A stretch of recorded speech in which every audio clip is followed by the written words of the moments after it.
are listening to Box 13, starring Alan Ladd as Dan Holliday.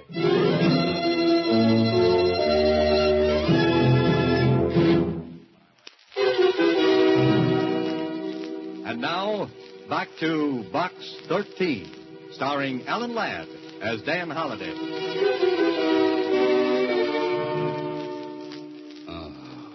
Nice baritone voice you got there, Holliday. Clean.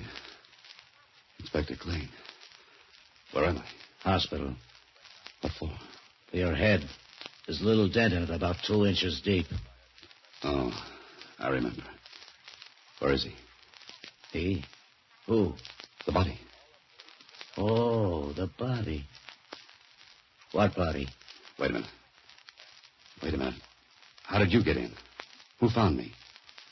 Who told you all about this? The old girl, caretaker's wife. She found you. Oh. Clean. I saw a body in Fair Melrose. Holliday, I don't know what merry-go-round you're on, but keep up this way and you'll get the brass ring through your nose. How do I get out of this place? Walk out. Thanks. What are you going to do now? Why? I want to know where to pick up the body. Keep in touch, Clean. What have you got in mind? A date. A date with a beautiful young lady. Slightly hysterical and more than a little mysterious. But interesting.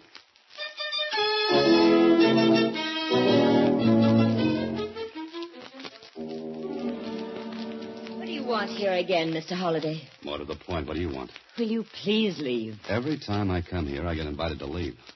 I don't know what you're doing, Mr. Holliday, but it's none of your business. You ought to... I went to Fair Melrose last night. What for? I wanted to see it. And your brother. You mustn't see him. Why not? What did he do, Miss Chase? Please leave him alone. All right. Did you go to Melrose last night? No. I haven't been there for 10 years. You weren't there the night of the fire either, were you? No, I wasn't. All right. I'll take your word for it. Now, mind if I ask you one more question? If you'll go, I'll answer it. It's a deal. What are you afraid of? Nothing. That's your answer? Yes. I'd almost forgotten that horrible night until you came here. For 10 years, I've lived away from it, keeping it away from me. Now you've brought it all back. Don't you have any pity? Lots of it, Miss Chase. For a lot of people. Particularly you. What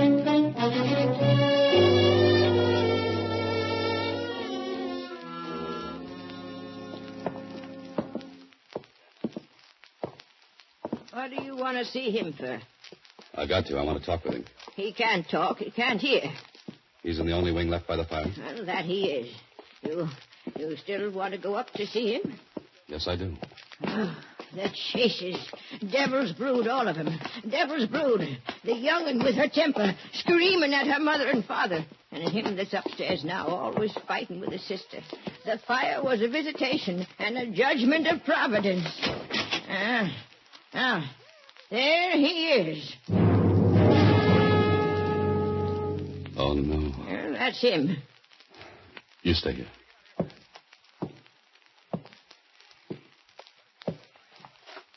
Mr. Chase.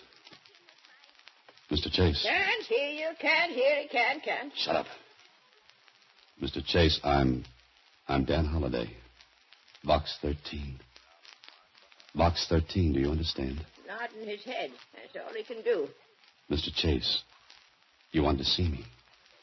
You sent me that book. You had Carl send it to me. Is that right? Nod your head if that's right. Good. Now, why? He can hear. You can hear me a little, can't you, Mr. Chase? Good. Why did you send me that book? Why did you want me to come here? He wants me to look around, Bertha. At what? At what? Ain't nothing in here. Ain't nothing. Look, Mr. Chase. I'll walk around the room. I'll watch you. When you want me to stop, nod your head. Understand? Good. Now watch me.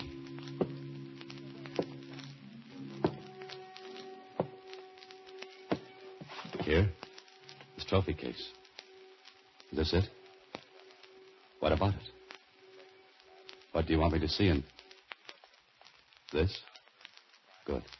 Bertha, come here. I ain't coming in. I said come here. Come on. Take a good look at this trophy case, Bertha. A good look.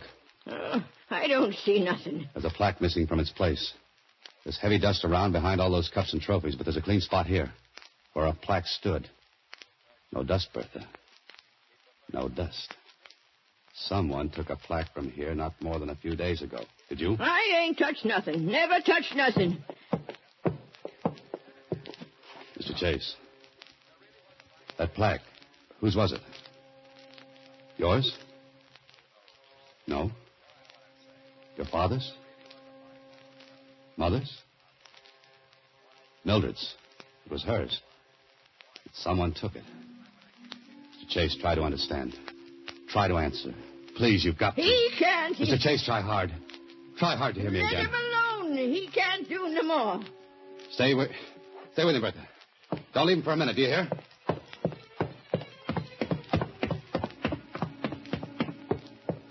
Oh, hello there. Hello, Holiday. Inspector, I'm in a hurry. No, it looks like it. But you can spare a poor cop a couple of minutes to explain something, can't you? What? That body. We found it. In a ravine about a mile down the road. All right, you found the body. Now I'm in a hurry. I gotta go. Not so fast, Holiday. There are a couple of questions I'd like to ask you. Later, Kling, later. You know where to reach me. Holiday. Come back, Holiday. I say come back here. I'd be care of box 13.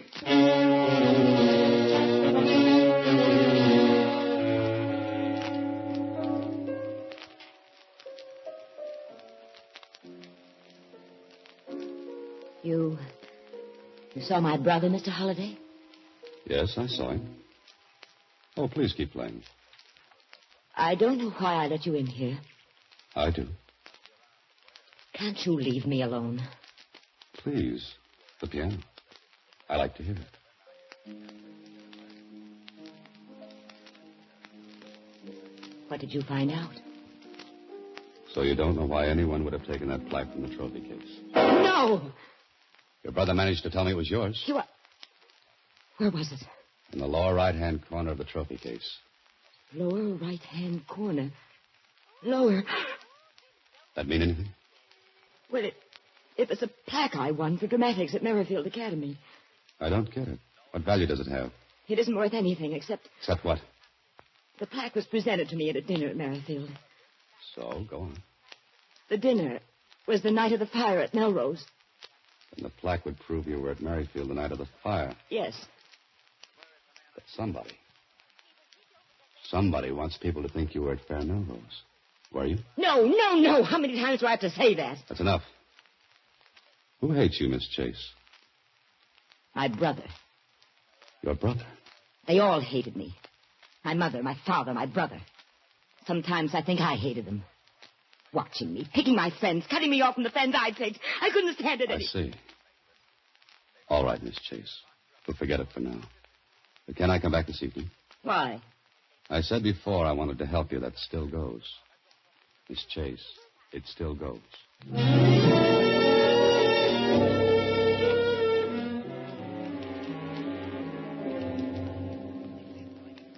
Please sit down, Mr. Holliday.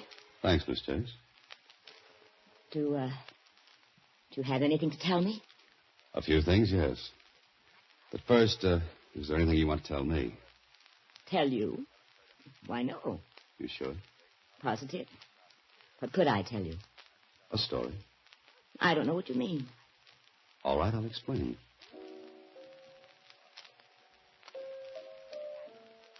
Must you play the piano? No, but I'd like to. Miss Chase, let me tell you a story. What about? Well, I don't know whether it's exact or not. You see, I have to guess a lot. Fill in details myself. But this story's about a girl, an 18-year-old girl. That is, she was 18 10 years ago. And what's that got to do with me? Oh? You might be the girl, Miss Chase. Wild, with a temper. Bad temper. She had a lot of fights with her parents. Mostly about the friends she had. The way she ran around. What are you trying to say? That one night this girl set fire to her home in a fit of temper. After a fight with her parents. Maybe she didn't mean to do what she did. But the fire destroyed her home almost completely. It meant the death of her parents, and it made her brother a You're making hopeless- this up. You're guessing. I said I'd have to guess. I was at Merrifield the night of the fire. For a while. I checked. Found out you left early enough to get to Melrose. And you brought a plaque with you. The one you'd won for dramatics. Well, I brought it to Melrose later. The next day or the next. I don't remember. No, that's no good, Miss Chase. It's too hard to believe that anyone would walk into a ruined home and put a plaque in a trophy case. I say you took it to Melrose, then had the fight with your mother and father. You're lying. I don't think so. I took it there after the fire. And why is it missing? Want me to look around your apartment for it, Miss Chase? Or send for the police to look for it? No. Why not, if you haven't got it? Why are you afraid to let me look for it? So I am right. Now let's get on with the story. For 10 years you held the secret. There's nothing to connect you with the fire at Melrose except that plaque. For years that fire's on your mind. Day after day you have to live with the secret, wondering if there's anything that will connect you with that night. But there's nothing.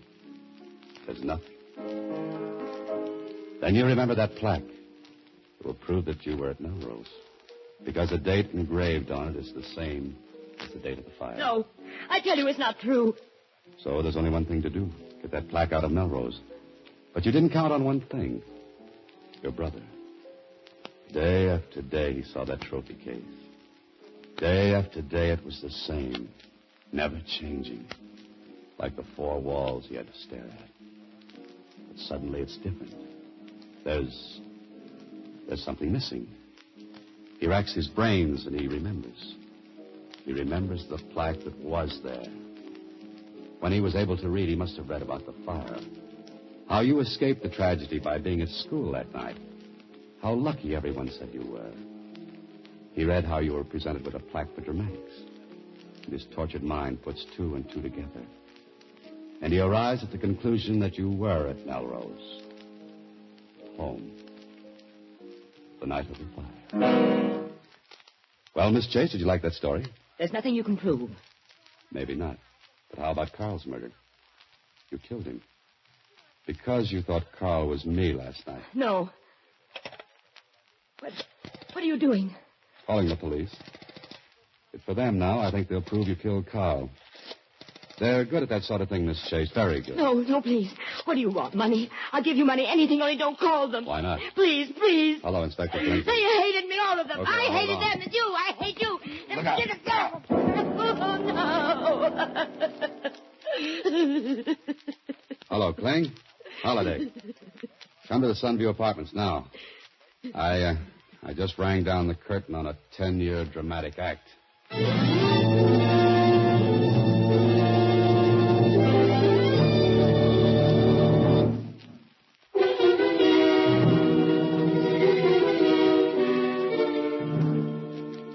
Gee, it must have been awful thrilling, Mr. Holliday. Yeah, sure, Susie. About as thrilling as throwing dirt in the guy's face. Oh. Well, here's some more mail for Box 13. Later, Susie, later. But here's something maybe you ought to look into. What? If you subscribe to this book club, you get a free set of Sir Walter Scott's poems. Oh, fine, fine. Good night, Susie.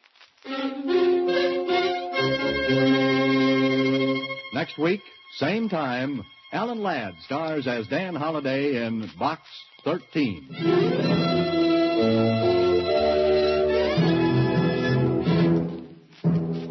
Alan Ladd appears through the courtesy of Paramount Pictures and may currently be seen in Wild Harvest. Box 13 is directed by Russell Hughes. Original music is composed and conducted by Rudy Schrager, with an original story by Frank Hart Tausig. The part of Susie is played by Sylvia Picker. This is a Mayfair production.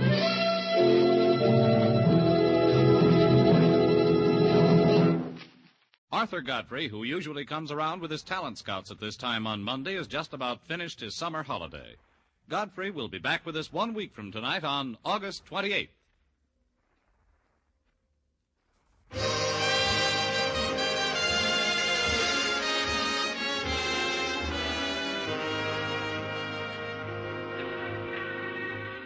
Broadway's my beat, from Times Square to Columbus Circle. The gaudiest, the most violent. the lonesomest mile in the world.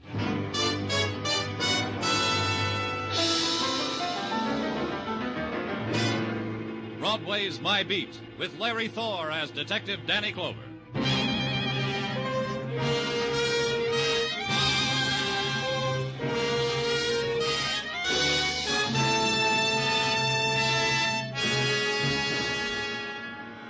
Broadway. It's the place you drift to because the other promises you made to yourself never happened. You leave your life behind and stand on a street corner beating down the scream in your throat. It's the best of the 1,001 nights you dreamed of. The one place in the world where something happens to you outside of the movies. It always happens.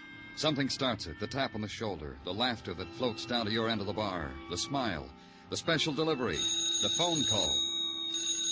Your phone's ringing, Danny. Thanks, Gino. Danny Clover speaking. You gotta help. You gotta come here. You gotta come to my home. Who is this? Mrs. Corey. Please, my husband. What is it, Miss Corey? A suicide pact. He's trying to force me to Pact, kill where's this myself. Corey? I don't want to die. He's gonna make me. Hello. Hello. Who is this? What happened? Mr. Corey, I've just killed my wife. Now it's the time for my dying. Listen, don't be a fool. Hello. Tartaglia. Now, wait a minute, Danny. What'd you say, operator? Oh? Uh-huh. Oh. Yeah. Party hung up too soon. Couldn't trace it, Danny. It began that way, with a desperate protest against private agonies. The protest that can't face the loneliness of death and must kill the loved ones so that the path into darkness will not be walked alone. The man Corey murdered his wife and then himself. And the glittering, blood-spangled shriek for attention, final identity, set into motion only an old, a familiar routine. The official collecting of the dead. But first we had to find them. Detective Muggavan brought in the phone book. We sat over it, turned to the seas, found there were 25 Coreys. We divided them, went our way. The treasure hunt for the dead. The first Corey was very much alive. She told me so. Nobody dead here, mister. Everybody much, much alive. Come on in and I'll prove it to you. You live here alone? Uh-huh. I'll take a look. Love it. Come on in. See? Alone. Just you and me. Touch me. I ain't dead.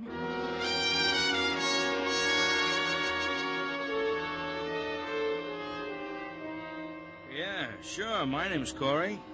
Why do you have to know? A man named Corey killed his wife, said he was going to kill himself. Killed his wife, huh? Guts? That takes guts. Where's your wife, Mr. Corey? She's in the kitchen washing out my work pants so I can go out and look for work. Come on, I'll show it to you.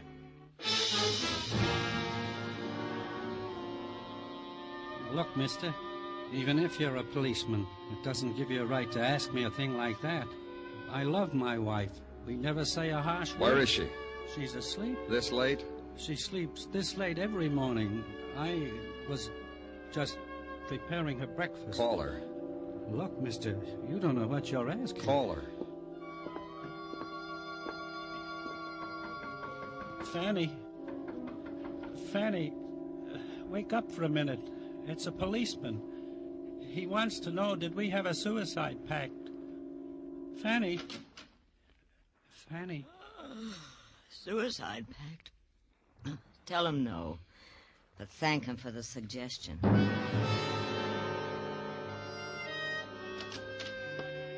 You finish your list, Danny? Yeah, Muggavan. Find him? No. You? No. Maybe it was a joke, huh, Danny? A practical joke? I don't think so. Did you finish your list? No, I got 2 more to go. I'll take them. The reason I didn't finish, Danny, I had to come back to headquarters to... I just got tired. Forget it. Give them to me. Yeah, here, Danny. 2 more.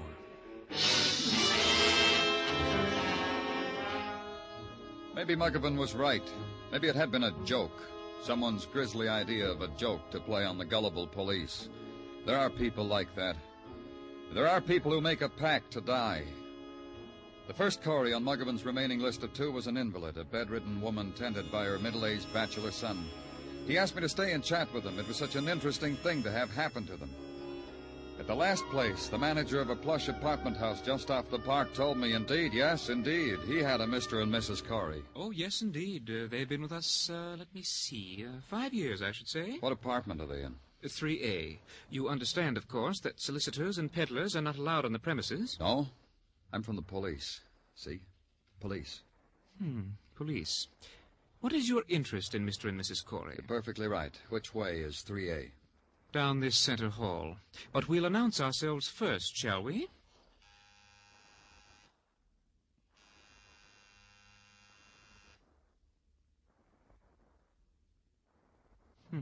No answer.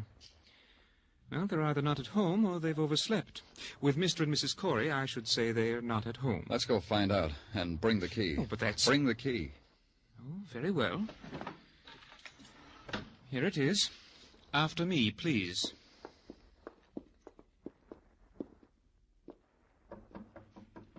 Mr. Corey. Mr. Corey, I'm sorry, but there's someone from the police. Mr. Corey? Mrs. Corey. Open it. But Open it.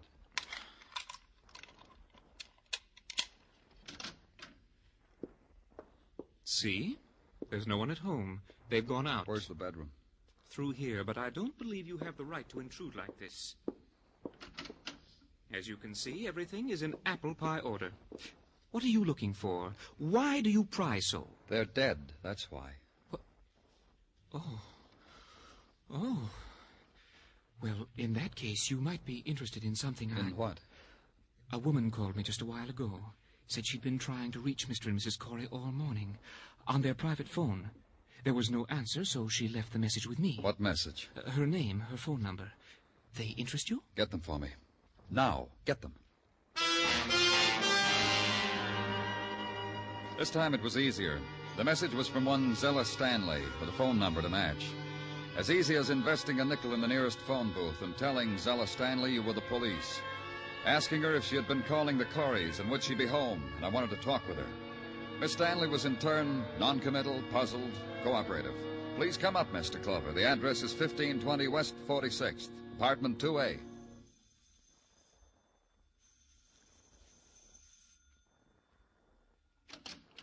Mr. Clover? Yes. Please come in. Will you sit down? Let me get these things out of here. I was so tired when I came home last night, I undressed walking into the bedroom.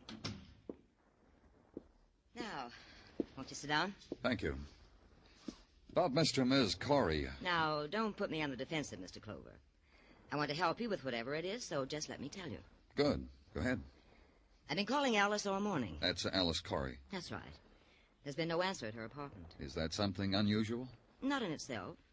I've called people before, and I suppose you have. Called them, and no one answers. Was it important that you get in touch with Mrs. Corey? Not in itself. I just wanted to talk to her. I see. Just a kind of, good morning, Alice. How are you? Is that it? Something like that. Just let me tell you. Will that be all right, Mr. Clover? Yeah, it'll be just fine. Yes. Well, I was at the Coreys last night for bridge. There was something in that house that had never been there before. What? Please. Oh, sorry. Something was wrong.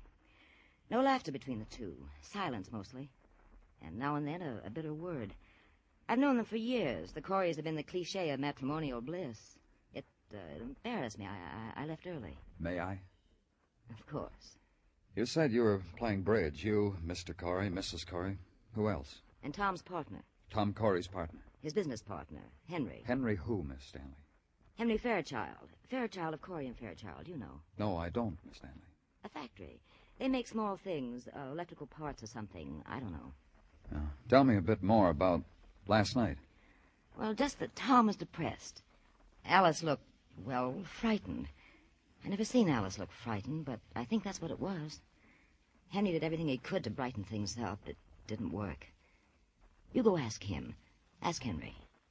Henry Fairchild of Corey and Fairchild. Ask him.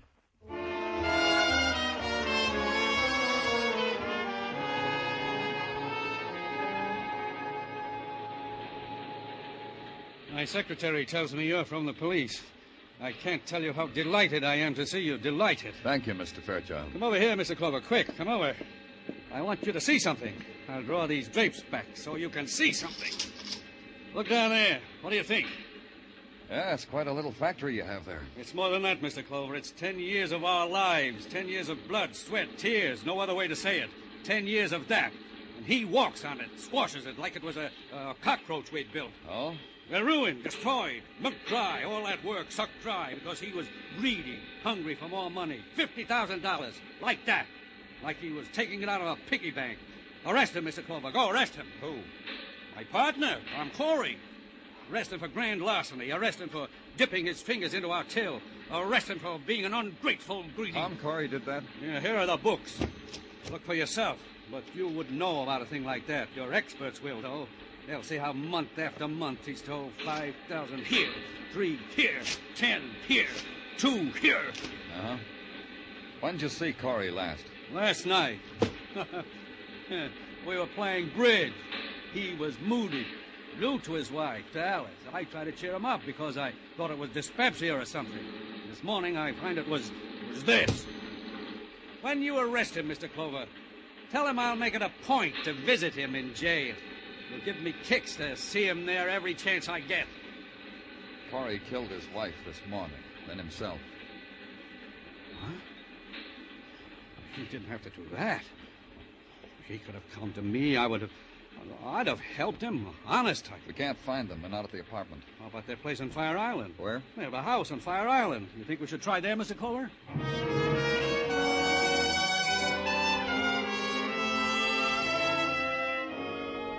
We did. Mr. Fairchild drove me out to the landing dock, hired the power launch that took us to Fire Island. Then the short walk across the bone-white sands and a small cottage. The front of it was draped with a yellowed fishing net and life preservers whitewashed for the season. Starfish had been nailed over the door. The top of the door was glass porthole, and the door was open. First time this has ever happened. What? Leaving that door open like this. Come on. Where's the phone? In the other room, Mr. Clover. Uh-huh. Yeah. What? Oh. Dead. Shot through the heart. Poor Alice. She had nothing to do with it. Poor... What about her husband? What? Where is he if he shot himself? Where is he? That's what I said, Mr. Fairchild. Where is he? Wait a minute. Blood here on the floor. See it? Trailing toward the back door.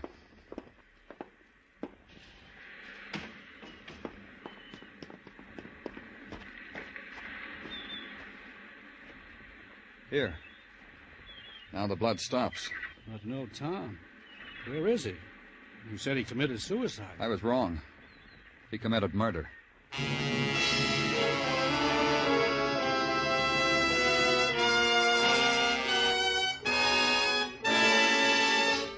You were listening to Broadway's My Beat, written by Morton Fine and David Friedkin, and starring Larry Thor as Detective Danny Clover.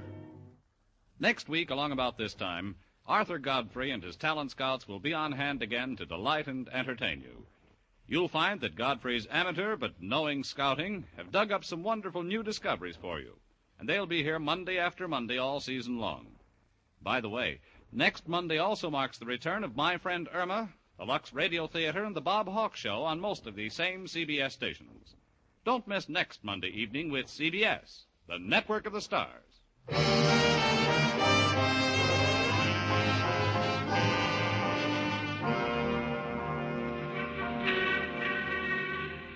There's this about Broadway. It wants everything neat and in place. A word misspelled on a spectacular can stop traffic. A girl lamenting a run in her nylons, likewise, and for longer. The scream of the loudspeakers has to be adjusted just so. And the deep, anguished weeping in a darkened doorway, not too much. Even death and violence have to meet Broadway's standards. The death of Alice Corey by a bullet through the heart, that would measure up. This violence committed upon her by her husband, it would measure up too. Very poignant, very Class A. We've stood in line for worse, huh, kid? A man makes a pact with his wife to commit double suicide, kills his wife, only wounds himself. That's hard to do when you're hungry for dying. And harder still to be wounded and disappear from an island. If I'd wanted to kill myself, I'd have succeeded. How could Tom only have wounded himself, Mr. Clover? Maybe that's all he intended to do. Meant to murder Alice? The policeman has to consider the possibility, Mr. Fairchild.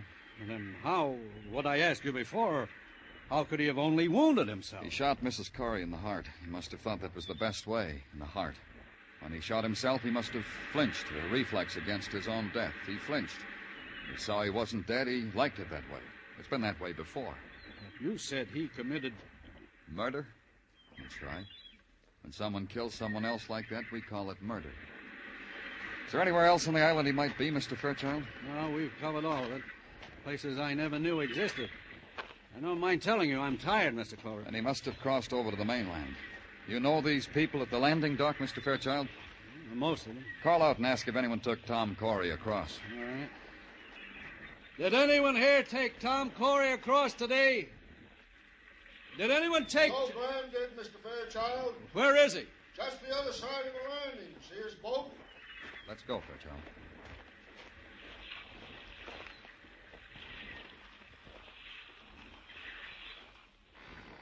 You Joe Graham? Hi there, Mr. Fairchild. Oh, Joe. This is Mr. Clover, Joe. He's a detective. He wants I want to know if you took Tom Corey across today. You want to know, too, Mr. Fairchild? We do, Joe. Yeah, I took Tom across. When? You say something, Mr. Fairchild? When did you take him across, Joe? Early today, around noon, Mr. Fairchild. Did he say anything to you? Tell your friend I'm a very sociable man, Mr. Fairchild. People talk to me. I talk to people. People I care about. Mr. Clover asked that because Tom Corey is a murderer. He killed Mrs. Corey this morning. Guess that's why Tom wasn't very talkative. Had things on his mind, just kept biting his lip, just sat huddled there. Didn't think it proper to ask him why. Glad I didn't. Where'd you take him? Where I always took him, Mr. Fairchild. Like I've taken you and him and Alice many times. So you could go back to your factory over there. Ask him if he'll take us back. Will you take us back, Joe? You and the detective? Yes. It'll cost you more for him. Hop aboard. I'll take you.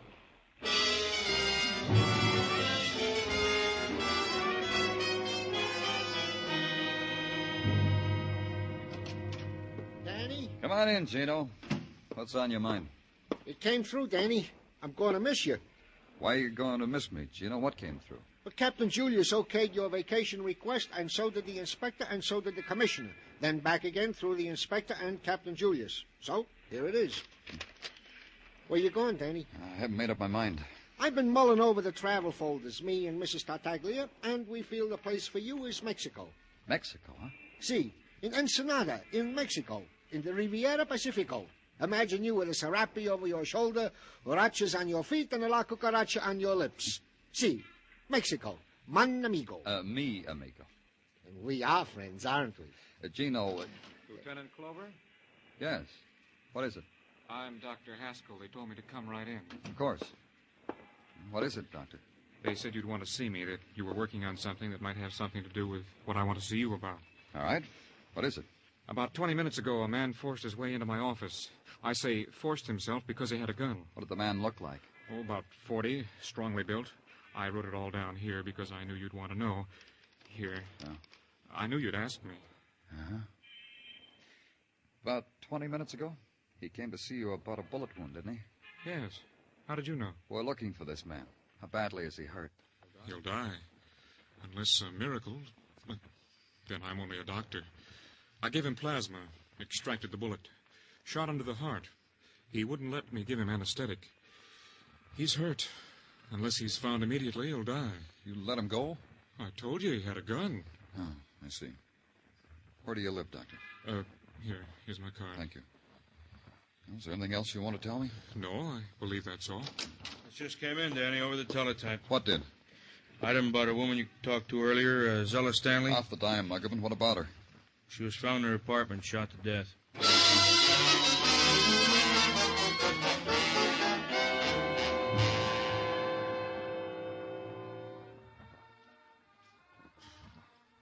Pretty expensive dress she's wearing, Danny. Uh-huh. She must have been very pretty once. Zella. Knew a girl in high school, the name of Zella. Wait, she's lying. He must have shot her the minute she opened the door, huh? Yeah. Take the other room, Muggavan. I'll go through this one. Okay, Danny. Danny? Yeah? Radio? Radio phonograph combo. Also very expensive. The bed also, the furnishings. Wonder how she managed. Maybe she was rich, huh? Maybe.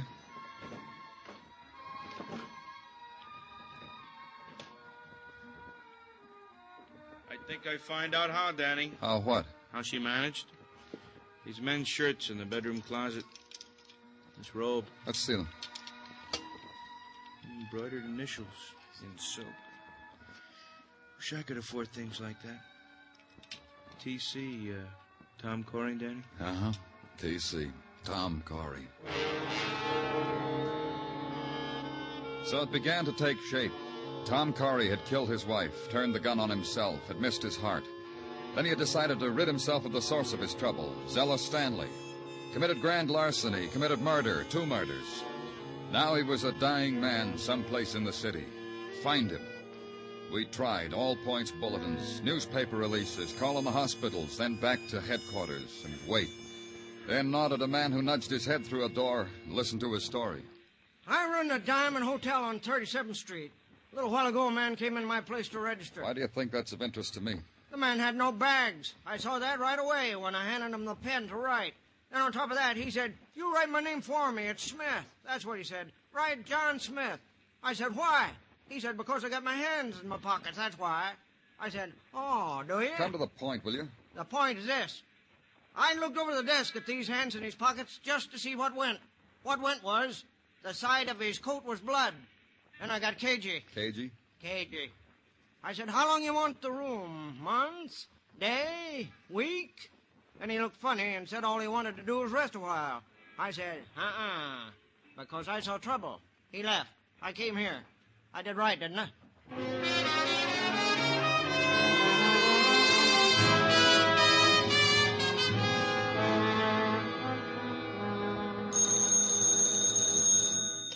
Danny Clover speaking. There's a man in my house. Who is this? Mrs. Barry. I live on West 57th Street, 1209. I'm frightened. There's a man... What man? He rang my bell and pointed a gun at me and walked into my house. Is he still there? Yes. He looked tired. He sat in the big chair in the parlor. He fell asleep. He's there now, sleeping. I'll be right there.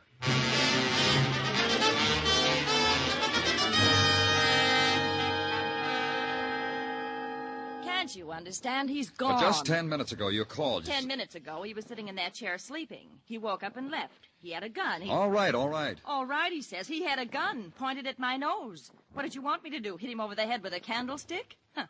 Not me. He left. Look, left blood, too. All over my rug.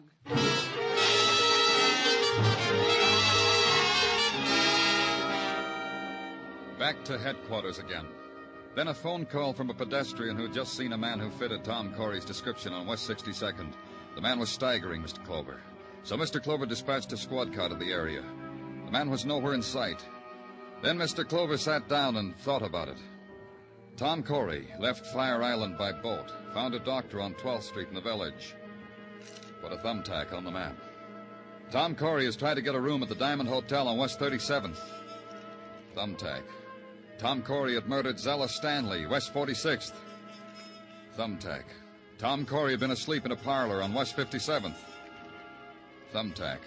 Then a phone. Man, probably Tom Corey, was seen staggering on West 62nd. Thumbtack.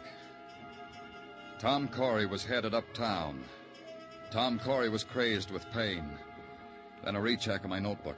Tom Corey had a partner named Henry Fairchild. Henry Fairchild lived uptown. He lived on West 70th. Maybe I could get there before Tom Corey.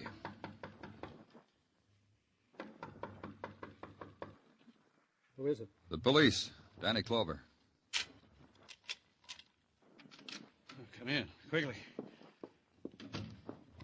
Oh, I'm glad it's you.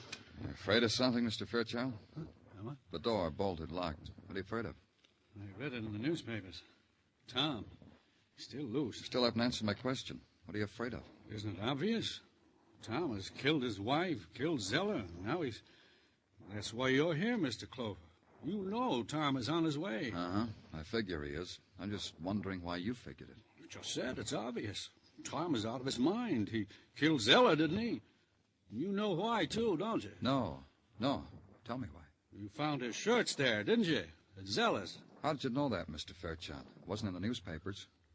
Why, no, it wasn't. It's simply that Tom told me all about it, about Tom and Zella, how expensive she was. That's why he stole all that money. I see.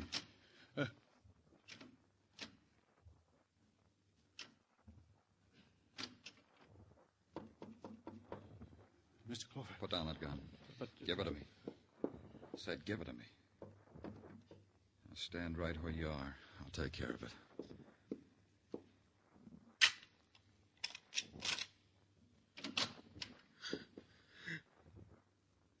Come in, Tom.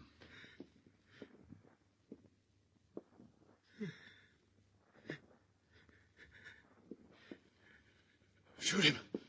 Shoot him. He'll kill me. I'll take that gun, Corey. Come on, Corey.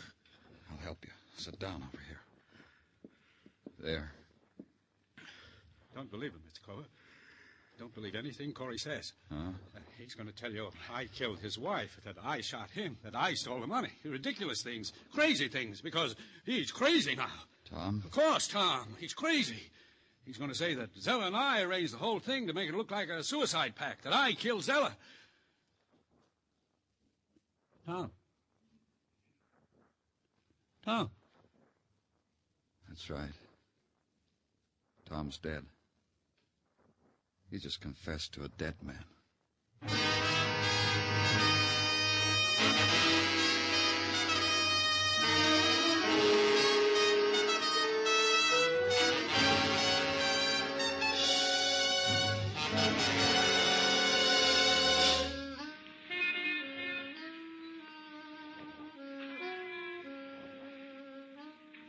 Broadway stretches out in front of you, a livid scar slashed into the night. It's a cruel and fantastic carousel, a palace of fun, a hall of mirrors. You pay your way and you take your choice. Me? I get in on a pass on Broadway.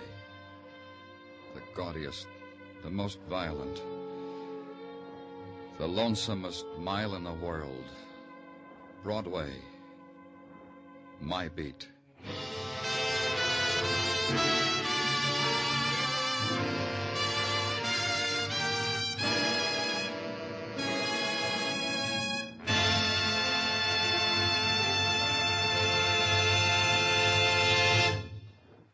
Broadway's My Beat stars Larry Thor as Detective Danny Clover with Charles Calvert as Tartaglia.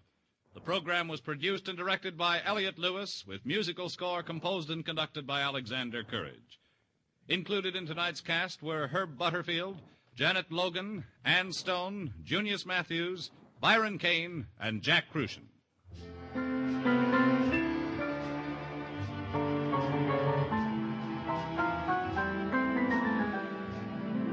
Ladies and gentlemen, tonight's program concludes the present series of Broadway's My Beat.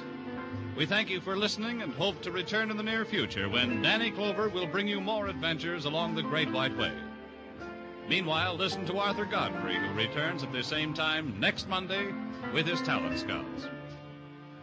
There's always plenty of fun on hand when you hear Columbia's Monday night program, Too Many Cooks, the hilarious misadventures of a father, mother, and 10 children. Stay tuned now for Too Many Cooks, which follows immediately over most of these Columbia stations. Bob Stevenson speaking. This is CBS, where you live life with Luigi on Tuesday night, the Columbia Broadcasting System.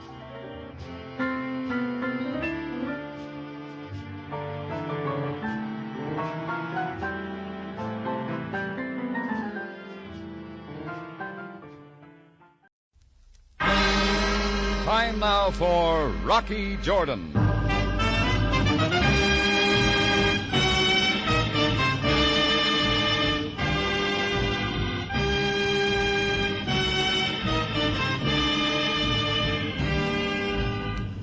Not far from the Mosque Sultan Hassan in Cairo stands the Cafe Tambourine, run by Rocky Jordan. The Cafe Tambourine, crowded with forgotten men, alive with the babble of many languages. For this is Cairo, where modern adventure and intrigue unfold against a backdrop of antiquity. Tonight's story, The Map of murder.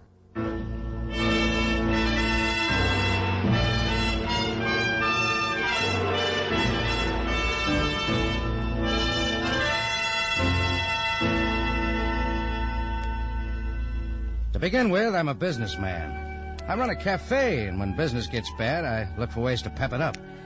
So when Mousine Duval came in asking for a job as a singer, I decided to try some entertainment. All Mousine asked was a week's tryout and a little salary advance to keep her going. Anyhow, I'll admit it, I sort of liked her. Maybe it was the way her coal-black hair was bobbed, sort of like the Sphinx, and the round curve of her white shoulders as she sat at the piano under a spotlight. Anyhow, you couldn't keep the customers away. Things went swell till the fourth night. I was in my office about 10 o'clock listening to the jingle of my cash register up front when it all started. What are you doing? Just who do you think you are, interrupting my song and grabbing me like a common woman of the street? I got to the door and could see Mousine screaming at a big swarthy guy who was standing up trying to get a word in. A couple of waiters were hovering around just in case. I decided to cut in. I do not go with the drinks, monsieur. I'd like to find out just what you do go with. You will find out. You do not leave and stop molesting me. Okay, what's this about? Who are you? Jordan. I run this place. I don't go in for having my entertainers. What's up? Okay, Jordan. My name is Ralph Garnett. I was only looking for a certain girl. Sure. I thought this might be the one. So when she came by my table, I just reached up to turn her around. She slipped and fell in my lap. Fell. It is not so, Rocky. He pulled me. All right, I'll handle him, Mousine. I didn't mean to cause this much of an incident. I'll try a different approach next time. Look, Jordan, when I find the woman I want, there aren't going to be any polite words wasted between us. You ever see this guy before, Mousine? Never. Never in my life, Rocky. All right, Garnett.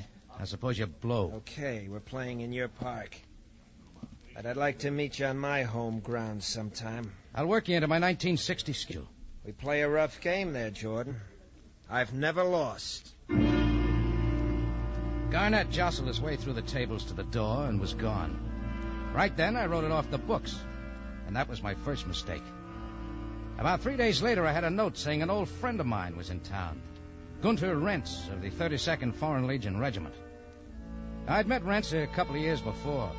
He comes into Cairo every once in a while and takes a hotel room where he sits in comparative solitude and reads good books, drinks good liquor, and plays bad gin rummy. I usually join him for a quiet brandy and a few hands of gin. This time he was staying in room 409 at the International Hotel on El Hakour Street. So I went over to see him. I was due at 7 and almost on time. A sign on the cage elevator said out of order, so I took the steps. Just as I reached the third floor, I heard somebody scream.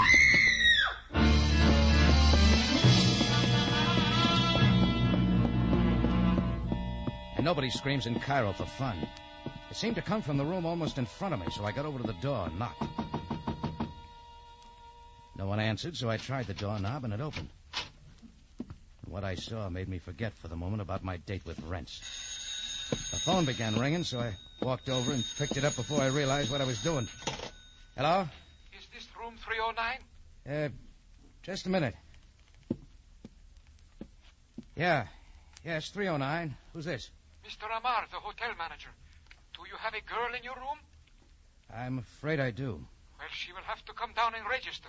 Well, don't expect her, Mr. Amar. And why not, may I ask? She's as dead as the air in your closets. I put down the phone and took another look at the girl. And it hurt. I was going to miss her at the tambourine. Yeah, it was Mousine Duval sprawled on the floor, her beauty spoiled by a knife handle sticking from her chest. I started to look around, then changed my mind. There was nothing I could do for her now, and this was no place to be found. So I slipped out and hurried down the dark corridor to the back stairs. I was up just 3 steps when I heard a door slam and running footsteps. I made it back on the double. There was nobody in the corridor, but I was certain I'd heard somebody run in or out of that room. So right then I had another look. Mousine was still alone. I looked around and found nothing. This time I took a spread from the bed to lay over her pathetic figure. As I bent over, I noticed a thin, flat package showing from beneath her blouse at the throat. I figured the package might be an ace in the hole, so I grabbed it, shoved it in my pocket, and got out again. I met the excited manager as he hit the top step. He'd already called the police, so I decided to wait. In another 15 minutes, Captain Sam Sabaya had joined us.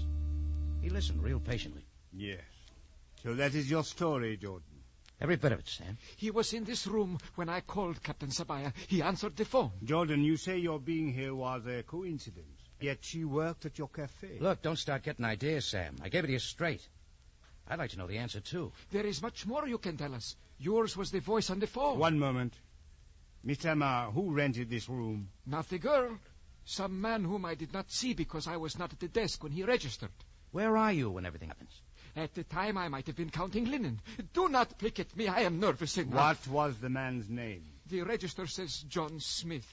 I cannot read the city. It is blotted. Take care of it, Sam. Indeed I shall, Jordan. And as for you, I will get in touch with you soon.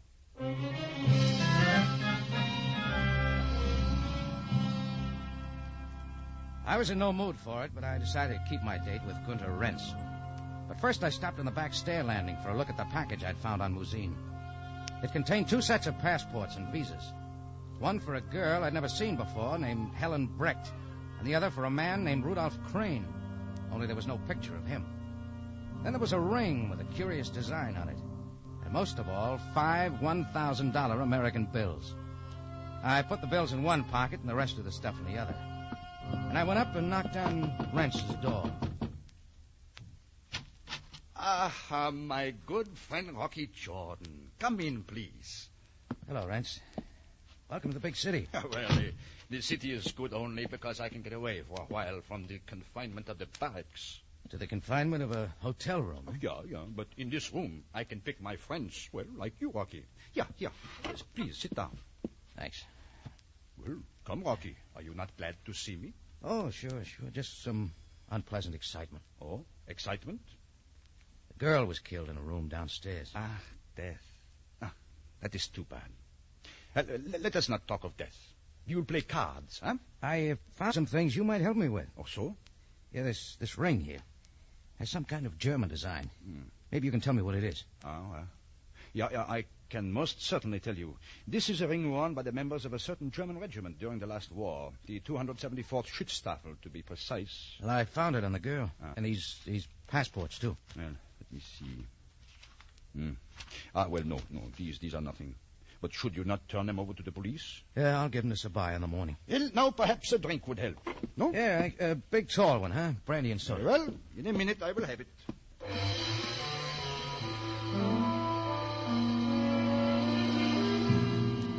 While Rentz was in the washroom to fix a drink, some kind of intuition told me I'd better get rid of the stuff I'd found before somebody came digging around. I got up quickly, tried one of the knobs on the brass bedpost. It slipped off. I dropped the $5,000 down inside. I knew nobody would ever touch it with Rentz as a watchdog. There was no room for the papers, and besides, Rentz was coming back, so I put the knob back on and sat down. Here you are, Rocky.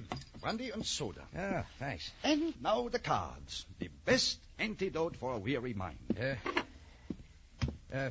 You shuffle, huh? Yeah, sure. Now, tell me, Rocky, who do they think killed the girl? They think I did. You? Oh, no. An excellent joke. We'll cut the cards, Rocky.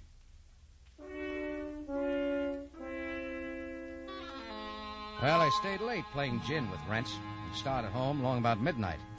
The taxis were scarce, so I caught a trolley as far as I could, walked the deserted streets the rest of the way to the Tambourine. I was a couple of blocks from the cafe when it happened. I couldn't see who it was or where he came from. All I could hope for was a lucky punch, but it was no good. He kept behind me. And the old silken cord treatment is one thing you can't fight.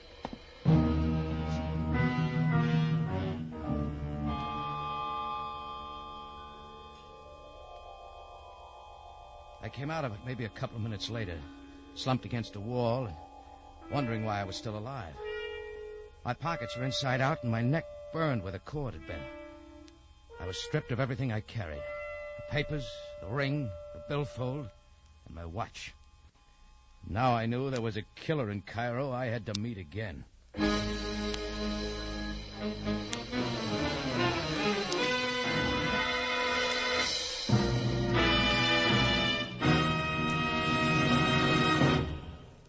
You You are listening to The Map of Murder, tonight's adventure with Rocky Jordan. Among other entertainment programs on CBS, mystery holds its own. You'll find more chills and more thrills per listening minute on CBS.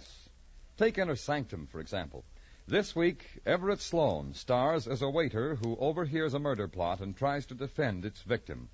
It's a real thriller called Pattern for Fear, and a yarn that takes its place among the outstanding shows which have been heard on Inner Sanctum. Yes, listen to Inner Sanctum at 9 Monday night, and you'll see what I mean. More chills and more thrills per listening minute on CBS mystery programs.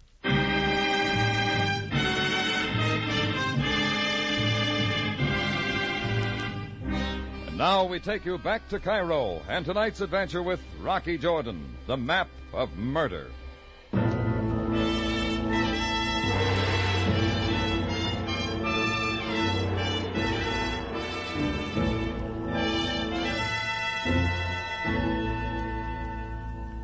Well, the next morning, before I opened up the tambourine, I picked up a paper from the boy down in the corner. It told the whole story of Mousine Duval's death, but with names. I was listed as the man who found the body and a potential suspect. Then I went back in the cafe by my back office door, and just in time, someone was going through my desk drawers. Before he had a chance to straighten up, I tackled him. He rolled, and I rolled with him. He brought his knee up. I moved aside and gave him an elbow. His fist caught me in the back of the ear. Another one of the kidneys had all but paralyzed my legs. I hit him again. I knew he felt it this time. He was on top. I doubled up my legs and pulled upward. Lifted him, and his head caught the edge of the desk. That's when he quit fighting. Like I said, Jordan, you're great in your home field. I know the park on it. Come on, get up. Okay. You do lots of things besides annoy pretty girls, don't you? You got a good memory for faces. What were you looking for? What you missed last night? Last night? Last night when you rolled me. I never rolled anybody in my life. Yeah? What were you doing to my desk? Looking for a stamp. That help you remember? No more of that, Jordan. I read in the papers you found that girl, whatever she calls herself. That nothing was found on the body. You think she had something? Plenty, if she's who I think she is. And you just dropped around to see if I had it tucked away in an odd corner. Maybe you have. Should we call Sabaya in or start explaining? You won't believe me. It's pretty likely. I've been following a girl halfway around the world. I was once in love with her. Then she stole $8,000 and a map from me and disappeared. What kind of a map? Why should I tell you? Because I got an idea you registered in the International Hotel under the not-too-original name of John Smith and killed the girl. Well, Jordan, you're wrong. I should have killed her, but I didn't. What about the map? Well, during the war, I was an American Army officer in charge of a frontline PW enclosure in Alsace-Lorraine. There was a German general there who wanted to get out. He offered me a map for his freedom. Said it was a map showing where he'd buried his family's wealth when it looked as if Germany was going to lose. It was worth at least $200,000. Go on. I told him I'd think it over. But the next day, he was killed when the Germans started cross-shelling. I took the map off his body. Yeah. To the victor goes... The map was of a small area, but it didn't tell the general part of Germany it was in. I searched all over Germany, but I couldn't find the place. Where does the girl figure in? Well, I'd gone home to America. I was getting ready to go back to Germany for another try when I met this girl. She said she knew Germany like her own backyard. We were going to look for it together. Then we were going to get married. And she ended up taking all your dough and the map. Yeah, that's right. It's a great yarn, Garnett, only it's a 4-star phony. It's true, Jordan, every bit of it. So what would the girl you're looking for be doing in Cairo? Why was she wasting her time in my cafe? Cute way of hiding out, I'd say. Till her accomplice showed up. Maybe they planned to meet here. You say Mousine might be the girl, but you don't know. Why? Well, she looks the same. She has the same build. Only she was blonde and white-skinned. Was she French? No. But Helen could have dyed her hair and assumed an accent. Wait a minute. Did you say Helen? Yeah, that was her name. Helen Brecht. Yeah. Hey, what are you doing? Who are you calling? Headquarters? Give me Captain Sam Sabaya. Jordan, what possible good will that... Hold it, Garnett. Sabaya speaking. It's Rocky, Sam. What now, Jordan? Listen, did the girl who was killed yesterday have most of her body stained brown and her hair dyed black? How did you know that? Thanks, Sam. That's all I wanted to know. And it's true. Yeah, maybe.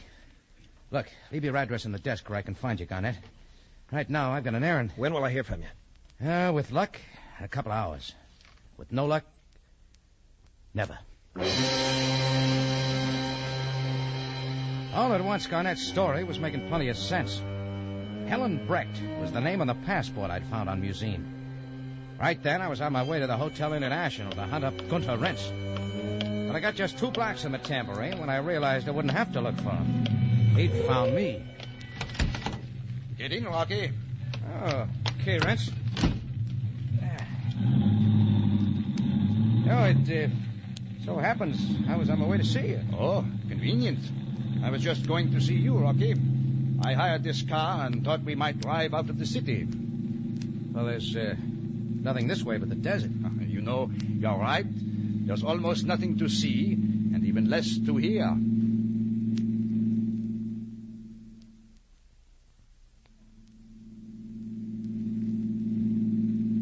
Rentz, didn't you once tell me you came from Schweigshaben? I admire your memory. What next, Rocky? Also that your name isn't Rentz. It's Baudig. Von Baudig. Do you have a brother? A general who died in a PW camp in Alsace-Lorraine? So you have found out. Oh, I just got it today. Ah. Well, now is an excellent time, and here is an excellent place to talk. Okay. What's on your mind? Well, to begin with, this. Oh, yeah. I always respect a gun. I regret to be so crude, my friend, but you have things I want, and it is necessary to get them if I must kill you. Exactly what? The money and the map you took from that girl. You'd kill me for that. Well, why not? I have killed more people than are in your cafe every night. War and murder are 2 different things. There is always war. Sometimes it is national, sometimes individual. Well, just don't recruit me for your private skirmishes, Rentz. What about the money and the map? You can have the money, but I don't have the map. Where is it? I don't know. Rocky, it belongs to me, to my family. My brother was murdered for it. Yeah. Killed by a shell and the map taken off of him. So you know the man who took the map? Yeah. Well, he is a liar. A murdering liar. And once I have the map, I will certainly pay my debt to him. Well, that's your war. Are you quite sure you don't have the map, Rocky? You got everything but the money when you rolled me last night. I am sorry. I tried not to let you see me. I happen to know an old Legion trick when it's played on me. Tell me, how'd you know the girl had the stuff? It's very simple. I commissioned her to get it for me. Oh. Well, okay.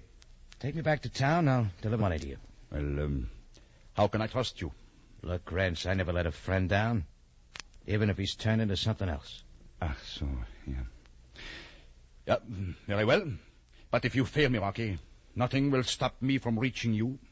It's a deal. And, Rocky, this is only between us, huh? Sure, Rance. Just between friends.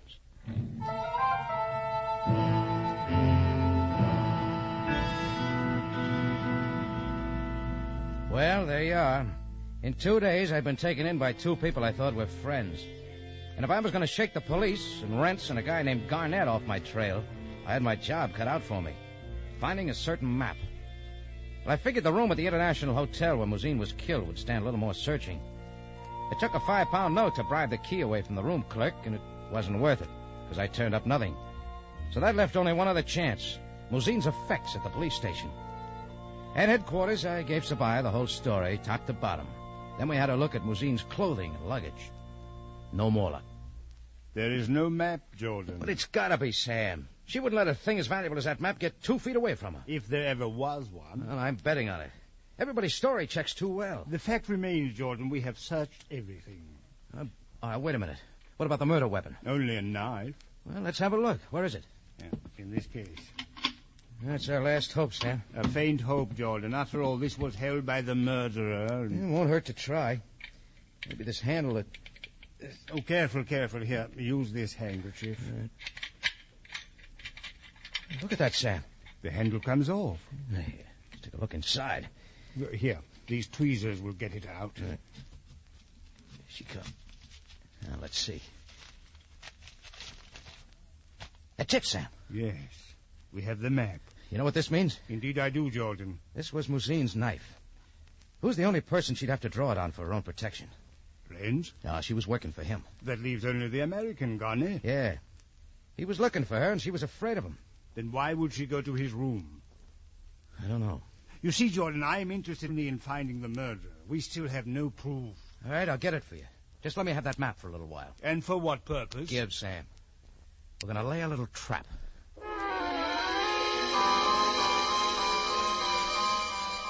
Sam finally saw it my way. In another hour, I was in my office at the Tambourine, and sitting across from me was Ralph Garnett.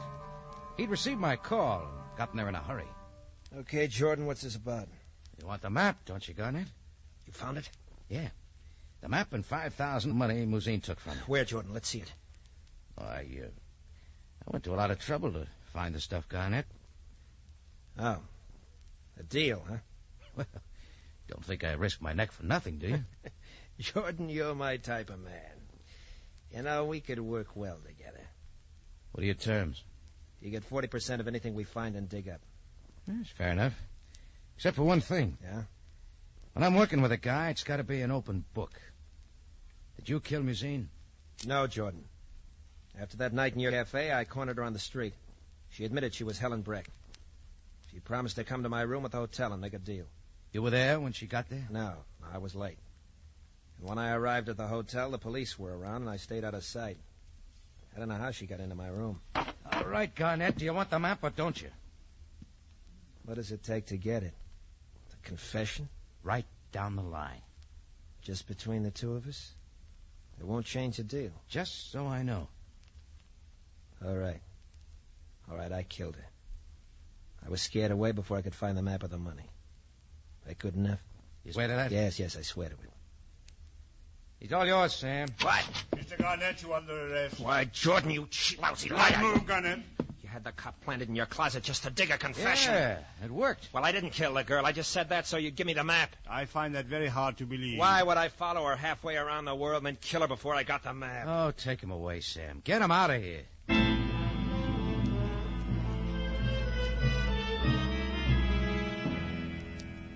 Sabaya had his man, and I should have felt real proud of myself. Only somehow I didn't. I sat there for a long time trying to push the mess out of my mind, but always there were loose ends there that didn't tie up. Well, I'd promised to deliver the $5,000 to Gunter Rentz. Once that was over, I could wash out of the whole affair. So I went back to his hotel, and he was waiting for me. Well, come in, Rocky. You surprised I kept my promise, Rentz? Oh, I never doubted you would come. You are too intelligent to underestimate my determination. Thanks. My gun remains on the bureau, Rocky. Oh, don't worry. I'm just making sure it's not used. Now we're even, Rentz. Where is the money, Rocky? In that left corner bedpost. I can become impatient. You want to look or not?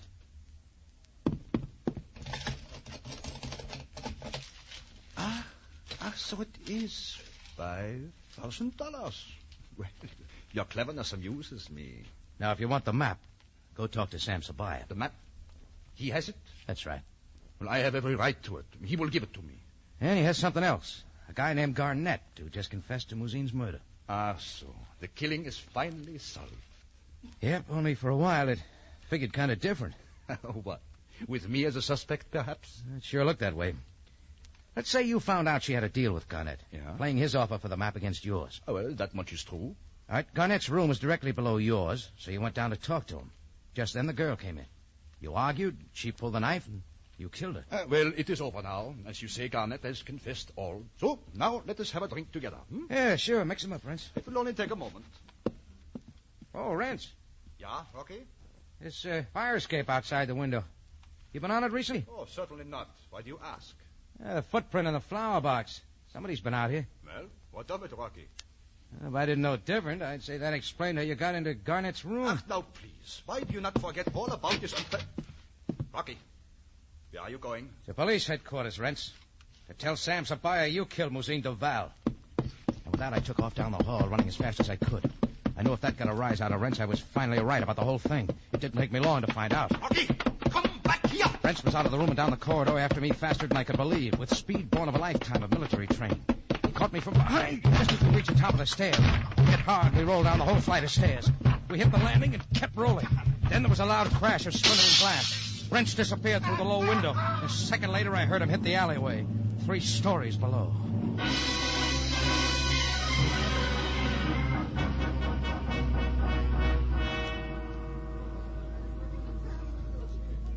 There was a pretty good crowd around by the time I got down there. A couple of police were trying to hold people back, but they finally let me through, and I was bending over Rents. He was pretty hard to look at. Rents? Rents, it's Rocky. Oh, Rocky. You're not going to make it. You know that, don't you? Rocky. Rocky, my true name will be known only to you. My family must never know. It's a promise, Rents. You killed Musine, didn't you? Didn't you? Yeah. As you said, Rocky. I killed her.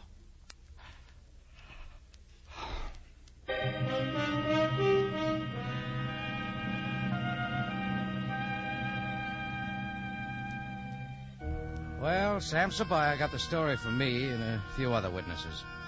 Garnett was released, but he was still pretty sore at me. It took him a long time to prove the 5,000 was really his. But Sabaya kept the map and turned it over to the military government of Germany to decide where it belonged. So nobody's very happy. Me, well, I'm going to miss Musine's singing. And my customers are demanding entertainment. Wonder when Cairo's going to get television.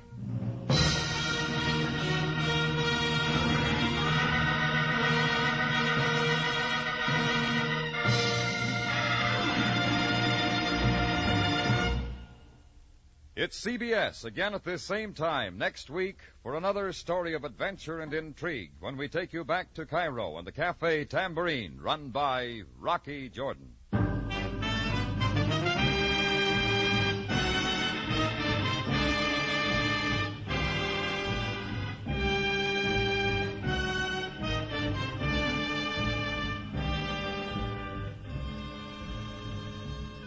Rocky Jordan, starring Jack Moyles in the title role, is produced and directed by Cliff Howell, with original music by Richard Arant.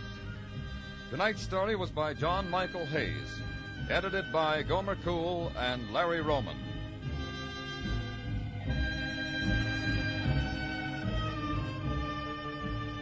Larry Thor speaking. This is CBS, the Columbia Broadcasting System.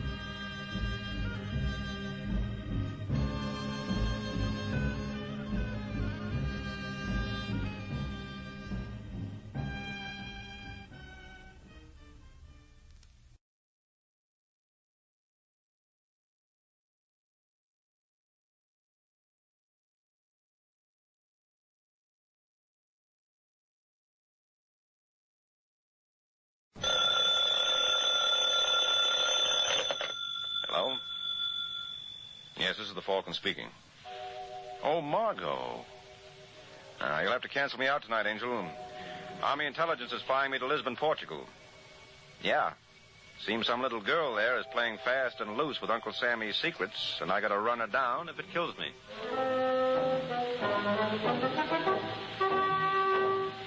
Once again, the transcribed Adventures of the Falcon, starring Les Damon.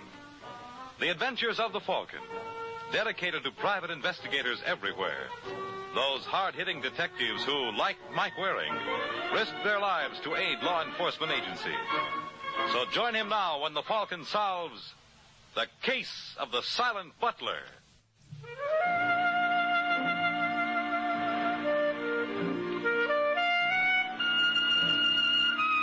I guess the boy who first gave out with good things come in small packages must have had Maria Costa in mind.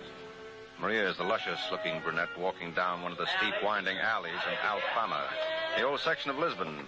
She's so pretty, even the beggars stop their panhandling to watch her go by. And 15 feet behind her is a man in a white suit and a white Panama hat, who obviously feels she's worth more than a second glance. He must. He's been following her for days. All right, senor. What is the meaning of this? You talking to me, lady? Yes. What can I do for you? You can stop following me.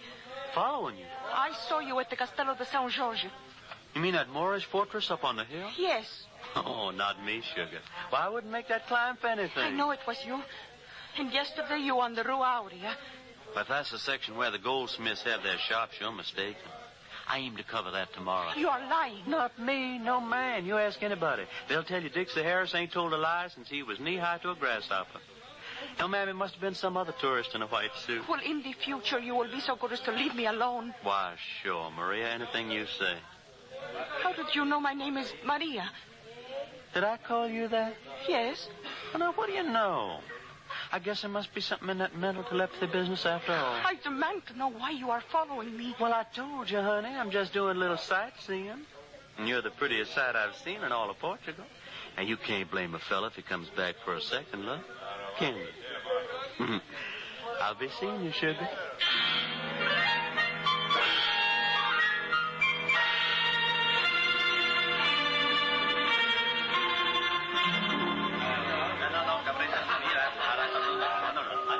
Can I help the senorita? Please.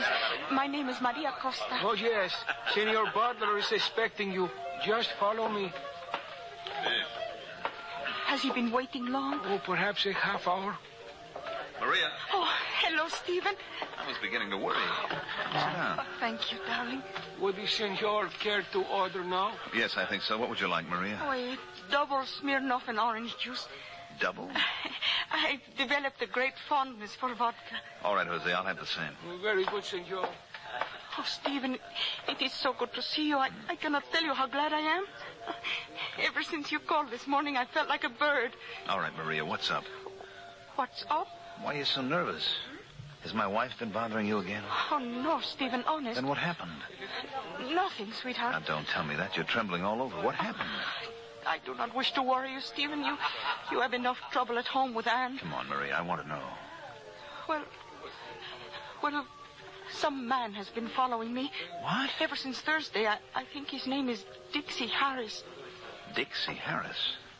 Was he an American? Yes. What does he look like? Well, perhaps as tall as you, but much heavier. Was he wearing a white suit and a white Panama hat? You know him? I saw him in Black Horse Square on Monday and in Alcantara on the day before. I have your order. Well, thank you. Will there be anything else? Not just now. Yes. Go, senor. What does it mean, Stephen? Why is this man following us? I don't know, honey. But I sure intend to find out. Now drink up and I'll get with it.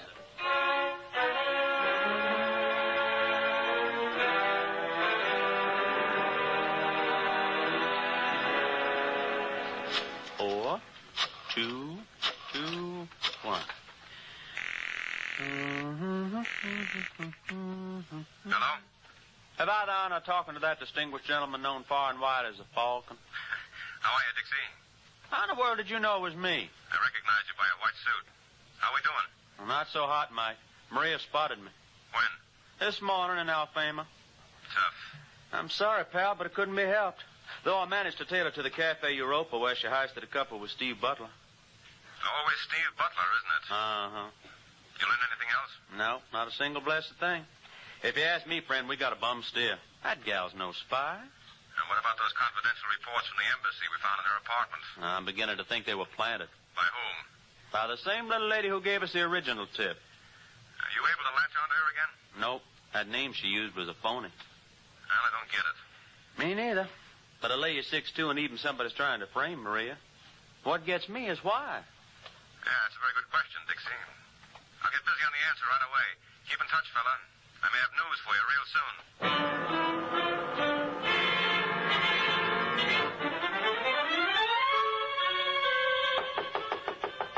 Yes? You Stephen Butler? That's right. My name is Mike Waring. Oh, of course. Army intelligence informed us you'd be dropping by. You probably want to see the ambassador. Oh, there's no need to bother him. You're his aide, aren't you? Yes? Well, I think you can give me all the information I need. Sit down, won't you? Thanks. Cigarette? Yeah, please. You, see much of Maria Costa these days? What? Maria Costa, the girl who works in the coding department. Well, working together in the embassy, naturally, I run into her every once in a while. Yeah, naturally, but how about on the outside? Why should I? No good reason. Suppose I told you she was a spy. That's ridiculous. We found confidential material in her apartment. I don't believe it. Well, that's your privilege. She ever try to pump you? Of course not. You're a married man, aren't you, Butler? Oh, what's that got to do with it? Nothing. What does your wife look like? Why? I'm just curious. We got our tip about Maria from a tall, statuesque blonde. A blonde? Yeah, blue eyes, fair complexion. Little birthmark on the right cheek. You know her? No. You sure? Are you calling me a liar? Oh, heaven forbid. I was just wondering why she would try to frame Miss Costa. I have no idea. Well, if through some accident you find out, give me a jingle, huh? I'm staying at the Prince George. I'll bear that in mind, Waring, but I can't make you any promises. If I learn anything, you can trust me to do the right thing.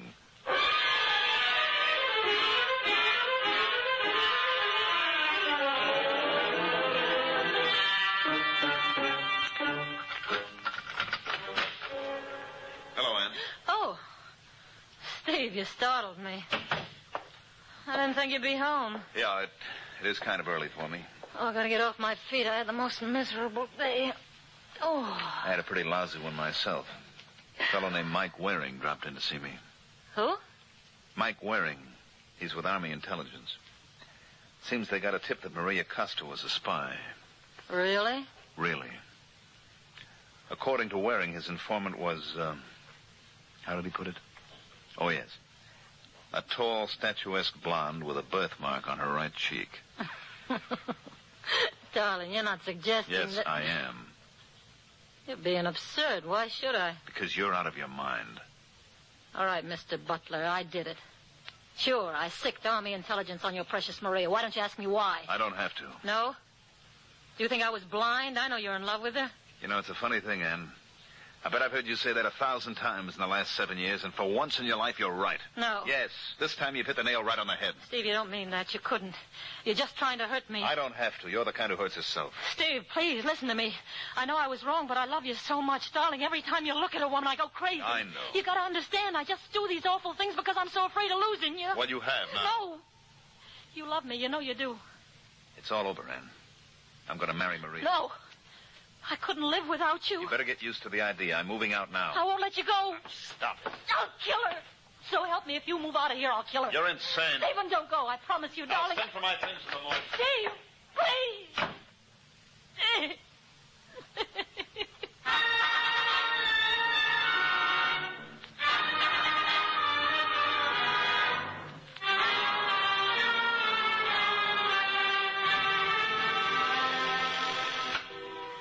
Continental Hotel, your order, please.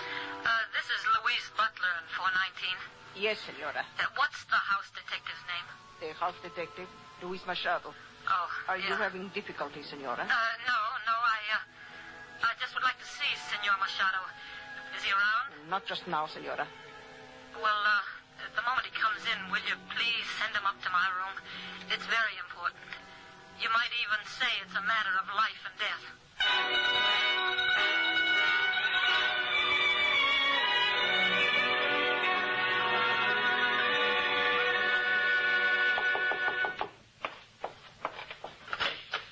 Senora Butler, Yeah?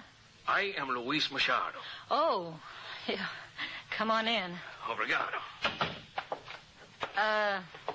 Suppose we sit right here, huh? Oh, the telephone operator said... I know, but wouldn't you care for something to drink first? Oh, senor, I am on duty. The management expects me to... What the management doesn't know won't hurt them, will it? See how true. There we are. The senor is most kind. If there is any way I can reciprocate... There is. You have but to command Luis Machado. How would you like to make yourself $500 American? I would like you very much. You must know all sorts of dangerous criminals. Oh, unfortunately, yes. It is unavoidable in my calling. You know a professional killer? Hmm? A man who would commit murder for a price. Senora Butler. I'll pay him $5,000. You are jesting, no? $5,000 cash and $500 for you.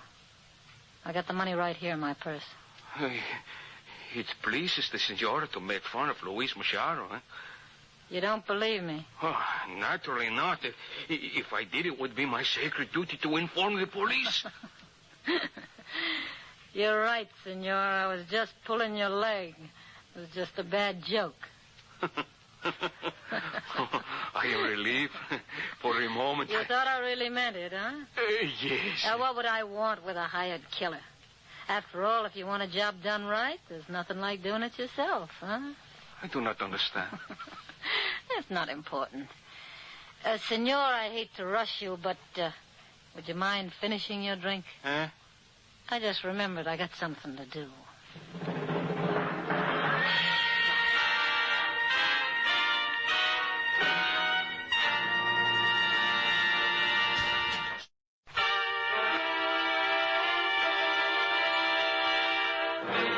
Now back to the adventures of the Falcon.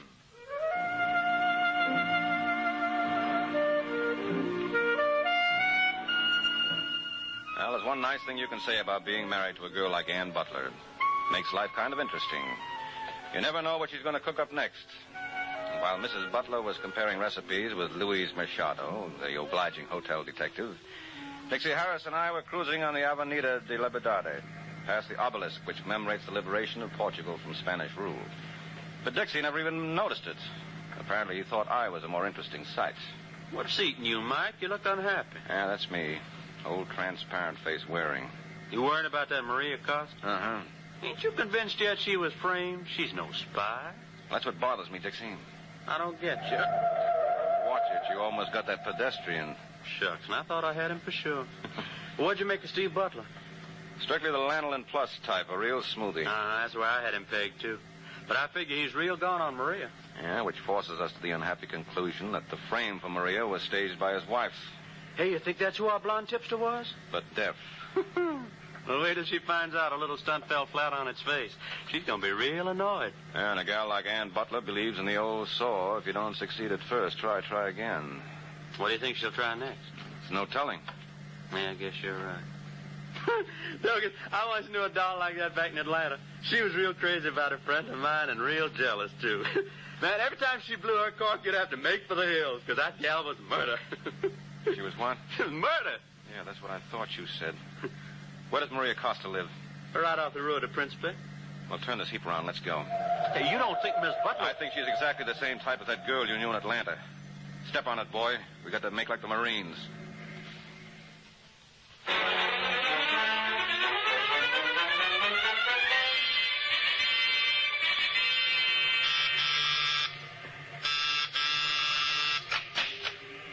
Si, senores. Oh, no. Let's get out of here, Mike.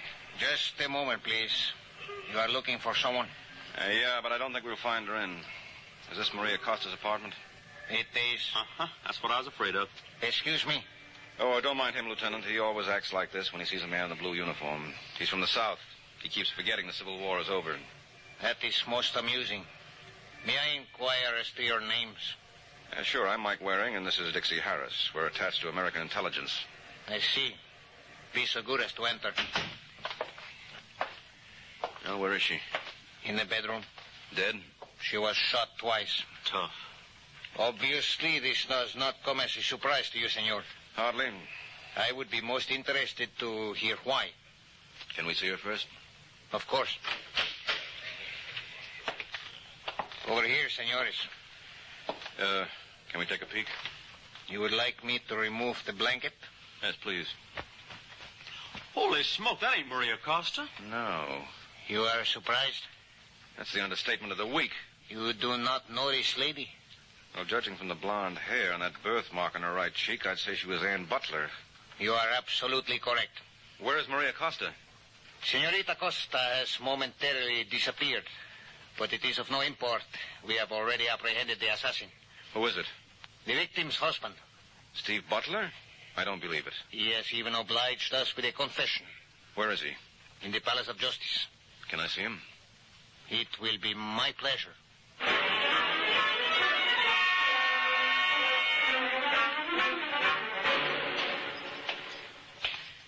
This way, senor. Who's there? Hello, Steve. Waring. That's who it is. The embassy send you over? No, I'm here strictly on my own. Why? Oh, I don't know. Maybe it's because you're a fellow American in a jam, or maybe I'm just plain nosy. Cigarette? Thanks. Well, how are they treating you? I can't complain. They tell me you signed a confession. Mm-hmm. Why did you kill her?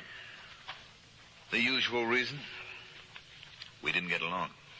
Well, from what I hear, you haven't been getting along for years. When she tried to frame Maria Costa for espionage, that was the straw that broke the camel's back. So you picked up a gun and shot her? Twice. Well, makes sense. Thanks. But why did you pick Maria's apartment to do the job? Well, it seemed like the best spot. Well, didn't it occur to you it might be embarrassing for Maria? I guess I wasn't thinking too clearly. It's funny. You impress me as a boy who always knows what he's doing. Where's Maria now? I've no idea. You wouldn't have made that confession to shield her. To shield her? Don't tell me I impress you as the noble type. No, strangely enough, you do. You're out of your mind. Mm-hmm. Well, we'll find out when we latch on to Miss Costa. Look, Waring, you mind your own business. Well, this is my business. You're an employee of the American Embassy. So is Maria. I don't want you bothering her. You understand? She had nothing to do with this. You're in love with her. I was not in love with her. It was just a little extracurricular activity. Uh-huh. I killed Anne, and that's all there is to it. Well, you ought to know best. But I like to keep an open mind. I'll be seeing you, Steve.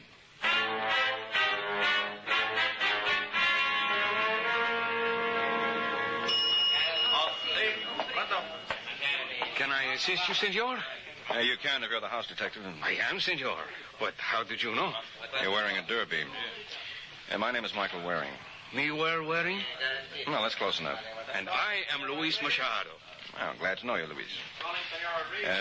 Suppose you take a look at this. You are with the American intelligence. Uh-huh. And there is some way I can be of aid? So I think so. Oh, command me, senor. You, heard about the Senora Ann Butler? Oh, yes. It is most sad. She and her husband were guests of the establishment. Yes, I know. The switchboard operator tells me a couple of hours before she was murdered, she asked that you come up to her room. Oh, yes. It was most puzzling. Oh? What did she want? Well, knowing of my profession, she wished to know if I was acquainted with someone who might commit a murder. How much was she willing to pay? Huh? Well, naturally, she didn't expect him to work for free. Oh, no. She said she would compensate him in the amount of $5,000 American. Understandably, I was horrified. Then she explained it was all a joke. Did you believe her? She was an American. Yeah, they'll do anything for a laugh. Well, what happened after that? Well, as I took my departure, she said something. Let me see if I can remember. If you wish a task well done... Do it yourself. Exactly. Well, that explains how she wound up at Maria Costa's apartment. She went there to kill her.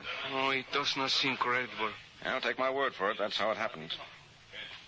All right, thanks a lot, Louise. I have been of some aid. Oh, indeed you have. Maybe I can make it up to you real soon.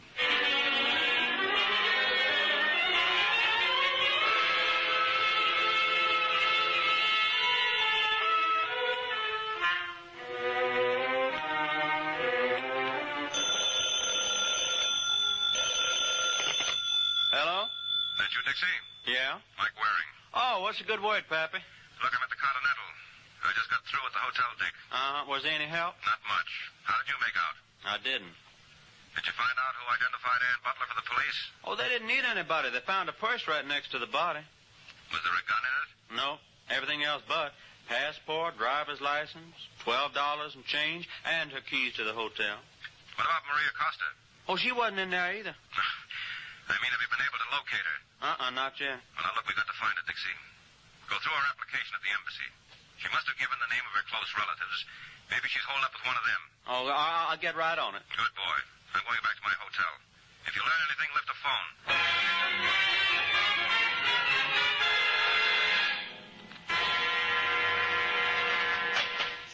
Come in, Senor Waring. Huh? You will be so good as to close the door? Oh, yes, of course. Yeah, you know, you can't beat these Portuguese hotels. If I knew my room came equipped with something like you... You will stop right there. Say, isn't that an awfully big gun for a little girl? I can manage. Please sit down. Oh, never, while a lady is standing. Oh, I insist.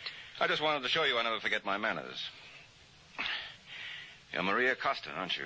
Yes. You've been giving us a lot of trouble, Maria. We've been looking all over Lisbon for you. Obviously, you did not look in the right place. Obviously.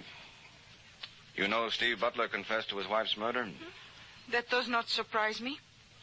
But we both know he didn't do it, don't we? Then who did? You. Your showing up here with a gun proves it. You are absolutely correct. Well, I always say if two people share a secret, it ain't no secret. Is that what you always say? Mm-hmm. Well, I think the problem is easily resolved.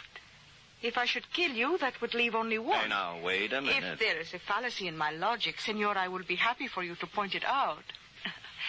I'll give you exactly 1 minute to try.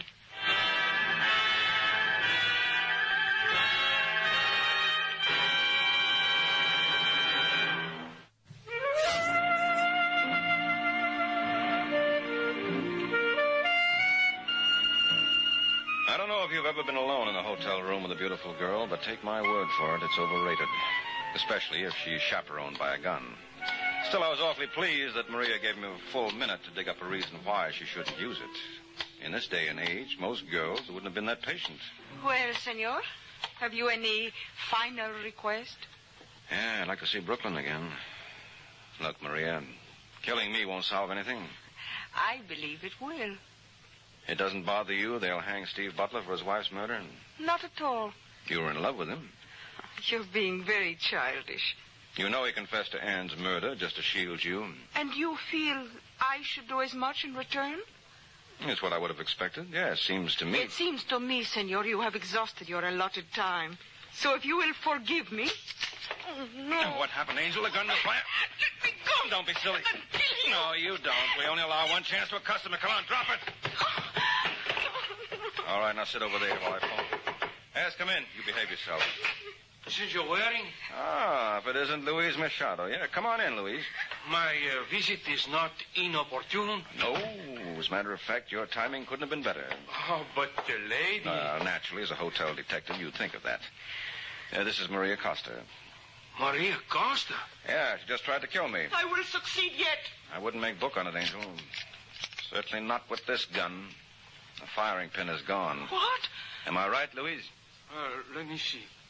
Oh, but yes. Someone has filed it off. It would require a miracle for her to harm you with this. Mm-hmm. Well, strictly between us, I don't think she was really trying. You're insane. Really, senor? Don't you get it, Louise? She's in love with Steve Butler. So? So he confessed to shield her. Now, if she had just walked in here and did the same, what would have been my reaction? Well, senor, you would have thought that she was trying to protect him. That's right. I would have patted her shoulder and told her to go home like a good girl. So she decided to incriminate herself, and taking a shot at me seemed like the best way to handle it. No. Yes. And being the type girl you are, you wouldn't want to see me hurt, so you filed off the firing pin, hoping it would go unnoticed in the excitement. I tell you are wrong. Just relax, Angel. I do not understand. If she did not kill the Senora Butler, who did? Well, I'm glad you asked me that, Machado, because I just happened to be prepared with an answer. Now, who knew that Ann Butler had $5,000 on her to pay a gunman? Who alone had the opportunity to follow her over to Maria's apartment and kill her there for the bundle. Who? You. Oh, really, senor? Now, don't be unhappy, Luis. You couldn't use that money anyway. It's not inflammable. Where you're going, you'll need money to burn.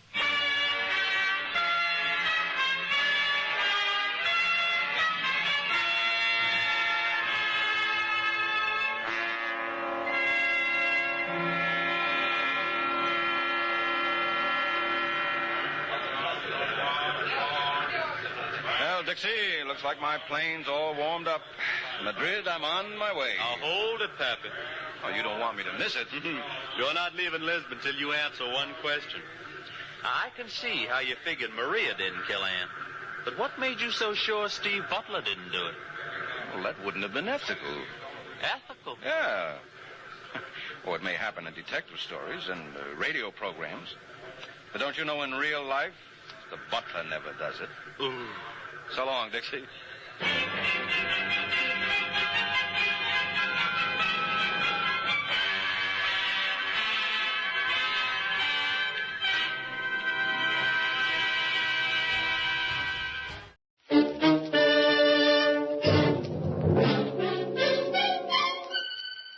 Box 13.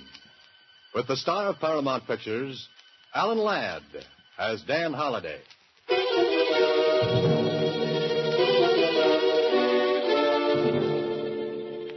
Box 13. Box 13. Box 13. Box. The body lay like a squashed melon at the foot of the cliff.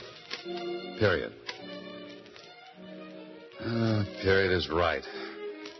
Well, what happens now, Holliday? The inspector wonders how. The inspector wonders. Oh, no, it's Holliday who wonders. I wonder how. I wonder why. I wonder what.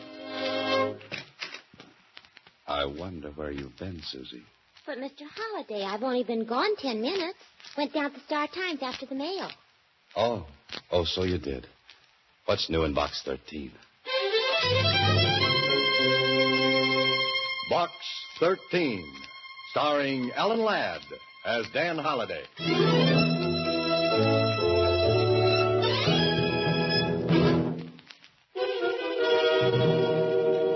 And now, Box 13, starring Alan Ladd as Dan Holliday. Well, this is quite a letter. Your ad, Adventure Wanted, will go any place, do anything, reads like a challenge. If it is, I dare you to go to Bay City Pier tonight and do what you will be told when you board the Ruthie J. The Ruthie J. Mr. Holliday. What's the matter, Susie? You wouldn't go on a boat, would you? Oh, why not? As a kid, I was a Sea Scout. Haven't been on a boat since, and I love them. But, Mr. Holliday, what if when you got on that boat you were shanghaied? Susie, the word is shanghaied. Oh, shanghaied, shanghaied. What's the diff? Suppose some smuggler hits you over the head with a sloop or something, and... A sloop? Oh, Susie. Yes, a sloop. And then they sail off and dump you on the beach at Timbuktu. They couldn't sail off and dump me on the beach at Timbuktu. Why not? Timbuktu happens to be in the middle of the Sahara Desert. Oh. Yes, oh. And please tie an anchor to that imagination of yours. Okay, Mr. Holliday. But if you wind up on the other side of the world, please don't write me a letter about your voyage. No? No. Just reading about the ocean makes me seasick.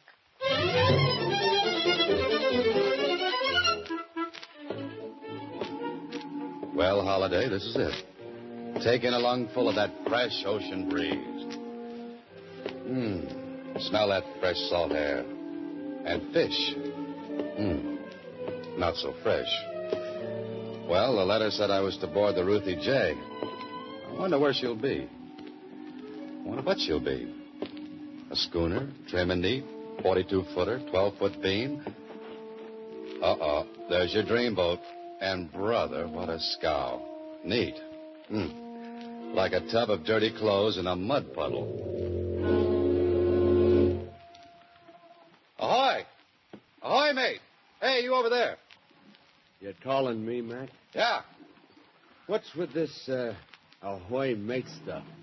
You're a seafaring man, aren't you? Don't let these tight pants fool you. And just 'cause I'm standing on the sea jitney, don't make me no sailor boy. Oh, my mistake.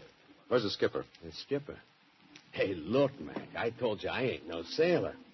With me, you gotta talk English. Right, Gunzel. Dip that heater back under your wing and take me to the boss of this fish factory now. That's better. Now you're talking my language. Can I help you across the rail? Oh, thanks. Say, is your name Holiday? Yeah. Dan Holiday? Now, how'd you guess? Pleased to meet you. Sweet dreams, Holiday. I hope you enjoy the boat ride.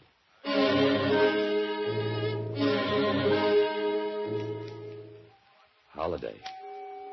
Oh, Holiday, you've been sleeping long enough. Better wake up and see what's making your bed roll around like this. Oh, my aching head. Hey, what is this? Don't look now, Holiday, but Susie was right. You've been shanghaied. You're out at sea.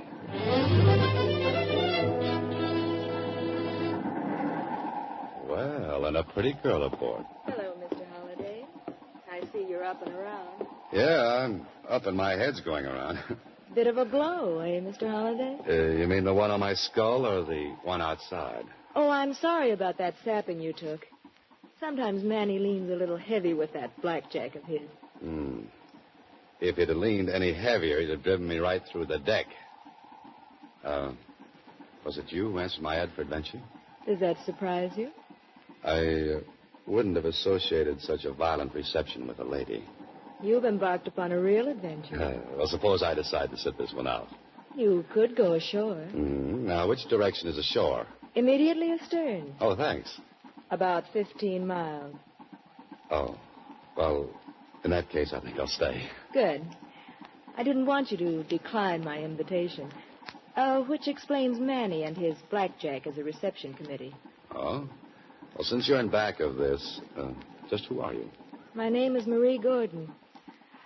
I felt you might be in need of a vacation, Mr. Holiday. Oh, sort of a holiday for Holiday. Is that it? Exactly. Well, great.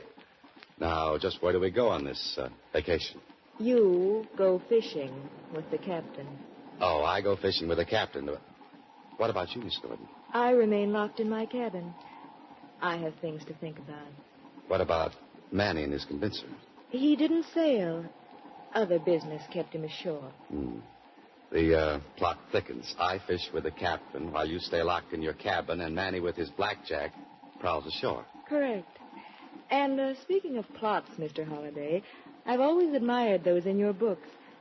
Perhaps you could confirm something for me. I could try. Establish the case of someone having something not his own, wishing to keep it from another person who desires it as well. Where would you put it? Well, in the place you'd least expect to find it, of course. Of course, Mr. Holiday. Good night. Good night, Miss Gordon. Remember, the fish bite early. I know, especially the suckers. There's a strong odor aboard this ship, and it isn't just fish. But there's nothing you can do tonight, Holiday, so you might as well get some sleep. Oh, a sailor's life is the very best life, so it's a sailor's life for me. A sailor's morning. life for... You're the captain? Yep. Morning, sir. Come through last night's squall okay? Yeah, except for this bump on my noggin. Rolled against tension, eh? 'Twere a bit rough. Rough is right. Oh, I understand you and I are going to do some fishing. Aye, sir. These grounds is good for swordfish. Might even catch us a marlin. Just where are we, Captain? Them islands way off there is the Carolinas. And the albacore here, too. Doesn't Miss Gordon like to fish? Don't know, sir. This is the first time she's hired me in the Ruthie J. Then this isn't Miss Gordon's boat? Nope. She's mine. We're just chartered for this trip. How long are we provisioned for? 4 or 5 days. Could put in at Avalon if you want to stay out longer. I didn't want to stay out this long. Not ready to go ashore so soon, are you, Mr. Holliday? A few days fishing is just what you need. What I need is to have my head examined. That bump still bothering you? No, but what might be happening back in town is. Relax, Mr. Holliday. Everything will be taken care of. Yeah. But I'm wondering how and what and why. Why is right. Just why would a girl like Marie Gordon maroon you on a fishing boat? What's the gag? And how's it going to be pulled, and on whom? Holliday, as an author, you're not even a good fisherman. You're quite a fisherman, Mr. Holliday. Why, in just 4 days, you handle that heavy gear like a real deep-sea man. Thanks. But don't you think we've got enough fish? You've got another. There goes your line off the outrigging. It's a big one. Let him run, sir. Now, hit him hard. Good. You've got him, sir. Don't look now, but I think he's got me. He's a mauling, I think. Let him play. Let him go play with someone else. I'm tired. Well, that's too bad, Mr. Holliday. You set your drag too soon. That's why he broke the gear. I wanted to break the gear. I'm sick of fishing. Captain, I want to be put ashore now. Sorry, sir. Miss Gordon will have to give me new orders. Now, look, Captain, I'm going ashore. I'm going to be there before tonight. But Mr. Holliday... Captain, you heard the gentleman. He's going ashore. Aye, ma'am. Do we run for the mainland or the islands? Neither. We stay here. But you said Mr. Holliday was to go ashore. That's correct. Lower the dinghy, Captain. The dinghy? And hand Mr. Holliday the oars. The oars? Ma'am, we're more than 10 miles off Catalina. If Mr. Holliday wishes to be ashore before tonight, he'd better start rowing now.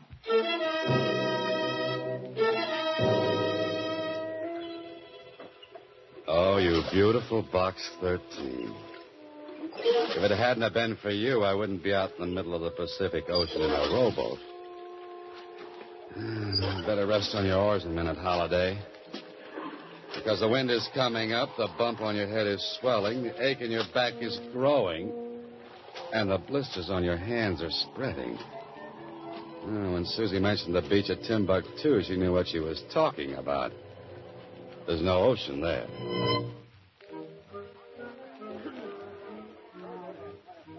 Hey, Spaulding. You looking for me? Oh, there you are, Manny. Yes, I've been looking for you. Now, what does the great Edward B. Spaulding want with Quiet, will you? You should know better than to mention me by name. Get in that boat. None of your penthouse-type clientele would be in a joint like this.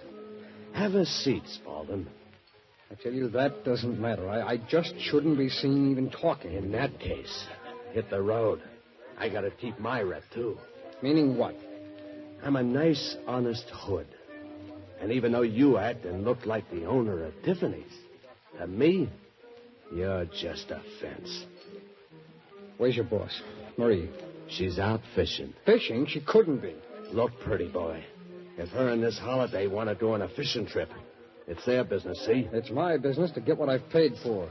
The last shipment's overdue. Now, where is it? You're sounding kind of tough. For you. With the amount of money this deal involves, I can get tougher. Well, I don't know from nothing. You gotta talk to her. If Marie's trying to pull something... Hey, wait a minute. You mentioned a Holiday. That wouldn't be Dan Holiday. Did I say Holiday? Thought I said Hollahan. Or was it Halloween? All right, Manny, be a comedian. But tell your boss if she doesn't produce that merchandise by tomorrow, there'll be trouble. Ha. If I told her, she might die of fright. If she doesn't come through, somebody is going to die. And it won't be from fright.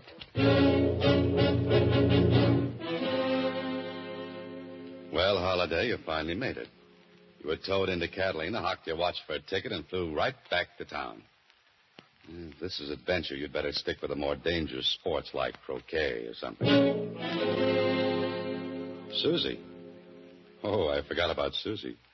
She'll wonder what's happened. I'm 4 days late for lunch.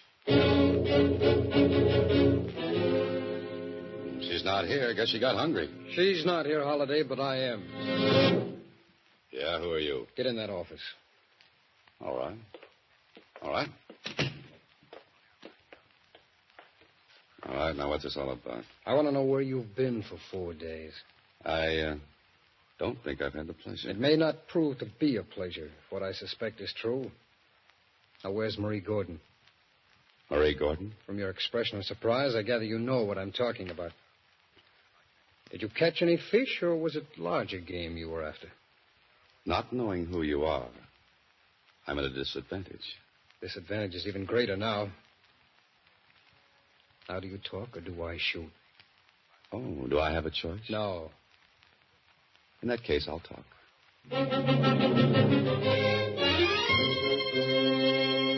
You are listening to Box 13, starring Alan Ladd as Dan Holliday.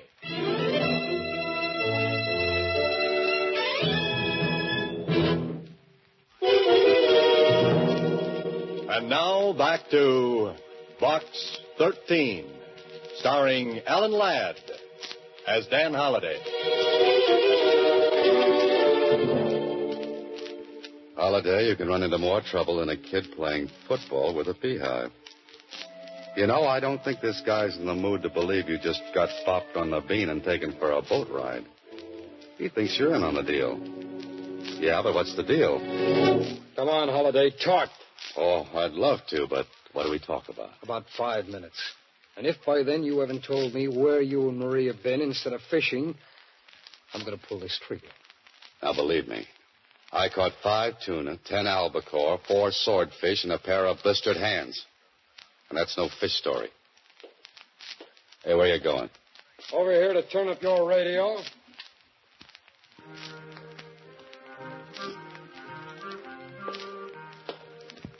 You see, I'm very considerate of others. This is a very big gun, makes a very big noise. I don't want to disturb the neighbors when it goes off. Okay, Mr. Whatever your name is. I'm going to tell you exactly what happened. And if you don't believe me, you can start shooting. You sound very brave, Holliday. And I act very dumb. Now, I know it was stupid of me to accept a blind invitation to visit a boat named the Ruthie J. Because when I got there, a tough character in tight pants used my head for a dinner gong. Somebody slugged you? Yeah. And I've got the bump to prove it. This character's name wouldn't begin with the letter M. As far as I'm concerned, it ended with A-N-N-Y. So it was Manny. Well, go on. Well, while I was unconscious, I was tucked Betty by in the cabin of the boat. When I woke up, I was gazing into the lovely blue eyes of one Miss Marie Gordon, a woman I have never seen before in my life. Then I suppose you and this total stranger went fishing for 4 days. Now you took the words right out of my mouth. Well, find some more. And tell me you didn't ask any questions. That you were just brought back home with salt spray in your hair, a beautiful tan, and nothing else. I asked plenty of questions, to which I got plenty of no answers. And for your information, I wasn't brought back home. Oh? You, swam? No, I rode. 10 miles all the way to Catalina. There I caught a plane, took a cab from the airport, and found you here waiting for me. That, brother, is my story. You turned off the radio. What's the trouble? No gunplay? No gunplay. Great, but why the change of heart? Holliday, I understand you're quite an author. But even you couldn't make up a story like that one.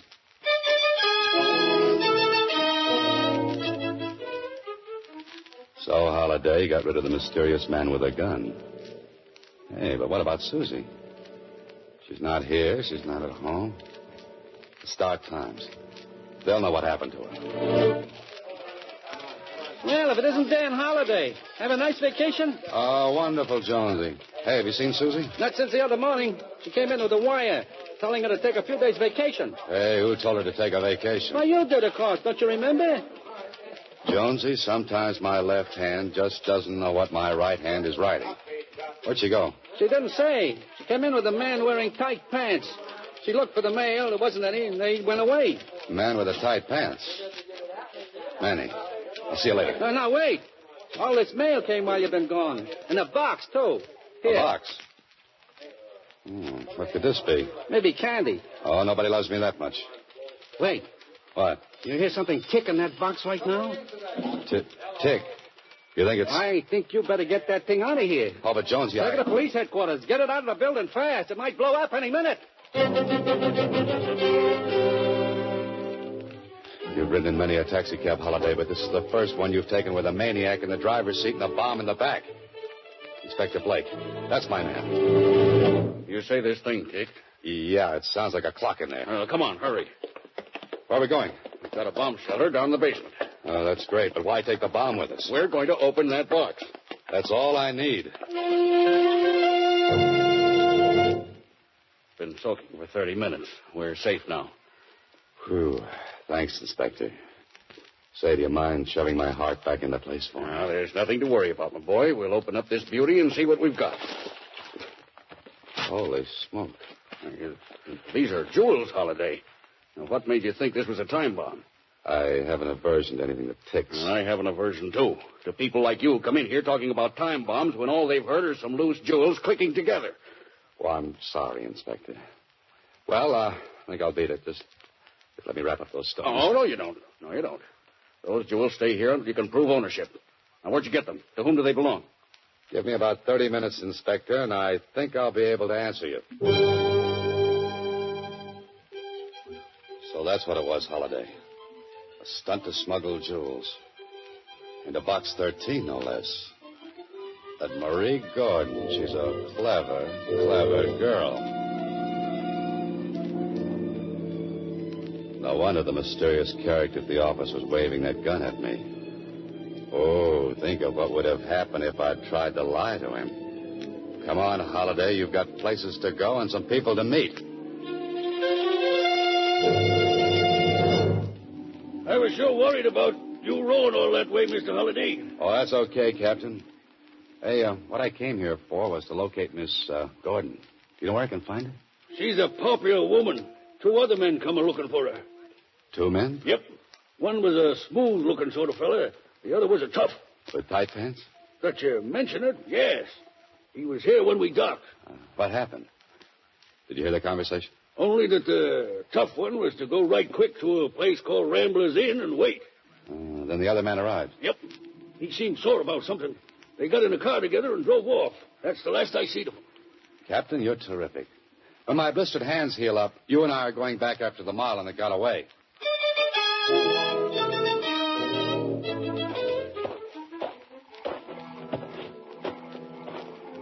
All right, Matt. Where do you think you're going? Well, if it ain't Mr. Holliday again. Only this time, I don't think you were invited. Yeah, that's right. And this time you're the one who's going Betty by. Pleasant dreams, Manny. Here. Just in case you get restless in your sleep, let me tie you in bed with this baling wire. I didn't have time to ask you in which cabin there were, Manny. With those angry voices I hear down the line, I don't think they would be coming from honeymooners. Free for the last time. Where are those jewels? Don't threaten me, Spaulding. Manny's right outside. One call from me and he'd be all over you like a rug. I gave you the money to pay off the smugglers. I want the jewels. At first, the boys didn't want to turn over the stuff. When they finally did, I thought they might try to get it back. So you went off on a fishing trip with a man named Holliday. Why? Certainly. And for a good reason. Holliday has the jewelry. What? How did he get into this? You know about his ad in the Star Times? What about it? Well, I thought we might have trouble with the boys. I had to think of a place to put it where they wouldn't expect to find it. So? I sent it to Box 13. Where are you going? Pay another visit to Dan Holliday. Don't bother. Huh? I'm here. Holliday! Manny! Manny! I'm afraid Manny won't hear you. What? He's taking his nap. And you look sleepy, too. Say, Manny's blackjack works fine. Your friend Spaulding is sleeping like an infant. Now, what? Now, what's this about my having that smuggled jewelry? You, could share in it with me. You're very generous. I can afford to be. Duty-free, And with Spaulding's wealthy client. Oh. You decided to cut Spaulding in after all. Why should I? What do you mean? I'd rather cut you in, Mr. Holliday. No, thanks. I'm not interested. But that's foolish. Think of all that money. I am, but I'm also thinking of a great tag for the yarn I'm going to write. But what will that get you? Royalties, lady. Royalties. This is Box 13, starring Alan Ladd as Dan Holliday.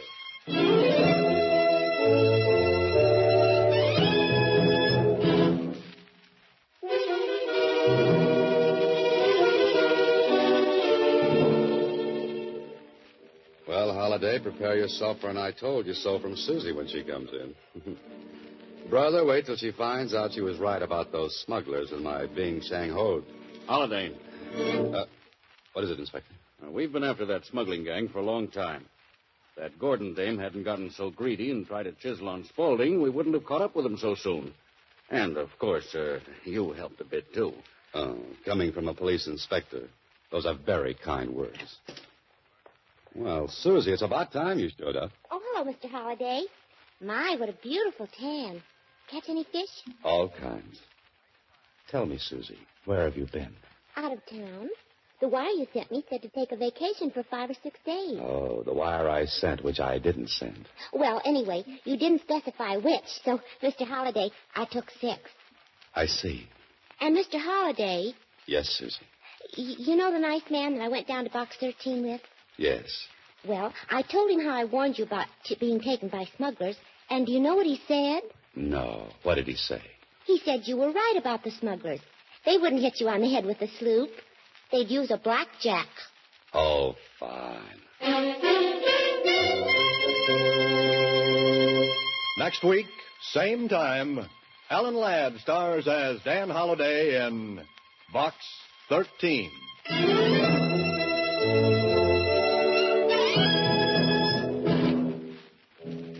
Alan Ladd appears through the courtesy of Paramount Pictures and may currently be seen in Wild Harvest. Box 13 is directed by Ted Hediger, with original story by Frank Hart Tausig. The part of Susie is played by Sylvia Picker. Original music was composed and conducted by Rudy Schrager. This is a Mayfair production.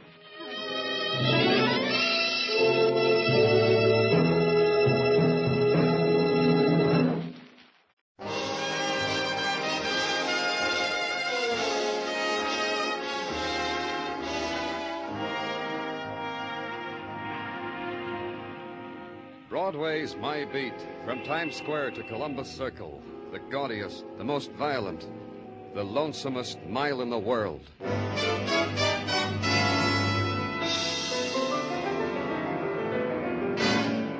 Broadway's My Beat, with Larry Thor as Detective Danny Clover.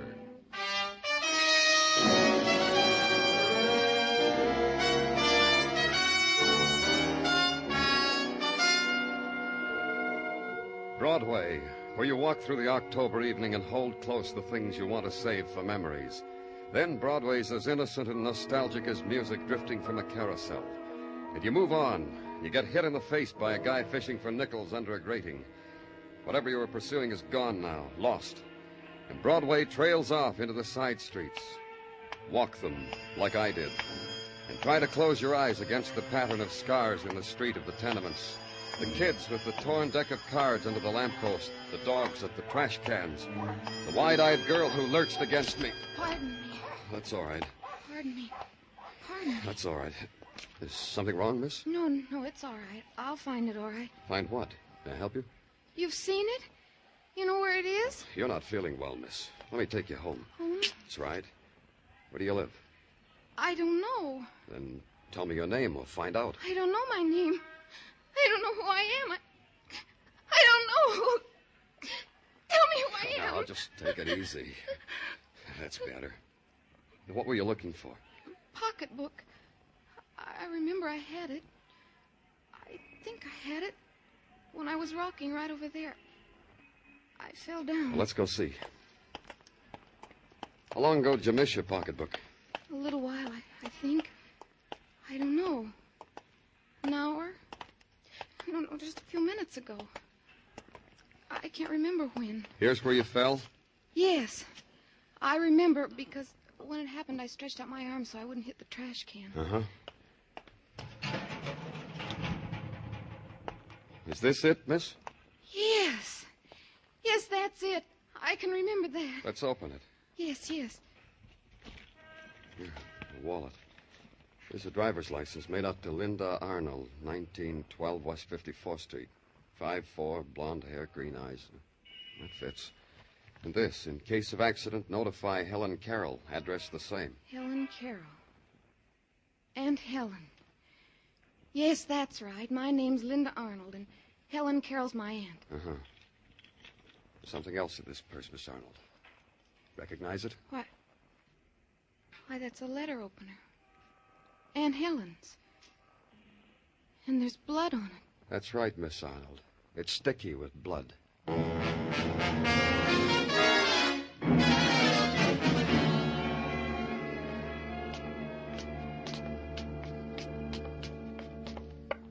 Which is your apartment, Miss Arnold?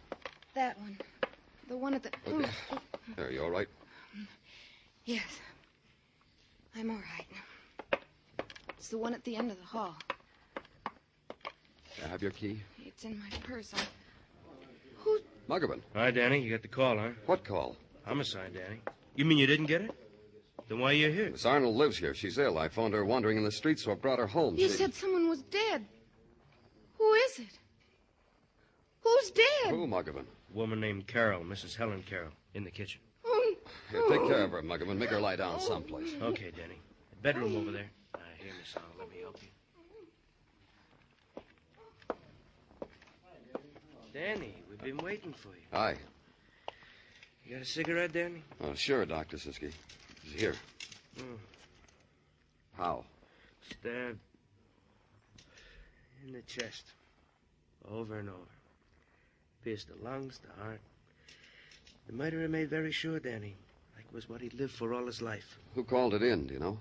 Yeah, Detective Muggavan said some man from a coin box. Wouldn't give his name. Stabbed. Boys know with what? No weapons and evidence, Danny. They think it was a knife, a small knife like... A letter opener, maybe? The boys mentioned the possibility of a letter opener, yeah. There's a girl in the bedroom, Doctor. She'll need your help. Don't take me to her, Danny. I killed her. I killed her. I hated her. She was mean and rotten. She twisted everything and made it dirty and mean. I killed her. Hold it, Danny. You too, Muggavan. But gently. You'll be all right, miss. It'll be all right. I want Ted. Bring Ted to me. Tell him. Tell Ted. Oh. Tell him I killed her. Tell him to come to me. Dr. Sinsky. A moment longer, Danny. In a moment, she'll be asleep. This girl murdered Danny? She's asleep. You're right, Dr. Sinsky. It only took a moment. It only took a moment, and sleep touched Linda Arnold, and the face gouged with hysteria smoothed down to a kind of release and innocence. Her lips formed a final word, Ted, once. Then she surrendered to sleep. I left.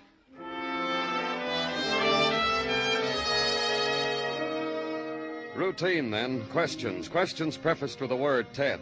And answers from people who lived in the apartment house. Ted? Guess that's her boyfriend that always comes calling, mister. The good-looking boy in the uniform. Then a woman who opened the door for me before I knocked told me, Ted, you mean Ted Raymond, mister. Linda's boyfriend. About his uniform, mister. Guess that's because he drives a bus. And more questions. And find out Ted Raymond drove a bus for cross-country tours. Go to the depot.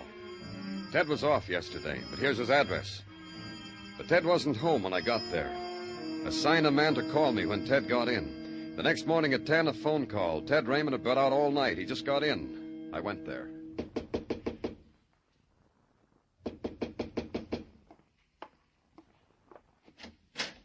You're the police. That's right. Danny Clover. Come on in. Thanks. How'd you know I was... You were the police? How did I know? One of your boys was outside this house when I came in. He was trying to look like a maple tree, like the one that's outside, real detective-y looking. fat man with a cigar trying to look like a maple tree. I came home, he went across the street and made a call, then you came. Have a chair. Thanks. You know why I'm here? Sure. Uh-huh. That's why you were packing that bag over in the bed. Maybe I was doing the wrong thing. I don't know the etiquette about getting arrested. Do they furnish prisoners with small and necessary items like razor and toothbrush and combs and brushes, huh? Go ahead. Look, that's what I'm packing. Look and then arrest me. Arrest you for what? Come on, come on. I don't get cagey on me. Arrest me for murder. I killed Helen Carroll. Where were you all last night, Ted? Killing Helen Carroll and walking the streets atoning to myself for my crime. How'd you make out? Fine. She needed to be killed. All her money. Linda never got a cent of it. Kill her Aunt Helen, marry Linda, be rich. Logic. But now I'm caught. How'd you kill her? I stabbed her. With what? How do I know with what? I picked up something and stabbed her. Let's go, Mr. Clover. Take me down to headquarters, get me a secretary, and I'll dictate my confession. It could have ended there with the boy's confession and arrest. Could have been easy. Easy to erase the words of a girl, the cries of a girl uttered in anguish and hysteria, the sickness of the lost. Easy to put out of mind the blood on a letter opener found in her purse, found behind a trash can. A girl wandering aimlessly in the twilight. That never happened. But you know it did, all of it. So you make a call to Dr. Sinsky, and he tells you the girl is in the police hospital. Yes, she can talk to you. She's been asking for you. And the girl sitting upright in the bed is a girl who was never lost, who never cried, except alone. I've waited for you to come back, Mr. Clover. You're better now. Feel all right? Look at me. What do you think? You look fine. I tried. I made them bring me lipstick and powder. And this negligee. It's one I've been saving. You like it? You consider this an occasion, Miss Arnold? Isn't it? Can you remember what you told me when I brought you home the other night, when we found your aunt? I remember it exactly, word for word. I said I killed her because I hated her. My aunt was mean, Mr. Clover, and rotten. That's why I killed her. This makes it an occasion, doesn't it? You lived with your aunt? Ever since I was in pigtails. Ever since I was 12. I think it began the first night I stayed in her house. Yeah. That's right. That's when it began. What began? The hate. The loathing. Why? Because she made me cry. Because she put me in a dark room and let me cry all night. You'd done something wrong? Mm-hmm. I did wrong. My mother and father were dead. That's what I did wrong. There was no one to take me except a school friend of my mother's. I call her Aunt Helen. That's what I did wrong. And after that? Have you ever had to live on the charity of a bitter old woman, Mr. Clover? It could have been so nice. She was that rich, $100,000, Alfred said. $100,000, and we ate out of paper bags we dressed in. Alfred? Who's he? Alfred Carroll, my uncle. My aunt's husband. Poor thing. We didn't even know about him. Where is he? I don't know. But find him, Mr. Clover. He'll be so relieved that I've killed her, so happy.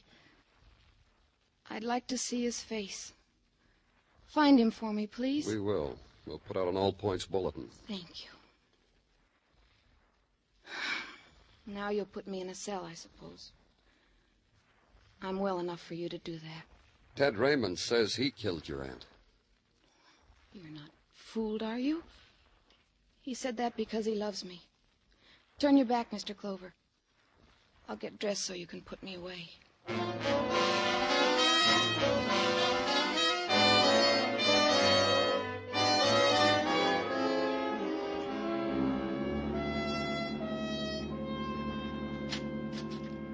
Danny?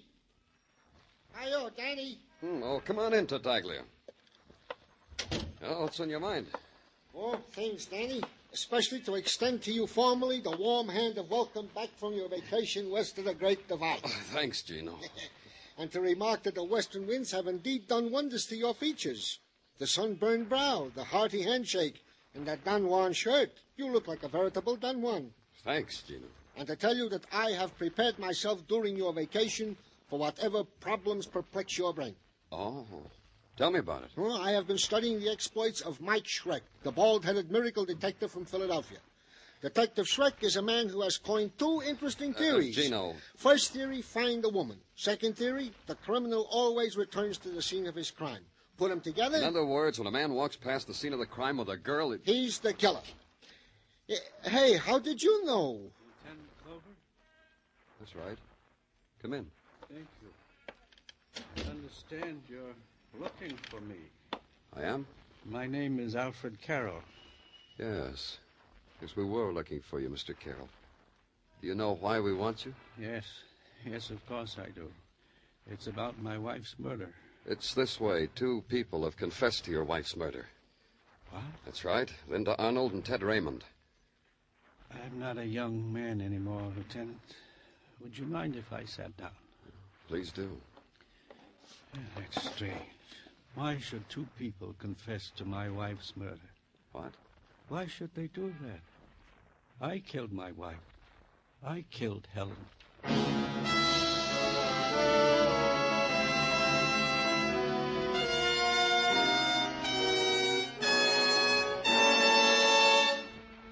You are listening to Broadway's My Beat, written by Morton Fine and David Friedkin, and starring Larry Thor as Detective Danny Clover.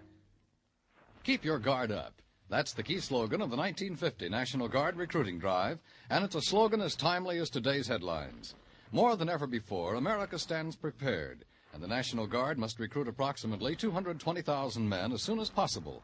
By joining the National Guard, young men will have the advantage of choosing their own unit and preparing themselves for promotion by being in a job for which they are best qualified. Investigate the National Guard now. Help America to keep up its guard.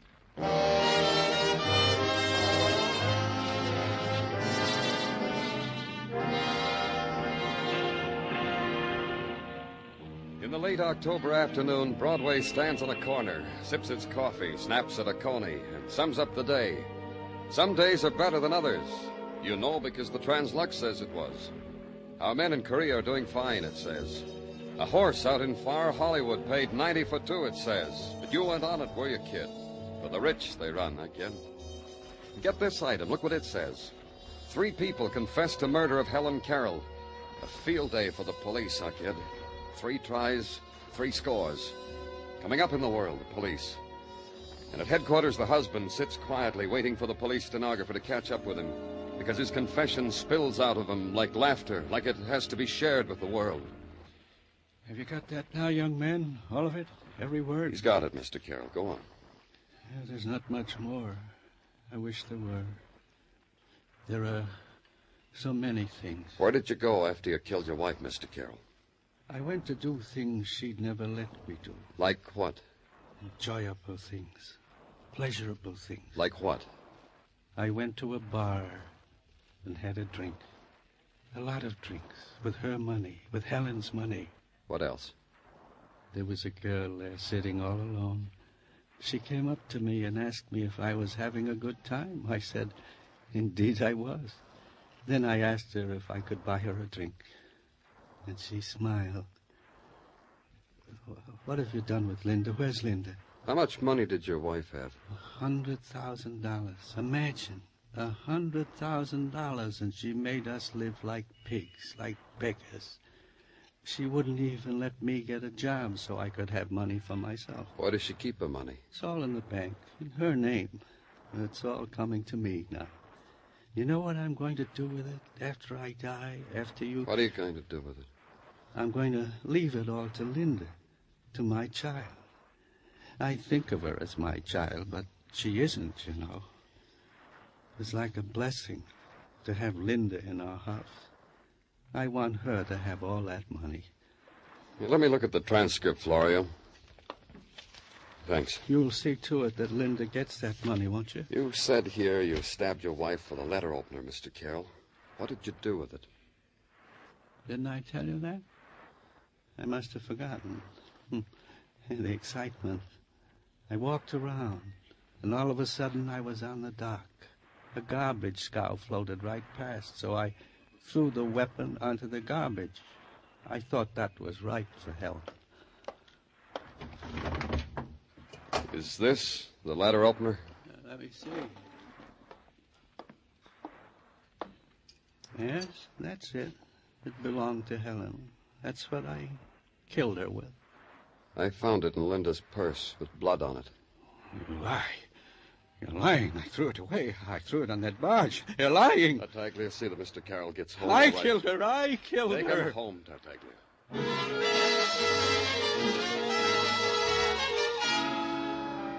There it was. 3 people confessed to a single murder.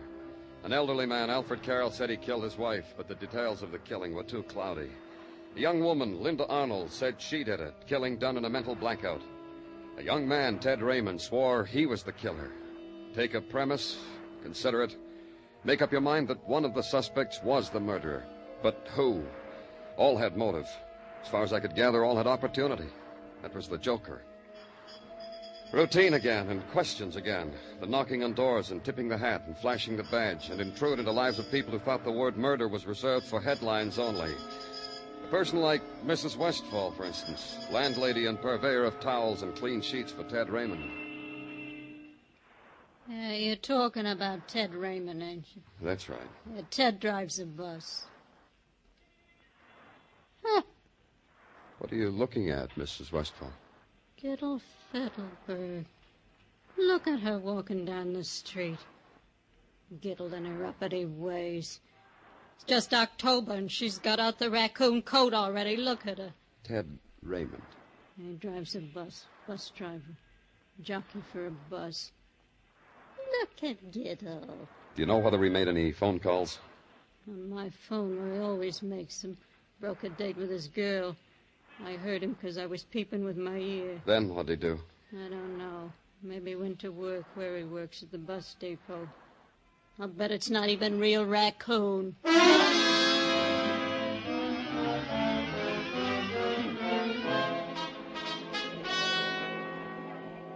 Bus leaving Are you for Trenton, Mr. McLean? Philadelphia, That's right. What Baltimore, can I do and for you, sir? Washington. I'm from the Leaving in police. 5 minutes Oh, at fine. gate I drive 3. that bus for cross-country tours. I'm supposed to take it out to Washington in 5 minutes. Think I'll make it? Sure, this'll only take a minute. The man at the ticket window said you were a friend of Ted Raymond's. Was Ted in trouble? Oh, I'm just supposed to answer the questions. So you'll make the bus. I know Ted. Did you see him last night? All night. Sat up with Pinochle all night from 5 p.m. to 4 a.m. That's funny, you know. What's funny? He called me very early this morning. Told me if anyone asked to say I never saw him at all last night. Bus But leaving you're a for policeman. Trenton, Yeah, better catch your bus, Philadelphia, Mr. McLean. Baltimore and Washington, leaving in 4.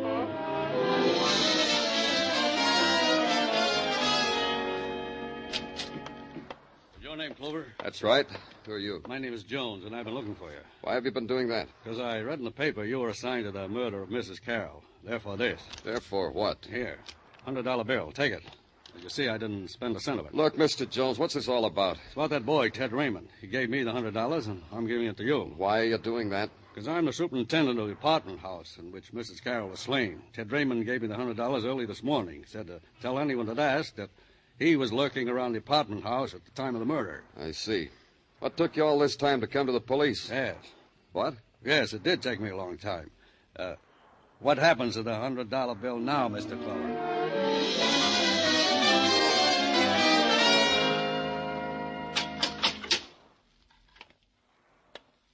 Hello, Ted. Your marbles must have come loose, Mr. Clover. You leave that door open, I make a dash for it, escape, become a fugitive from justice, make a name for myself in the papers. But you won't do that, will you, Ted? A dreamer. You won't do it because you like it here. Yeah, that's right. I like it here. The walls are worn thin where guys have cried on them, where guys have beaten their heads against them. Oh, yeah, I like it here, Mr. Clover.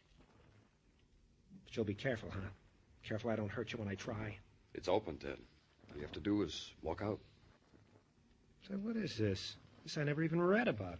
You told me you killed Helen Carroll. Yeah. Who else should I tell? Bring them to me.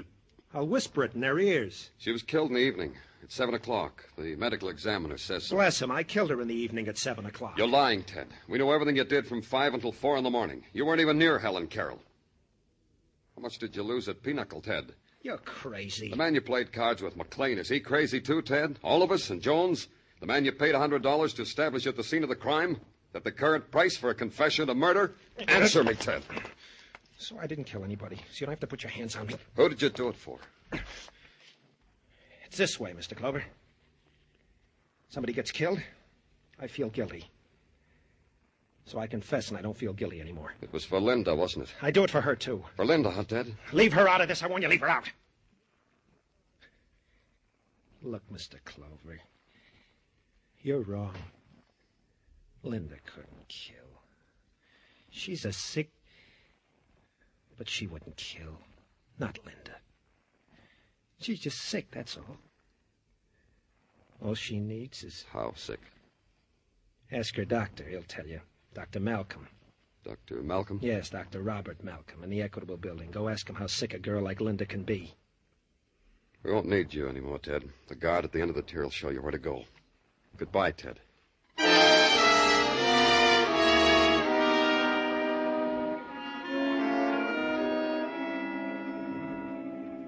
Well, the case of Linda Arnold is not a very exciting one, Mr. Clover. I don't want to write a magazine article, Dr. Malcolm. I'm just trying to clear up a murder. I'll wager the material you police come in contact Look, Doctor. Of course, Linda Arnold. She came to me some years ago. How many years ago? Oh, about 10, I'd say. Charity patient. Later, I found out her aunt was quite wealthy, so I had it done up for my fee. Her aunt was the one who was murdered. Really? Now, that's interesting. Oh? Why? Well, let me ask you a question, Mr. Clover. Did Linda kill her aunt? We're not sure. Maybe she did. Why do you ask? Well, there might be a pattern for murder there. Linda was an emotional girl, and when an emotional crisis presented itself, she would, black out. In other words, at times, rather than face reality, Linda would... I said it. Black out. Would you say you cured her, Doctor? I can only say she hasn't had need to see me for the last 3 years. Yes, I'd say she was a perfectly healthy, normal girl. Anything else? No? Good day, Mr. Clover. It was 5 p.m. when I walked out of Dr. Malcolm's office. It was 10 minutes after 5 when I called the police headquarters and had them release Linda Arnold. Then back on Broadway for a hot pastrami sandwich. I almost had some cream soda, too, but Morris, the waiter, said, Danny, you look dyspeptic. I prescribed celery tonic. Then the theater crowds began to gather and Broadway became crowded, so I left it. Linda Arnold should be home by now. I went there, to her apartment. But it wasn't Linda Arnold who opened the door for me. Oh, it's you, Mr. Clover. Please come in. Thanks, I will. Where's Linda? She was just admiring the clothes I bought for her. I opened a charge account for her because I'm going to get all that money, and I bought all those beautiful clothes for her. Silks. Linda looks so wonderful in silks. See? These, and these, and these. Where's Linda, Mr. Carroll? And this. You should have seen Linda in this. We played that record you're listening to so Linda could walk around to it. Let's get rid of it, huh? Where's Linda, Mr. Carroll? Oh, she's in her room changing into something else. Call her. Because you want to take her back for murder? It won't work, you know. Linda has no mental responsibility for what she did. And besides that, if she were brought to trial, I'd say I did it. Linda, doesn't she look beautiful, Mr. Clover? How do you feel, Linda? I'm happy. What happened to the music? I turned it off. But I'm happy. I need music to go with it. Look at these things. Look at them. Uncle Alfred bought them for me. Yes, I did. Didn't I, Linda? Ted signed his confession, Linda. What? Yes, the district attorney's going to arraign him tomorrow morning. That's wonderful. Ted did that? Isn't that wonderful, Linda? I asked you, isn't that wonderful? Ted's in jail? Now we have nothing to worry about, don't you see, Linda? Yes. Yes, Uncle Alfred. Linda, don't call me Uncle. I'm not your uncle, Linda. Linda, you're so lovely, lovely. Oh, Linda. You. Take your hands off me. You old man. You. Take your hands off me. How dare you talk to me like that? Get out of here. Get out of my sight. How dare you? I killed for you. Planned this whole thing for you. The years I waited for you. You. Old man. Old man. Leave her alone. I'll show you. Take her, Mr. Clover. Take her.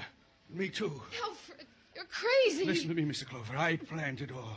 It was I who told her to walk around, to be found in a daze with a knife in her purse. No jury would convict her. I killed my wife, and Linda helped me to do it. Linda?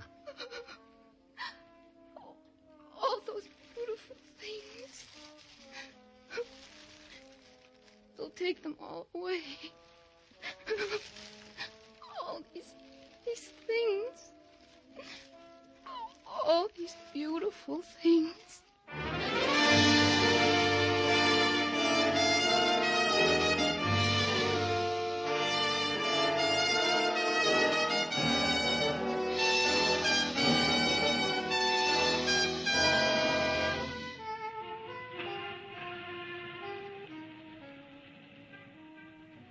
In the time of autumn, twilight sighs down on Broadway.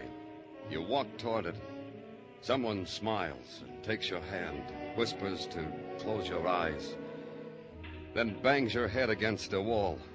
Your scream mixes well with the shriek of the night. It's Broadway, the gaudiest, the most violent, the lonesomest mile in the world.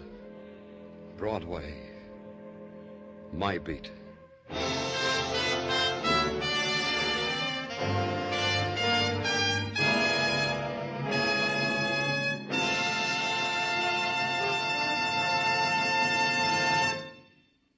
Broadway's My Beat stars Larry Thor as Detective Danny Clover, with Charles Calvert as Tartaglia. The program was produced and directed by Elliott Lewis, with musical score composed and conducted by Alexander Courage. Included in tonight's cast were Joyce McCluskey, Herb Butterfield, Peggy Weber, Lou Krugman, David Ellis, and Jack Crucian. Jack Smith, Dinah Shore, Margaret Whiting, Bob Crosby, the Andrews Sisters, Lowell Thomas, Beulah, Ed Murrow. Anywhere else, they'd make up an all-star list for a week. But at CBS, the Stars address, you can hear them every evening, Monday through Friday. Dan Cubberly speaking. This is CBS, where yours truly, Johnny Dollar, brings adventure Saturday nights on the Columbia Broadcasting System.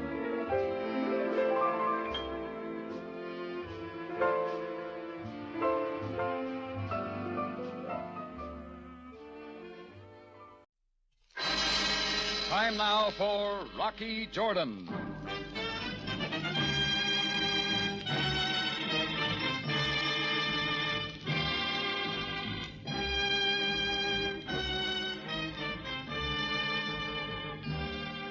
Not far from the Mosque Sultan Hassan in Cairo stands the Cafe Tambourine, run by Rocky Jordan. The Cafe Tambourine, crowded with forgotten men, alive with the babble of many languages. For this is Cairo, where modern adventure and intrigue unfold against a backdrop of antiquity. Tonight's story, The Broken Wing.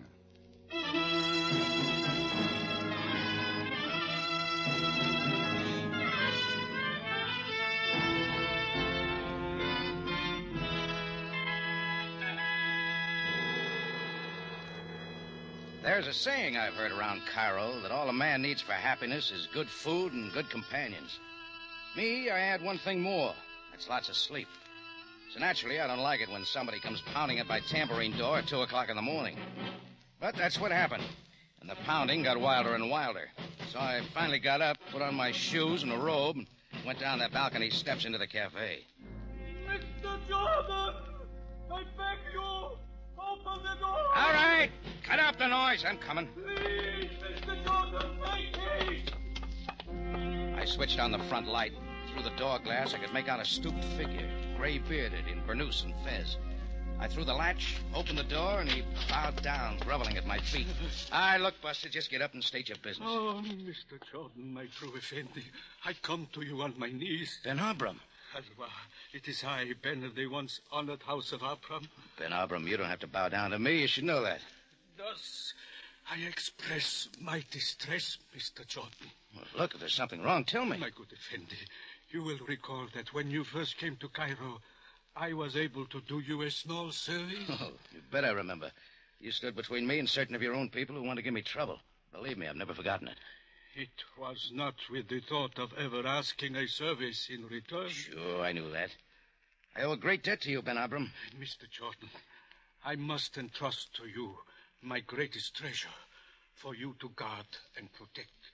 Treasure? Well, sure. There are many things I cannot explain to you, my Effendi. You must only trust.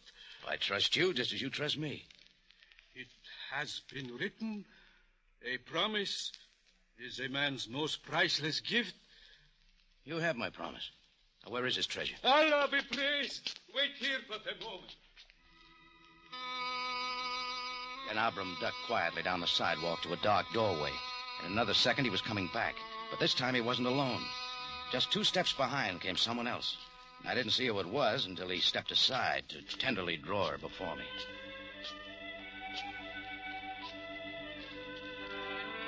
A slight but erect figure in native robes. And all I could see was her soft, dark eyes above the veil that covered her face. Mr. Jordan, my only daughter, Tarina. Your daughter? Mashallah. She is my treasure. Guard her with your life. Wait a minute, Ben Abram. You can't be leaving her with me. I have no choice. It is your promise. Oh, I know I promised. Farewell, Tarina, my child. Saida, my father. I commend her to you, Mr. Jordan. Hide her quickly. Allah protect... Ben Abram, wait. This beats anything yet. My master is not pleased. Oh, everything's just fine. Great. I am most happy, my master. Look, would you mind not calling me... skip it. As you wish, my master. It's just that there's no place for a girl like you. But you are here. That's just it. My father says that you will protect me. From what, Tarina? He does not permit me to tell. But in all else, I am at your command. Sure. What now? Where do you want me to sleep? Sleep? Oh, up those back steps. It's all yours. But will you not show me? That's the way you want it. Up this way. I will follow my master.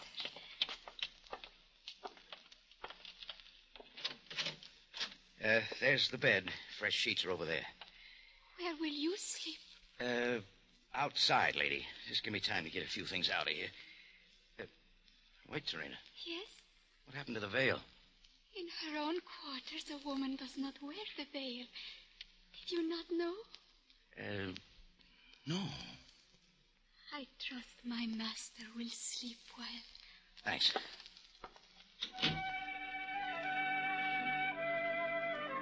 Then I was outside, but I still had my problem. A girl with the innocent round face of the Nile people of foreigner rarely sees. A face that trusted me for protection. From what, I had no idea. I started for my office downstairs, then changed my mind and bedded down on a stair landing just outside the door. The floor was hard, and the strange puzzle that had been handed me didn't help with the sleep. But I finally dozed off. I slept for maybe 2 hours, and I was suddenly sitting up wide awake. I slammed the door open in time to see 2 big robed figures coming in through the shattered window from the adjoining roof. I made a dive for the first one. It was like tackling a stone pillar. He wrestled me more like a bear than a man. I got a lucky chance, and he went over my head and spooked me. I was set for the second one, and my fist drove him back. He lunged at me. I ducked and let him go by and turned to meet number 1. My master, the chair! I saw the chair coming down, but I was too late. It caught me above the left ear. I was on the floor telling myself to get up, only I didn't. When I finally cleared away some of the cobwebs, the room was empty. From below, I heard the crash of a door being broken open. I threw on some things in quick time, was down through the cafe, through the open door, and out onto the street. Far off down the dark street, I heard running footsteps, and I followed. They were always far enough ahead so I couldn't see. When I reached the Sharia Ragoon, there was still nowhere in sight. I hesitated, and I stopped as a little form moved out of the shadows. Bakshish, Effendi. Bakshish for a poor blind man. How much does it cost to see a few things? Oh, Effendi, I am a helpless man, very poor. A couple of big Egyptians with a girl. Which way they go? But the dark, it is everywhere. I see nothing. No bakshish. Yeah. This help? The piastas. But wait, Effendi, wait. Come on, you don't have to test them. They're good. As you say, Effendi, they are genuine. What do you see now? Only 2 piastas. There's some more, but not till you tell me. Suddenly the eyes of this humble man pierced the veil. I'll make it 4 piastas. They went into that great white house over the Nile. Now, dear, go buy yourself some carrots. Nota Shakira. Bakshish.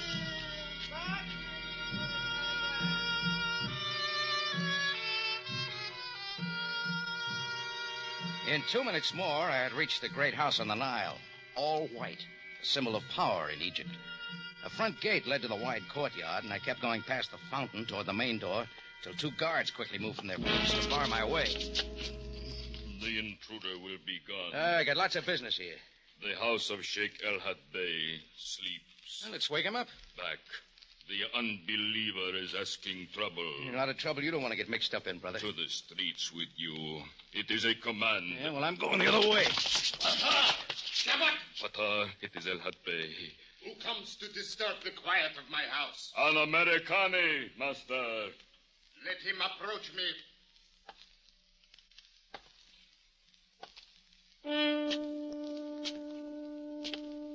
The guards let go of my arms, and Sheikh El-Had Bey waited on the steps before the door. I couldn't help being fascinated with what I saw. Not the colored robes, or the fez that topped his slim face, accented by a well-clipped beard. It was something perched on his shoulder. A Baza Falcon. Its beady eyes, hooked beak, and talons gleaming in the moonlight. By what right does an infidel come at this hour? Little case of kidnapping, El-Had Bey. What is your name? Name's Rocky Jordan. Now, where's Tarina? She is quite safe. She is of no interest to such as you. Think again. Tarina was sleeping at my cafe. Mashallah. She was brought there by her father, Ben Abram.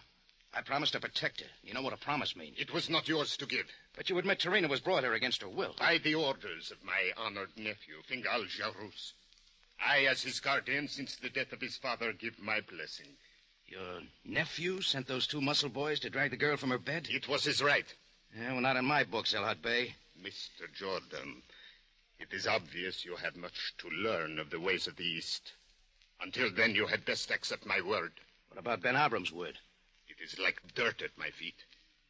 Supposing the police get wind of this, what'll they think? May I suggest that you go now and find out? And leave this house in peace. Yeah, not till I see Tarina and get her story. You will not defile her again by your presence? Let her decide that. Then I have no choice. Batal, Shamak! Throw this unbeliever into the streets. I will,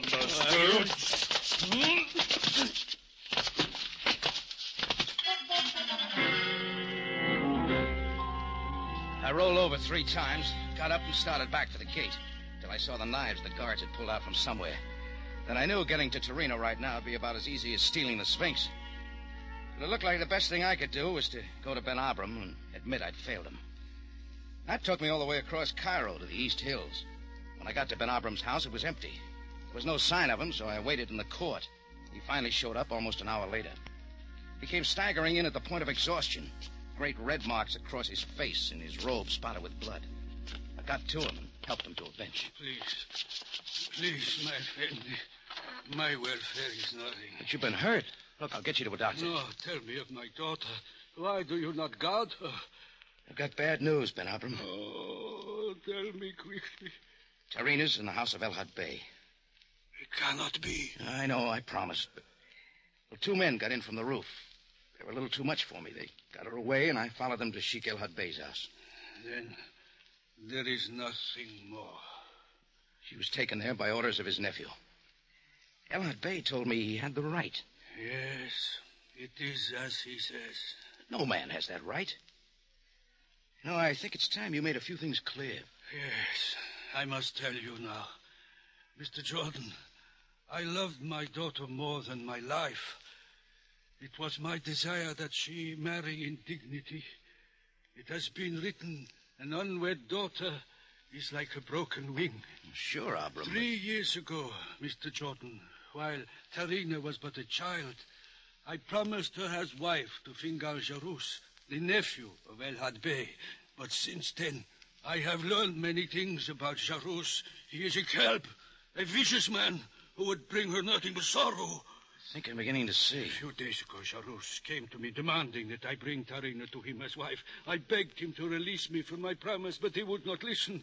Yeah, but as her father... No, Mr. Jordan. She was his by right of our law. And Fingal would not listen. He threatened to take her from me. I could not entrust her to one of my own people. That's when you brought her to my place. Yes, I was willing to face dishonor, to suffer humiliation, but my daughter must be protected from that man. What happened to me was nothing. Looks like I let you down. I am only grateful for your efforts, Mr. Jordan. No, there is no way of getting her back. But look, we can do something. No. Man's efforts are as nothing against the will of Allah. It was his decree that my promise be fulfilled.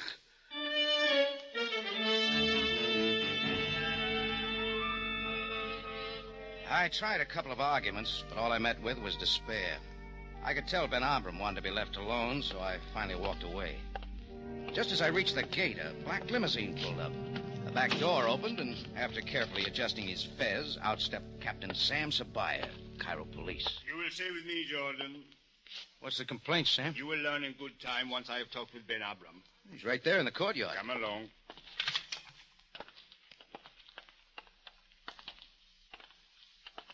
Ben Abram. Bismillah, Sabaya Bey. It is with regret that I do not come as a guest of your house. Then for what purpose? To ask if you last night were at the home of Sheikh Al-Had Bey. You do not answer. Supposing he was, Sam. What about it? One moment, Jordan. Ben Abram, the marks on your face as from sharp claws. How do you explain them? It is as you say. They are the marks of the Falcon. I was at Al-Had Bey's house. With the bird, he drove me away. Okay, Sam, maybe you'll be interested to know I was there, too. I do know. Jordan, have I not warned you to keep away from such affairs as this, which do not concern you or any other foreigner? Abram entrusted Tarina to my care. To me, what has happened is kidnap. I know our ways aren't always the same. Indeed, they are not, Jordan. Look, how about getting to the point? The nephew of Al-Had Bey is dead, slain by the knife. You're not accusing one of us. Perhaps that is not necessary. Wait. At what time was Fingal killed? But a short time after your daughter was brought to the house. Very well. It is best that I confess. Then I killed Fingal. Now do with me what you will.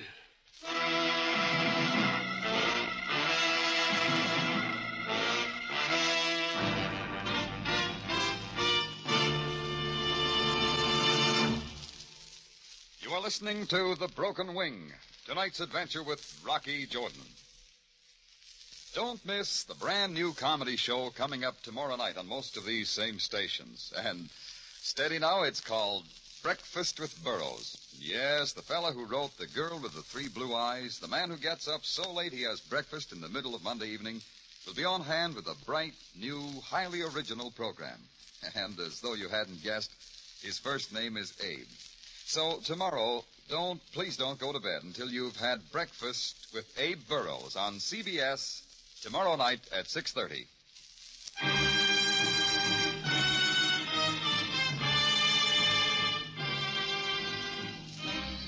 Now we return you to Cairo and tonight's adventure with Rocky Jordan, The Broken Wing.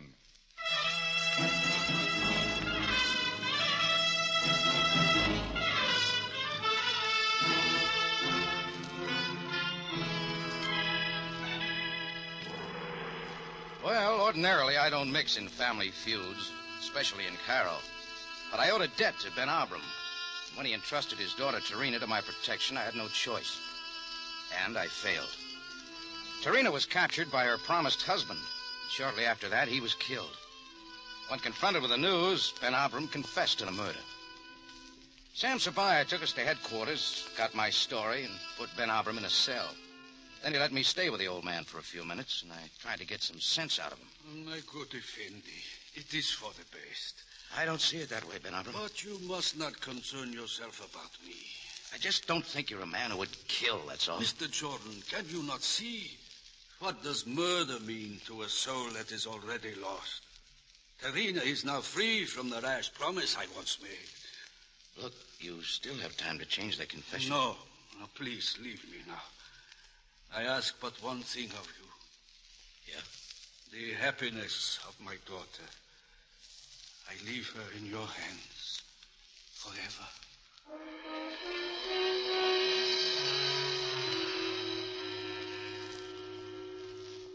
I left him then. Ben Abram had given me a tall order, but I had to do what I could. Anyhow, I wanted to clear up a few things in my own mind, so I went back down to the big white house of Sheikh Al-Had Bey on the banks of the Nile. There was a steady stream of friends and relatives going in by way of the court. The Bay was there at the door, greeting the mourners. The Falcon still perched on his shoulder. Have I not sent you once from this house? I just came back to set things right, Elhad Bey. At another time, Jordan. My most gracious Elhad Bey. What would you have, woman? It is I whom you summon. For a few pieces of silver I come to mourn for the departed one. It is well. Take the silver. Retire now to the upper chambers and wail with the others. Shakir.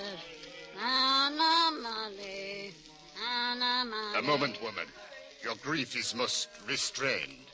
Perhaps a few more pieces of silver. The Bey is most generous.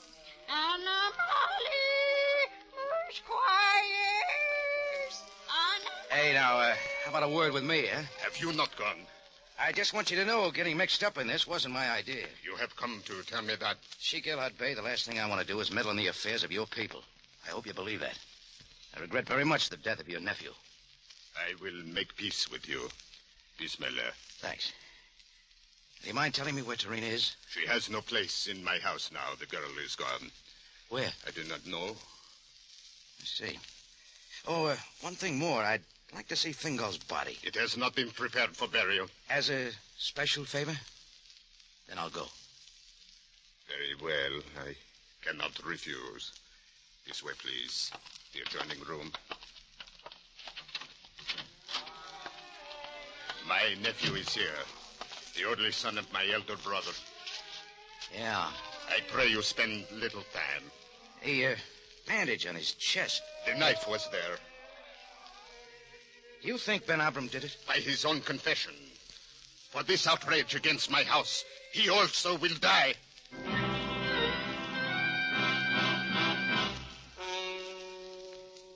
Well, I took my cue and got out. Elhad Bey had no reason that I could see to lie about Tarina, and I knew she wasn't there.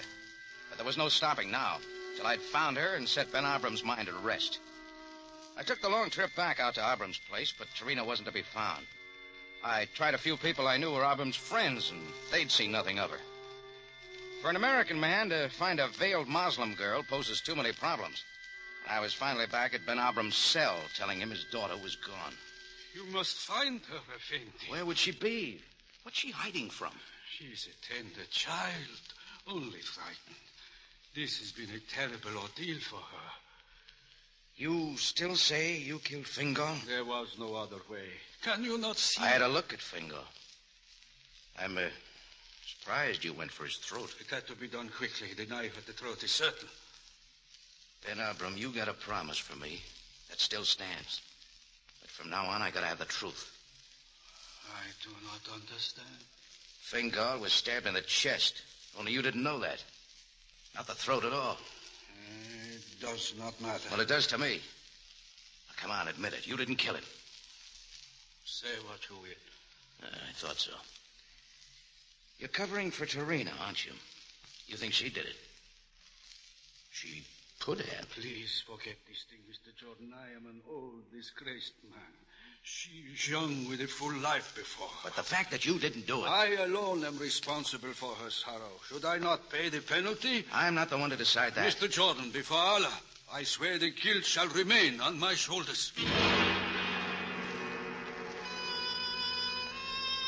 That's when I left Ben Abram. From now on, it was up to Tarina. She'd have to make the choice. But right then, I was kind of beat. I went back to the tambourine, drew a beer from the tap, and went up the steps and went back to my room where I could do some thinking.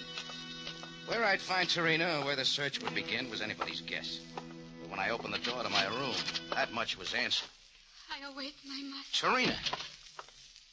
Where have you been? It was the command of my father that I remain here. I return as soon as possible. But how? Nobody saw you. A veiled girl could not enter by the door of this place. I came as the others last night, by the roof. You sure know how to get around. My master, I would learn of my father. Where is he? He's in jail, Tarina, for the murder of Fingal. But what does my father say? He confessed. To me and everybody else. It is as I feared. I prayed to Allah it would not be so. Yeah, now it's up to you whether he stays there or not. I do not understand. I would do anything. So happens I know Ben Abram didn't kill Fingal. You say he confessed. Is it not so? Only to protect you, Serena. He thinks you did it. And maybe I do, too. No, that is not true. I said it's up to you, Serena. Keep quiet and you know what'll happen to your father. He thinks that'll make you happy, but I don't. My master, let me speak. It is true that my father gave me the knife, charging me to protect myself. When I was taken before Fingal in the house of his uncle, he swore he would have me as wife. It was then that I drew the knife. All right, let's have the rest of it. I drove it at his chest. But I am weak and he was strong. The knife only scratched him. He threw me back in great fury and left the room, shouting I should be taken to the harem. I did not see him again. You think anyone's going to believe that, Serena? They have only to look at the wound, my master.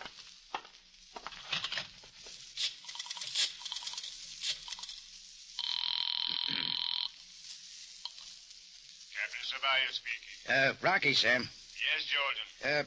Has there been an autopsy on Fingal Jarus?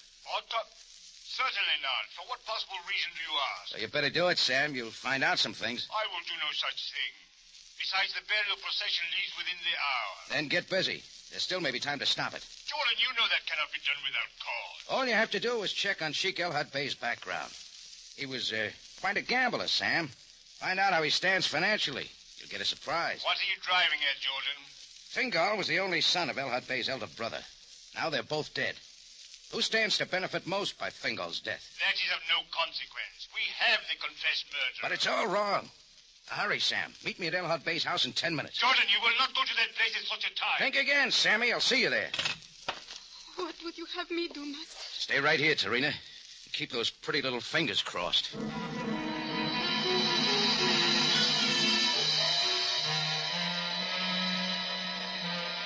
I was off again for the big white house of Sheik El Hadbey. This time I knew the reason why. In 9 minutes flat I was there, and I didn't make it any too soon. The funeral procession was already moving out across the court. They had a drum beating, and along with the wailers, all in all, it promised to be a first-class affair. Right in the lead came Sheik El Hadbey, Falcon and all.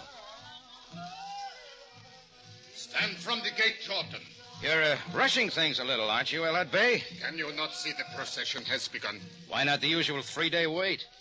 Afraid the police will come nosing around, maybe? Silence. The infidel would not desecrate the dead. Yeah, by the way, just how did Fingal die? By the knife of Ben Abram. Sure. You want your nephew buried real quick so everyone will keep on believing that, right? Of what do you speak now? Supposing an autopsy proved the knife wound was nothing but a scratch. You knew Terina tried to stab Fingal, but didn't kill him. So you decided to finish the job. Guard your words, Jordan. How'd you do it, with poison? Well, it's easy to find out, Elhud. The main thing is you knew the blame would go to either Terina or Ben Abram. You didn't care which. And you'd have the family of wealth. Guards! Remove the lying infidel. They needn't bother. I was just going for a chat with the Cairo police.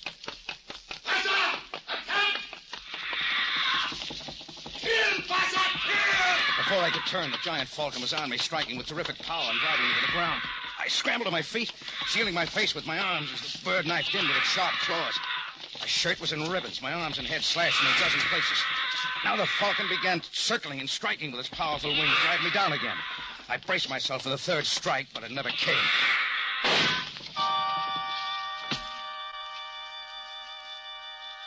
There was just one shot, and the winged killer lay dead at my feet.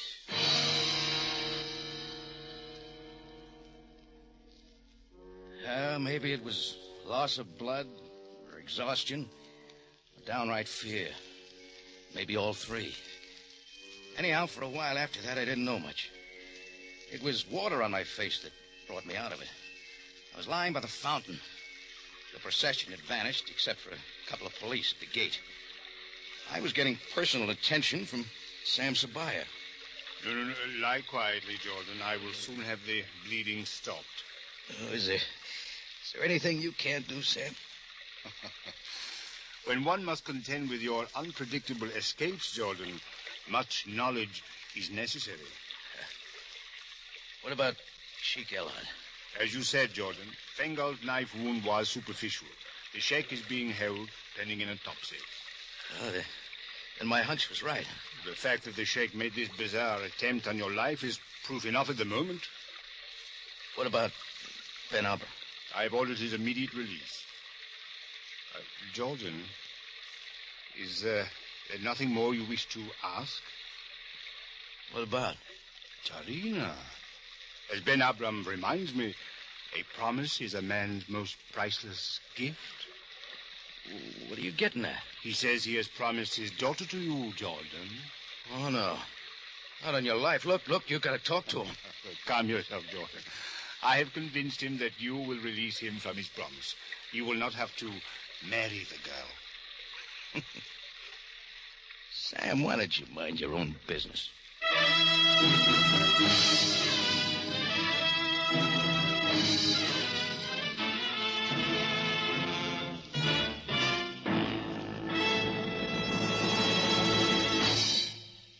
It's CBS again at this same time next week for another story of adventure and intrigue when we take you back to Cairo and the Cafe Tambourine, run by Rocky Jordan.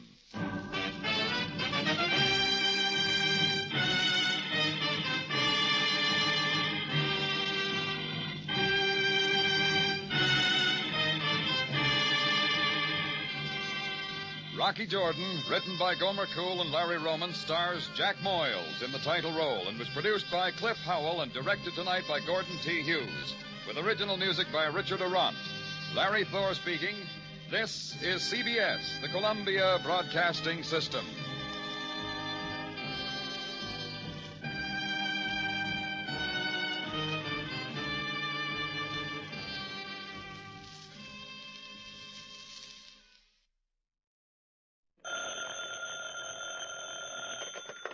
Hello? Yes, this is the Falcon speaking. Oh, Myrna. I'm glad you called. Now, I'll have to take a rain check, Angel. I've got a date for bridge. Some card I know thinks he can trump another man's queen, and with the Joker wild, the game can be murdered.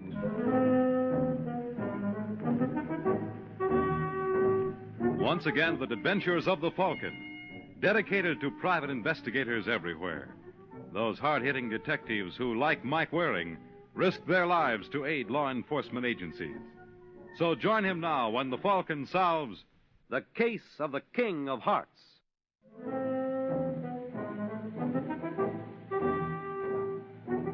It's late afternoon in New York, and a handsome gent named Johnny King steps out of the elevator at the Carlton. This way, please. In the lead is an enterprising bellhop named Billy Matthews, carrying 2 light pieces of luggage. It seems like nothing to Billy, but in just a minute he's going to have his hands full. This is it, Mr. King. If you'll wait till I turn on the lights. Hey, it's all right.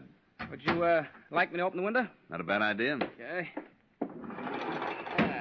Hey, it's quite a sight. They look like ants down there, don't they? Yes, sir. Maybe that's what they are. Look at them run. Most of them don't even know where they're going. I suppose not. Will there be anything else, Mr. King? No. Oh, wait a second. What's your name? Billy Matthews. You look like a bright boy, Billy. I bet you don't miss much that goes on around here. Oh, I keep my eyes open. How'd you like to make yourself $20? What would I have to do? Well, New York's a new town to me. I need someone to show me the ropes. What are you interested in? Women. Women? Mm-hmm. Well, it figures. There must be a lot of rich dames living in a place like this. You must know them all. I'll get you, Mr. King. For instance, who was the gal that got off the elevator as I came in? Good-looking blonde, about 5'3". That's the one. Her name is Grace Burton. Miss and Mrs.? Mrs.? Mm-hmm. Judging by that mink she was wearing, I'd say Papa was loaded. He is. What's he do? I don't know. 1 double or 20? He's a gambler. Suppose Mr. Burton's away from home a good deal. Uh-huh. Where does he bank? Well, after all, Mr. King, you couldn't expect me to know. It's worth another 40. Federal Trust on Park Avenue. I knew I picked the right boy. All right, kid, you got yourself $80. You want to go for 160? What can I lose? I warn you, this is going to be tough. I want to know Mrs. Burton's maiden name, where she went to school, who her friends are, what they do, in short. You want a complete case history. You think you can handle it? Well, you see, 160 is a tough number to remember. If you could make it an even 2, I could practically guarantee results. Oh, You're quite a chiseler. Well, I don't intend to be a bellhop all my life. I can see that. Okay, Billy, you got yourself a deal. Now, let's see you deliver.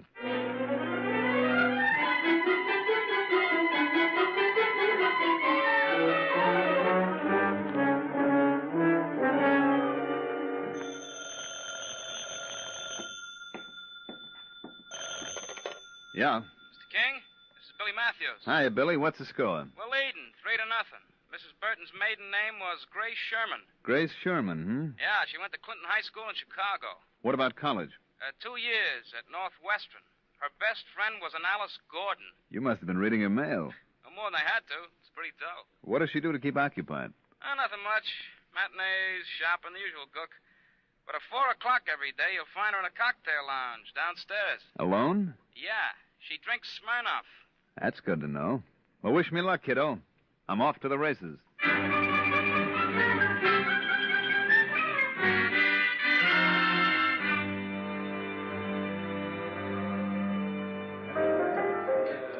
Waiter.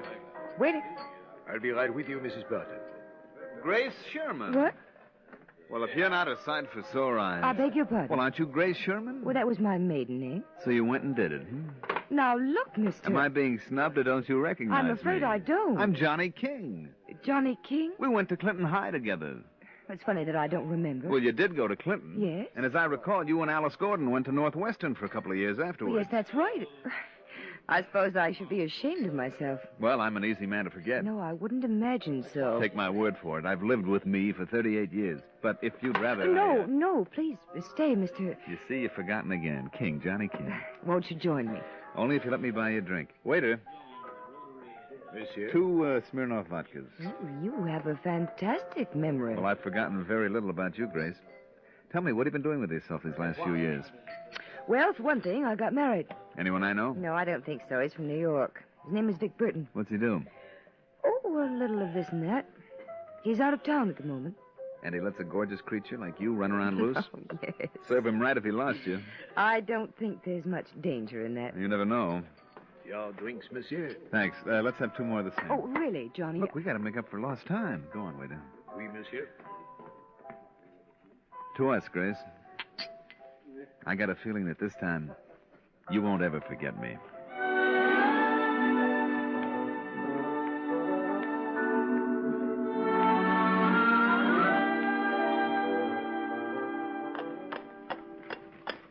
Want to go through the park again, Grace? I up to say, you. Let's go on forever. Keep going, Kelly. You know, Johnny, this is the first time I've ever ridden in a hansom cab. It never occurred to Vic. You hear from him lately? Yes, he wired. He's got reservations on the Super Chief for Friday. Well, that gives us 5 days. I guess we ought to be grateful for small favors. Why couldn't I go on seeing you? For one thing, I've run out of money. You what?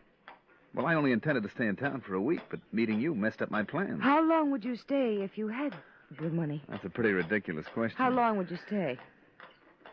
As long as you wanted me to. If you weren't married... Yes? Oh, what difference does it make? I want to know, Johnny. Grace, I'm crazy about you. I never met anyone before who hit me the way you did. I'm glad, because that's how I feel, too. Grace. When Vic comes home, I'm going to tell him. No, you mustn't. Why not? Because it wouldn't be any use. You see, I'm married, too. You're married? Don't look at me like that. I can't get a divorce. She's in an insane asylum. Oh, no. Happened 4 years ago when she lost the baby. Oh, you poor darling. Well, that's the way it works out sometimes. So, I guess it's back to Chicago for yours truly. No. No, I won't let you go. I'll give you the money. What kind of a heel do you take me for? Consider it a loan. No. Please, Johnny, please. If you love me. That's the one argument I can't answer. All right, Grace. I'll do what you want.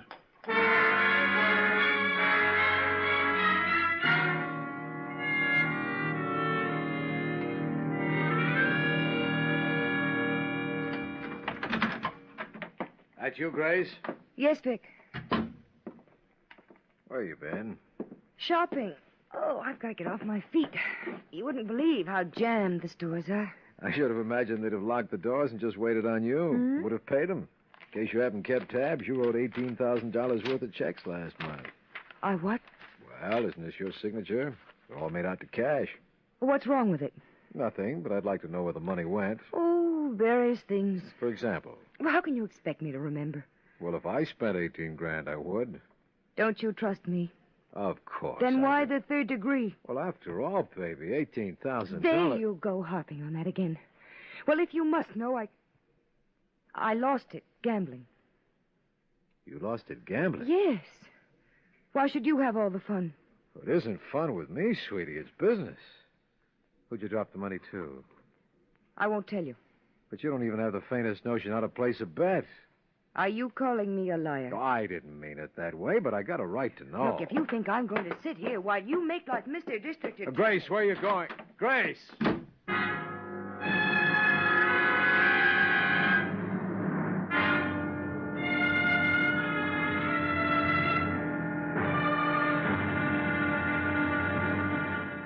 That's the story, Mike. When I asked Grace about the dough, she claimed she lost it gambling. Well, I want to know where that money went. Look, Vic, if you expect me to play I Spy on your wife... I know how you feel about this kind of a case, but I wouldn't ask you to touch it if I've got the feeling Grace got herself involved in something she can't handle. You feel there's another man in the picture? I'll lay 8 to 5. You think you can find out his name, what he does for a living? Well, judging by those checks, I'd say he's promoting Grace. If he is, it's my fault. Now, let's not be noble. I mean it. What kind of a life is it for a girl to be married to a gambler? With me traipsing all over the country, no wonder she got lonely. Well, assuming I find this man, what do you intend to do about it? It all depends. If he's the right guy... How could he be? And take money from your wife? Maybe he's in a jam. Happens now and then. You're a strange bird, Vic. I'm no kid, Mike. I've been around. Maybe I was wrong getting married in my racket. But I did. And anything Grace wants, she can have. If she wants this guy... She can have him, too. With 6 points. I'll get to work on it like a good boy. Just let me know the score.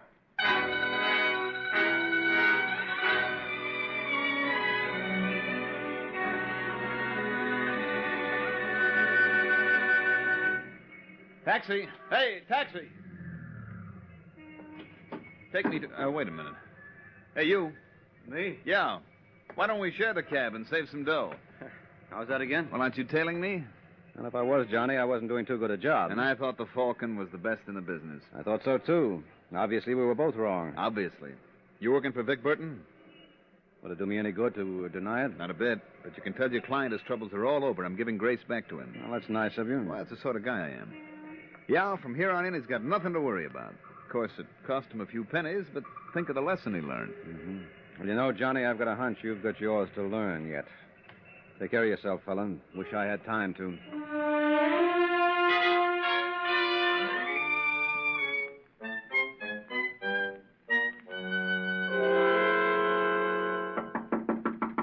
Come. Hello, Mr. King. What are you doing here, Billy? I hear you checking out. Oh, where'd you hear that from? Desk clerk? Mistaken. Oh, I'm sure glad to hear that, Johnny. Johnny, hey, you this friendly with all the guests? Are you this friendly with all the bellhops? Billy, you're wasting your time here. A boy like you could really go places. I like it here. I was wondering... Hey, beat it. You expecting company? Go on, I said beat it. Just as you say, Mr. King. John. Hello, Mrs. Burton. Oh, hello, Billy. You sure I can't do anything else for you, Mr. King? No, you've done enough already. Well, you know me. Always glad to be of service. If you need anything, yell. Darling, I'm sorry I broke in on you. It wasn't smart, Grace. I couldn't help myself. You've got to take me away. Why? What's up? Vic's gone to Mike Waring. So I discovered. You know? Yeah, I ran into him this morning. Well, you can't say that my timing is bad. I had a feeling the party was over. You're joking. Look, Grace, it's time you open those beautiful blue eyes to the facts of life. I'm not a very nice guy. But, Johnny, No, it's true. You see, honey, I got only one talent, if you can call it that. I'm a pretty fair-looking boy. Now, don't get me wrong. I'm not conceited about it. It's my stock in trade. Now it's time to move the shop to another spot. No. No, I won't let you go. Now, let's not be silly. I mean it, Johnny. I won't let you. I'll kill you first. Now, you wouldn't do that, would you? You were just talking to hear yourself talk. Isn't that right? Oh, Johnny. Johnny, don't leave me. I'm sorry, baby. But it was nice while it lasted.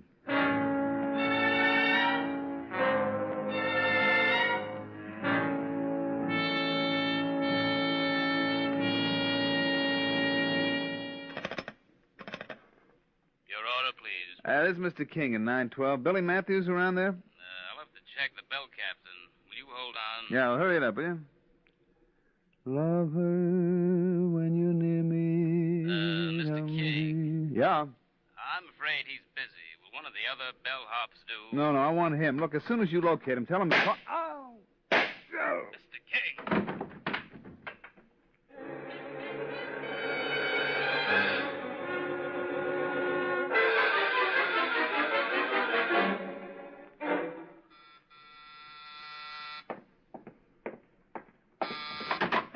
'Hello, Mike. Well, if it isn't Sergeant Corbett. Well, don't tell me I wasn't expected.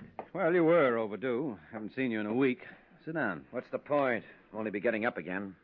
You know of Vic Burton? Yeah, I just finished a little job for him. Did said job entail getting the lowdown on the late Johnny King? What do you mean, the late Johnny King? Well, what do people generally mean when they say the late? He's dead. He was gunned an hour ago. And you think... I think the job you did for Vic Burton supplied the motive. You're a real helpful kid, Mike. Isn't it a crime all your good deeds turn out to be murder?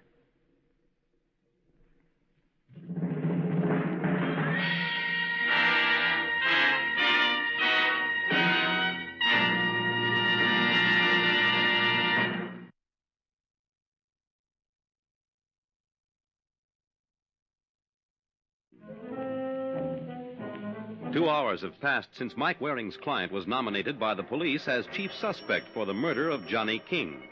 Now at headquarters, we find Vic Burton declining the honor with little thanks. What are you trying to do, frame me? Well, it won't work. I never even heard of this Johnny King. It won't wash, Vic. Corbett knows I tailed him for you. Thanks.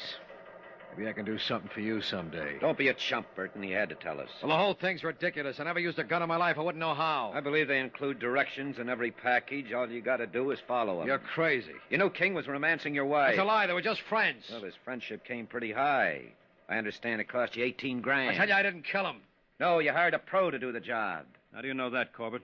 A bellboy at the hotel named Billy Matthews spotted him. About 10 minutes before the shooting, he saw some character wearing a raincoat and carrying an umbrella get off at King's floor. He thought it was queer. What's so queer about that? It wasn't raining. Oh. And on the basis of that, you're ready to book Burton? Why, you got a better suspect? Sure, I can think of a dozen. Did you talk to his wife? Why, you feel she could have been responsible? You're out of your mind. Where's her motive? Well, suppose she was in love with this King character. Now, you're barking up the wrong tree, Corbett. If she was in love with him, she certainly wouldn't have had him killed. Unless... Well? I just thought of something. Wait a minute, Mike. Keep away from Grace. You're asking the impossible, Vic. Those are orders. If you can't follow them, you're fired. Well, I always wanted to go into business for myself. I'll be seeing you, fellas.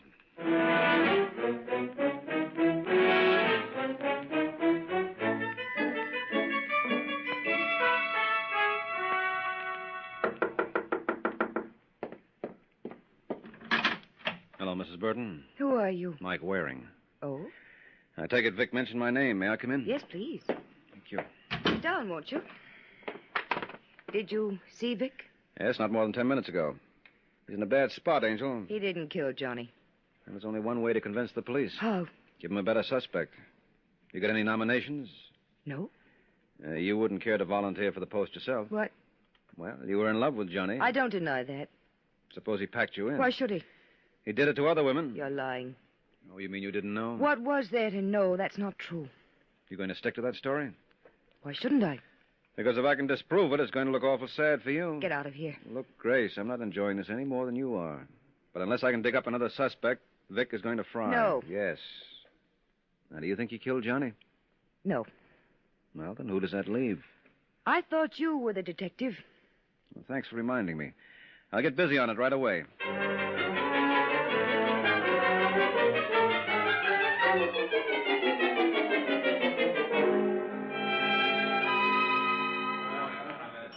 Right, boy. Excuse me, you Billy Matthews? Yeah, that's right. Glad to know you. I'm Mike Waring. Who? Mike Waring. You're not the one they call the Falcon. Yeah, but don't breathe it to a soul. Gee, this is a real pleasure, Mr. Waring. You working on a Johnny King murder? Mm-hmm. Where can we talk? Well, I'm on duty now. Well, can't you knock off for 5 minutes? It's worth a fin. Well, Go on, take it. I don't want you to think I was holding you up. Never entered my mind. Where can we go? There's a place behind the elevator. Hey, Norris, take over my station, will you? I have to help this gentleman here. How does this suit you? Oh, this is fine. Smoke? Thanks. I can't tell you what a bang I'm getting out of this. I always wanted to be a private dick myself. Well, forget it. I got a feeling what with tips and jips, you do better here. Yeah, but it must be exciting. No, most of the time it's real dull. How well did you know Mr. King? Well enough. He was a big sport. Heavy tipper, huh? You betcha. How did he meet Grace Burton? I couldn't say. I got $20 that says you're too modest. Well... $20, Billy. That's not to be sneezed at even by a bellhop. It was all my fault. Come again? When he first registered here, he saw Mrs. Burton. He told me he thought he knew her from someplace. I guess I let him pump me. It's hard to believe. Huh? You're a shrewdy, Billy. I can't see Johnny getting anything out of you that you didn't want to give. How much did he pay you? Oh, now, you gotta understand, Mr. Waring. We bellboys don't do as well as you think. I gotta supply my own uniforms. Yeah, and you got a widowed mother in Flatbush to support, I know. Did Johnny see much of Grace Burton?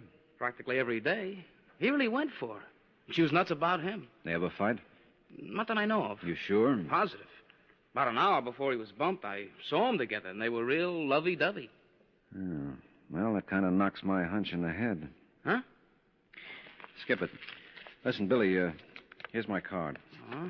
Now, if you think of anything else, lift the phone, huh? Yeah, sure will. It was very interesting seeing you operate. Yeah, I told you it was real dull. Well, I don't know, Mr. Waring. You gave me a couple of ideas. Maybe someday they'll come in handy.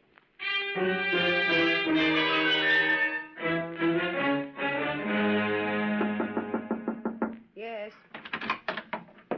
Hello, Mrs. Burton. I didn't call for a bellboy. I know. I just dropped by to let you know all the fellas think it's a shame about your husband. Oh. Well, thank them for me, Billy. I sure will. Oh, the cops are nuts. Mr. Burton wouldn't hurt a fly. Why, he never even said 2 words to Mr. King. Did you tell that to the police? What'd he take me for, a blabbermouth? If I wanted to talk, I could tell plenty. Me and Johnny got along. Johnny? Yeah. Didn't you know we were real close? How do you think he found out about you? How? I got him the dope. You ought to keep your drawers locked. Why, you little sneak.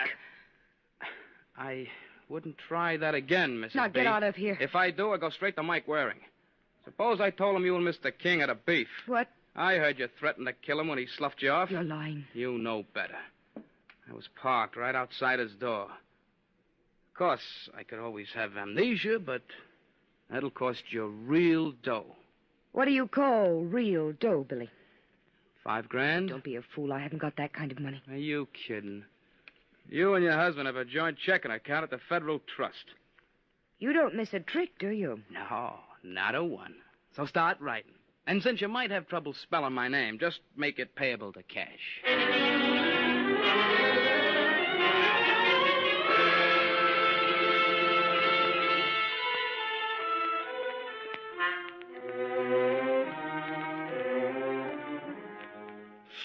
Four, 1, 1, 3. Homicide, Corbett. Hi, Sergeant. Who's this? Now, who else would it be? Oh, I was afraid of that. Did you see Mrs. Burton? Yep, What'd you find out? nothing. I told you were wasting your time. Well, I'm more convinced than ever that Vic didn't kill Johnny King. I'd like to see a little proof. Well, there must be something in King's past that supplies the motive. Oh, you're reaching, pal. Well, it figures that in his lifetime he must have offended many a husband. And you think one of them finally caught up with him while he was messing with Grace Burton? I do. How convenient. Well, does it hurt to check? You tell me how. He had no record. What did you find in his room? You want a complete inventory? Yes. 8 custom-tailored suits, 4 pairs of shoes, 19 shirts, 6 of the monogram. No. Never mind that. Did he keep a diary? There wasn't a scrap of paper in the joint.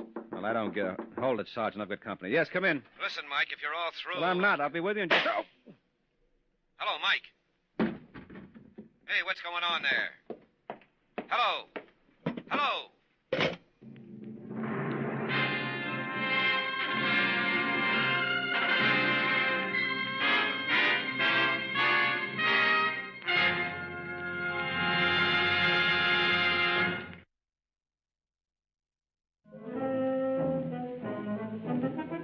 15 minutes ago, Mike's phone call to Sergeant Corbett was interrupted by a shot, whereupon the good sergeant hustled over and discovered the reason for the disconnect.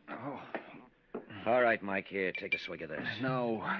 You must be hurt real bad to turn this down. It's bonded. Huh? Oh, Corbett. Why don't you ask me what happened? I don't have to. I was here. Oh, who taped my ribs? Me.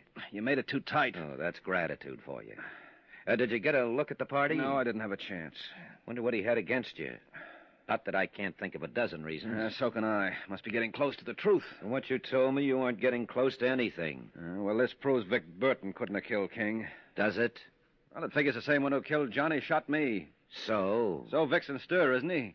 Aren't you forgetting the queer duck in the raincoat the bellboy saw? You think Vic sent him around to knock me off? Why should he? To unsuspicion himself. Oh, you're out of your mind.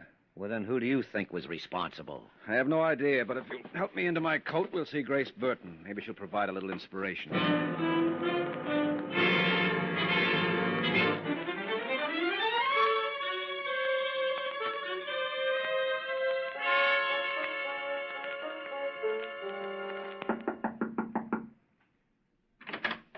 Hello, Mrs. Burton. Are you back again, Billy? Ah, that's no way to talk.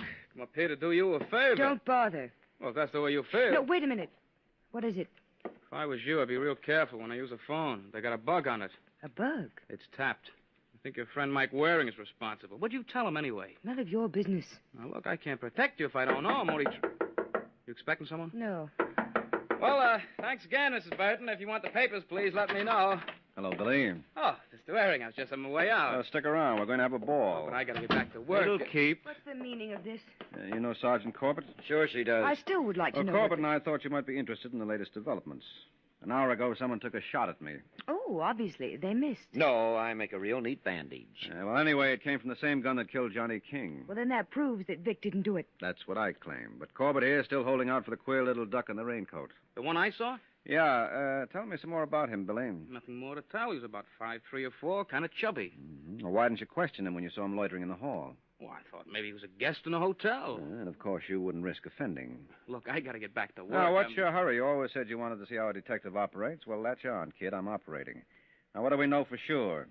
Party named Johnny King was murdered, so the first question is, who done it? I say Vic Burton. I say you're wrong. What was his motive? Revenge. That's not true. I'm inclined to agree with you, Grace.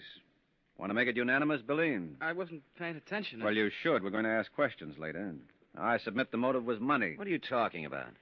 You gave me a list of the stuff you found in Johnny's room. What happened to the 18 grand Grace turned over to him? Well, you must have banked it. And why didn't you find the passbook? Huh? No, a guy like Johnny would keep that money on him for a fast getaway. Right, Billy? How should I know? Well, you should, if anyone would. You killed him. Well, you're nuts. I swear on the Bible. No, save it for court. All right, Corbett, what are you standing there with your mouth open for? Close it and make like a cop.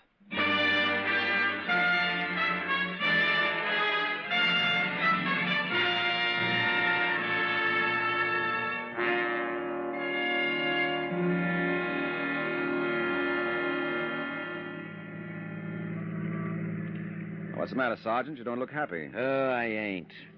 When I think how that Billy Matthews had me fooled. Yeah, well, he was a real cutie. Imagine holding me up for $25 and him with 18 grand stashed away. Oh, 23. You're forgetting the 5 he got shaking down Mrs. Burton. Oh, yeah. Well, Billy believed in making the most of his opportunities. As soon as he discovered King was checking out, he figured it was time to act. He knew no one would notice a bellboy around the hotel, so he went up to Johnny's room and let him have it. And the queer-looking duck in the raincoat. That was a figment of his imagination. You know, I could almost overlook his killing Johnny, but there's one thing I can't forgive him for. What's that? Taking that shot at you. Oh, why, Sergeant, I never dreamed you cared. I don't. I'm just sorry he missed. Oh. Good night, Mike.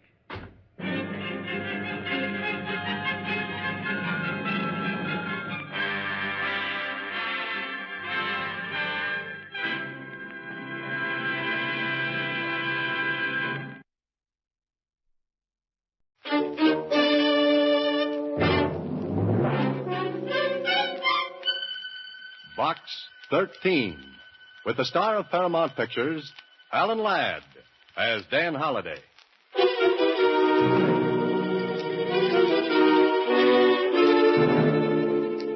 Box 13. Box 13. Box 13. Box 13. He looked deeply into her eyes, which reflected his mood like twin lakes of azure blue. Azure blue. Why does a woman always have to have azure eyes? Why couldn't they be fire engine red? As his muscular arms tightened around her fragile... Susie. Oh, Mr. Holliday, I'm not fragile, but I'm sure scared. Somebody's been following me. With those legs? Why not? I was petrified, afraid to look back even. His footsteps kept going click, cluck, click, cluck, real sinister-like. Oh, I bet that's him now. Mr. Click-Cluck? Oh, Mr. Holliday, he followed me all the way from box 13.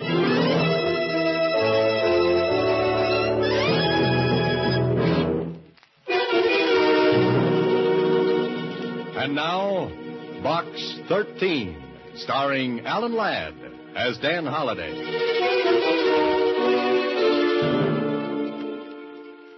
Well, this is a brand new twist. Besides a message from Box 13, Susie has brought a mysterious caller.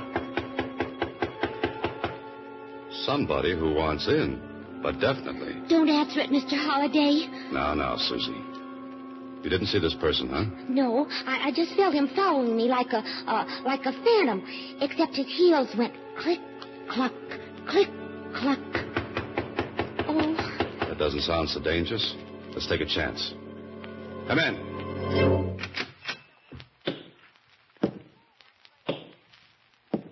Oh. Silly me. I ought to be ashamed for being such a fraidy cat. Look who it is. Well, Susie, who is it? I don't know. Who are you, mister? My name is George Flitt. I'm a detective. And you're Dan Holliday, the writer. It's on the door. A detective, huh? Why, he isn't any bigger than me. But I have nerves of steel and the heart of a lion. Oh, I see. And what brings you here, Mr. Flitt? Well... Nerves of steel. Heart of a lion. That was no fair, girlie. You took me by surprise. Susie. Now, Mr. Flitt. Why don't you open the envelope I put in box 13? Here it is, Mr. Holliday. Oh, thanks. Open it. I'm all gooselumps. Okay. Well, what do you know? Why, there's nothing written on the paper. How about that, Flitt? See how clever I am? I put that envelope in box 13 as bait. As bait? Yes, I knew it would lead me to the person who put the ad in the Star Times. Adventure wanted. Will go any place and do anything. Very clever, Mr. Flitt. Oh, what made your footsteps go click, cluck, click, cluck? Oh, that. I lost the metal cleat off of one of my heels. Oh. Well, now that you've discovered me, Mr. Flitt, what? Mr. Holliday, I'd say you're just the man for the job. Job? Something exciting, you hope, huh, Mr. Holliday? I'd handle it myself, only I'm so tiny. Besides, I've done mostly divorce work. Just the right height for keyholes. But about the job? Well, I'm coming to that. Mr. Gilbert Bolton sent me $50 just to attend the party tonight. $50? I should have been a detective. Oh, you can be. I'll split with you if you'll go to the affair in my place as me. I got the money. What's the catch? Oh, there's really no catch. Only thing Mr. Bolton said was there might be a little bloodshed.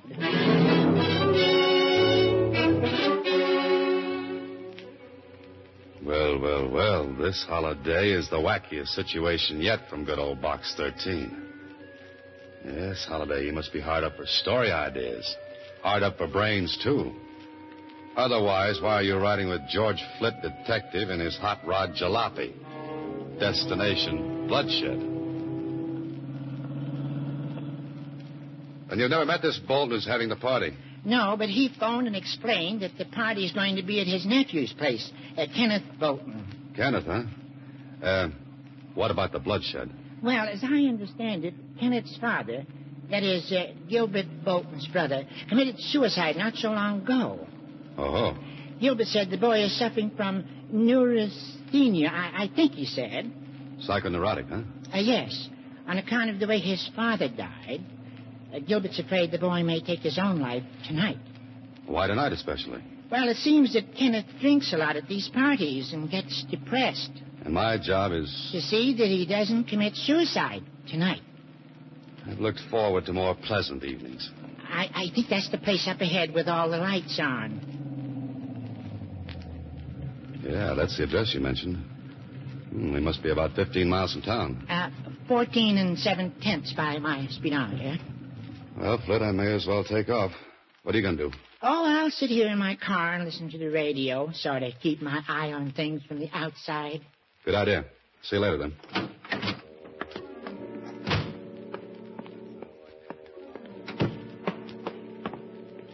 Here we go again, Holiday. Oops, the name's George Flint, detective. Remember? Beyond this door, who knows? But it's a beautiful house, a beautiful night, and a beautiful girl. Good evening. Oh, good evening. I'm looking for Mr. Gilbert Bolton. Won't you come in? And you are? George Flint. You say you're George Flint? That's right. I'm Rita Martin. How do you do? Now, let's go in and find Gilbert Bolton, Mr. Flint.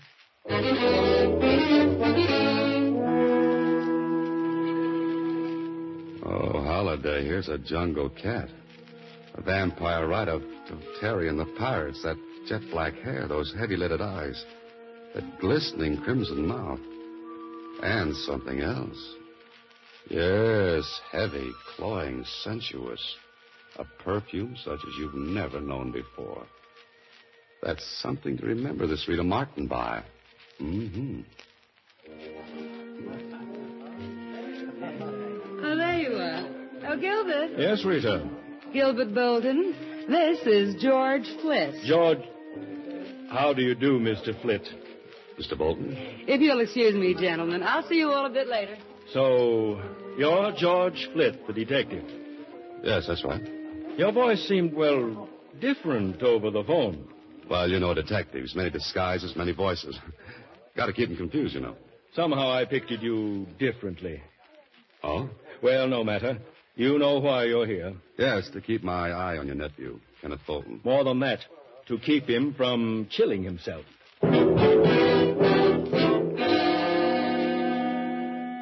The way this man looks at you, Holiday. So cool, so calculating. With piercing eyes that thud against the back of your skull. He could be one of two men. A man of distinction or a man of extinction. Okay, Mr. Bolton, I'll keep your nephew alive. That's your job. Well, what makes you think the boy wants to commit suicide? Well, since his father, my brother, took his life, Kenneth has been extremely upset. It's only natural, Mr. Bolton. I know, but I've heard Kenneth threaten suicide, and it's got me worried. Anyone else heard him? Yes, Miss Martin. Anyone else? What do you mean, anyone else?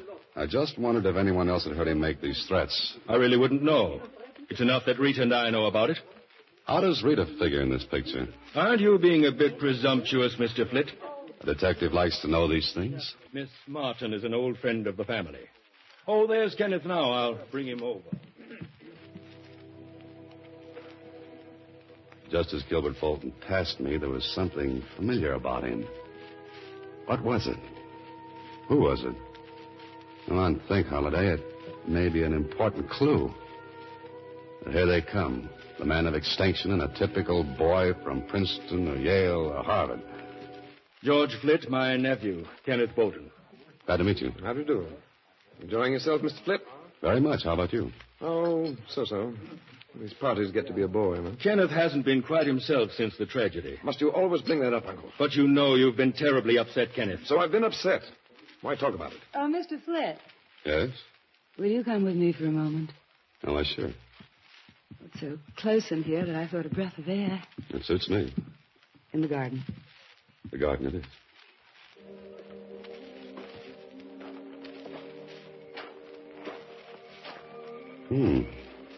Nice. A moon, too. Mm-hmm. Lovely, lovely night. Ah, the scent of those flowers. Exquisite, isn't it? Uh-huh. But not to compare with your perfume. You noticed it. Yes, it was so unusual. It's called Whispering Gown. Whispering Gown? I like the name. Say, Yes? I know where they got that name. Oh? From Cyrano de Bergerac. The passage where he describes Roxanne. Across my life, one whispering silken gown.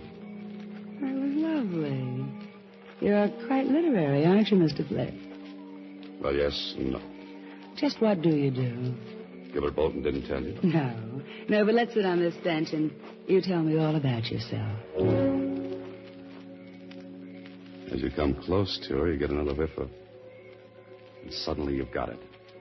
That's what bothered you about Gilbert Bolton. Her perfume rubbed off on him. It is an old friend of the family. She's young and a close friend of Gilbert Bolton's. She's brought you out here for a reason. Well, aren't you going to sit down? Oh, sure, but just a minute. I want to buy some cigarettes. I've got plenty of cigarettes. I'll be right back. Something about this whole setup is as phony as a China egg. And as the crooks in your story say, better case the joint before you go inside. There's a window. Just pull the bushes back. Let's take a gander. Well, everything looks on the up and up. Kenneth with a drink on the table beside him, and there's his uncle coming up. He set another full drink right beside Kenneth. Hey, what else is he doing? You'd better get in there, Holiday, and fast.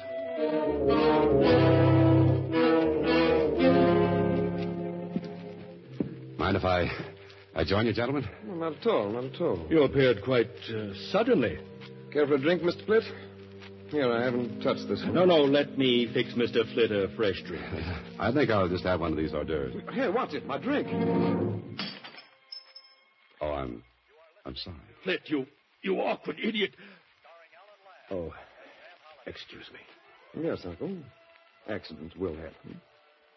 I didn't really feel like another drink. It was your idea, remember? Well, Mr. Flett, were you able to borrow some cigarettes?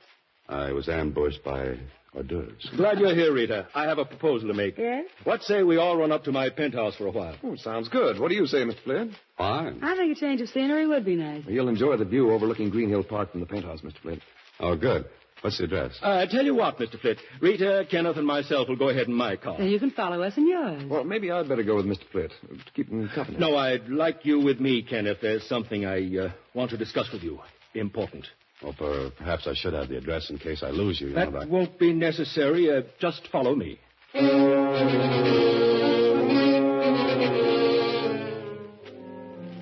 Of course, Holiday, you could be wrong, but it looks like Gilbert Bolton isn't too anxious to have you find his penthouse. But you're a suspicious lad, Holiday. You've created so many diabolical characters for so many fiendish plots. Maybe you've become a little touched. Time's a wasting, Holiday. Get to a phone. There it is, end of the hallway. Now, if Mac's on duty in the morgue of the Star-Times, we'll ask a few questions. Star-Times reference room. Hello, Mac. This is Dan Holiday. Ah, Danny, what can I do you for? Say, you got anything on the Bolton suicide? Just filed those clips away yesterday. And even if this is a clips joint, I won't charge you a penny. Clips joint. You get it, Dan? Yeah, I get it. What about Bolton? Poisoned himself. Left all his dough to his son, name of Kenneth. Anything else? Well, there was something about Bolton's brother, Gilbert. He sort of taking over and helping the boy. It was pretty broke up. Hey, Dan. Did you hang up? No, but someone did. Someone was listening on another extension.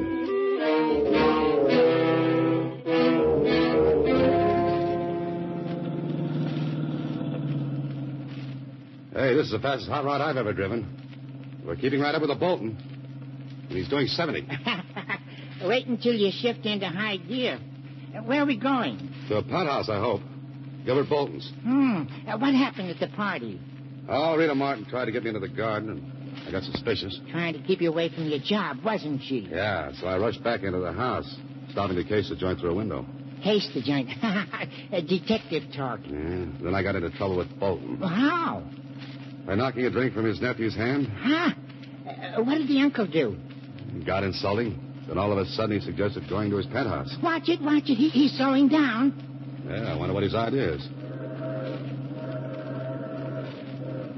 Oh, he's just slowing down for that train. But he only slowed down for a second. Look at him go. I know what he's doing. He's trying to beat that train to the crossing. He's trying to lose us. Step on the gas. Step on the gas, Mr. Holliday. Okay. Mr. Holliday, are we going to make it? He made it, but I don't know about us.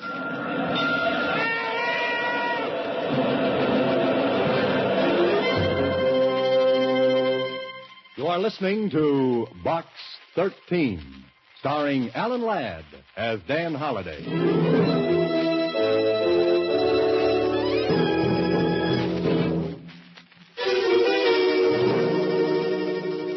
And now, back to Box 13, starring Alan Ladd as Dan Holliday.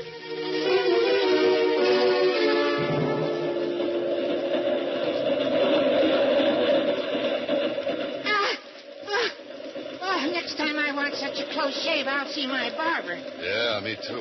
Gosh, Mr. Holliday, I thought I could handle this hot rod, but the way you whipped her off the road just short of those tracks, Not a scratch on her. Lucky us. That train must be a mile long. By the time it passes, Bolton can be in Alaska. What's the address of this penthouse? You're asking me. All I know is it overlooks Green Hill Park.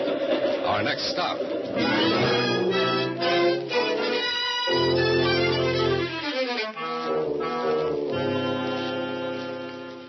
Well, George, Green Hill Park. I bet all these buildings have penthouses. We'll try them all until we hit the right one. I'll go around this side of the park. Okay, and I'll try the buildings around the other side. Bolton's got to be in one.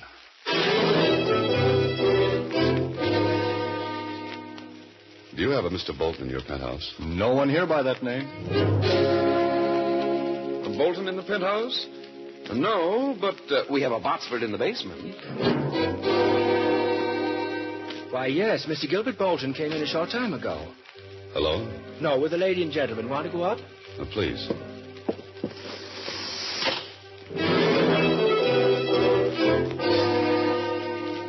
Did Mr. Bolton say anything about expecting more guests? No, sir.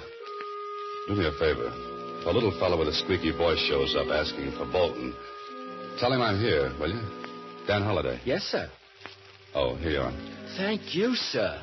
Your floor, sir. That's the penthouse door over there. Right.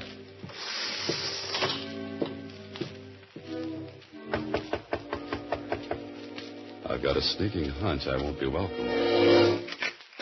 Flip, how did you get up here? You didn't expect me? Yes, of course, but you've earned your money. You can go home now. I'm sorry, Miss Martin, but Mr. Bolton hired me. It's up to him to fire me. But he's not here. He and Kenneth both went out. May I come in and wait? No. Goodbye. Now what? Now what does the intrepid hero of my stories do? He looks for another door. Like that one. He tries it. It's open. Leads into a hallway. And there's yet another door. The service entrance to Bolton's penthouse. And 10 to 1, it's locked, bolted, and barred. Maybe even nailed shut. There's some gambler, Holliday. Offer 10 to 1 and lose. The door's open. Well, here we go again. Shh. Quiet, Holliday. Ah, there's a door leading to the terrace and voices. Now get your ear up, Holliday. But don't let them see you. Don't you think it's a little chilly out here, Uncle? Let's go inside. Chilly, Kenneth? I'm really very comfortable. Here's the view I was telling you about, Kenneth.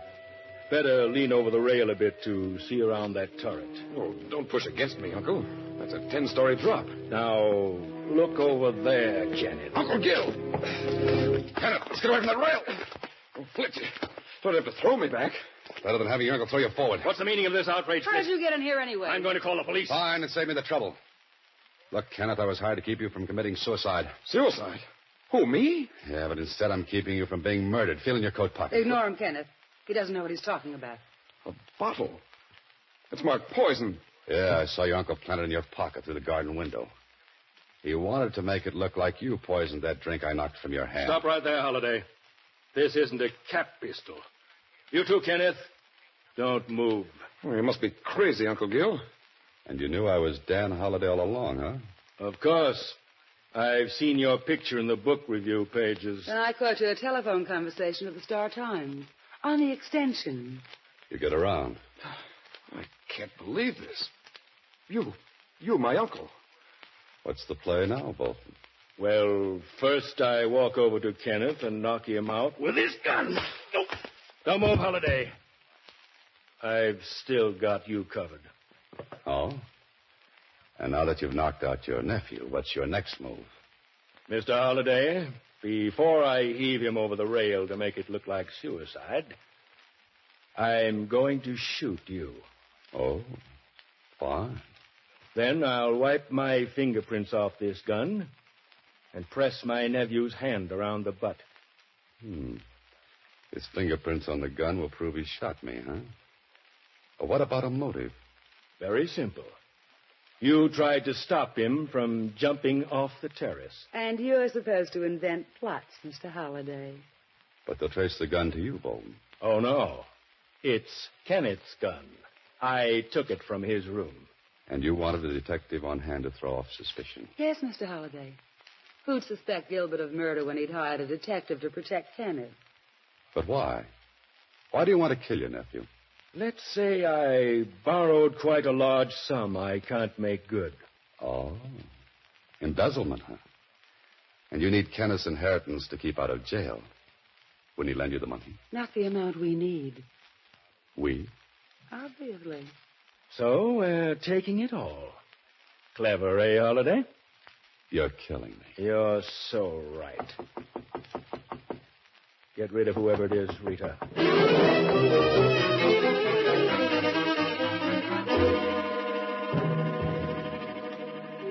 If that isn't help, Holliday, forget about writing the great American novel. No room in a coffin for typing. I tell you,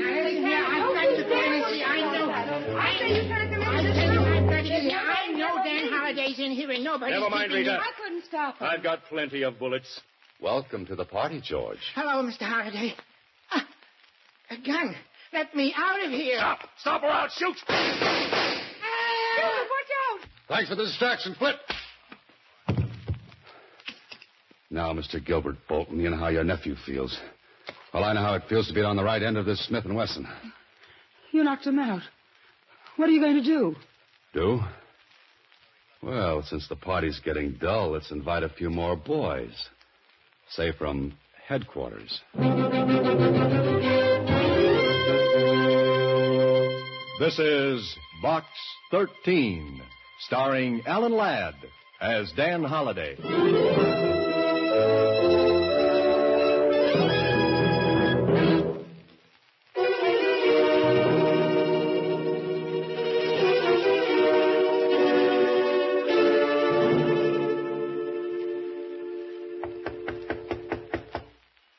Come in. Hello, Mr. Holliday. Hello, Susie. Ah, Mr. George Flint, detective. How's the arm, Mr. Flit? Oh, it's healing up fine. One of the bullets just grazed me. You know, I bled quite a lot. Say, wasn't that awful, them trying to kill that boy? And he really wasn't psycho whatchamacallit at all. Bolton cooked that up to support the suicide story. Oh. What's going to happen to them, Mr. Holliday? Well, they've got Bolton for embezzlement and attempted murder. They're holding Rita as his accomplice.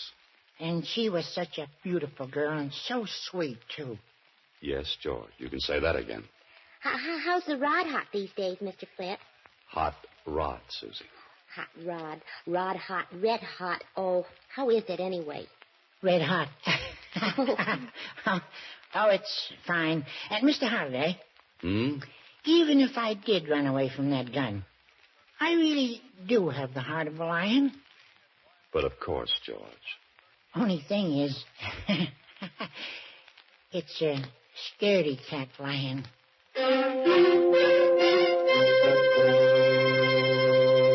Next week, same time, Alan Ladd stars as Dan Holliday in Box 13.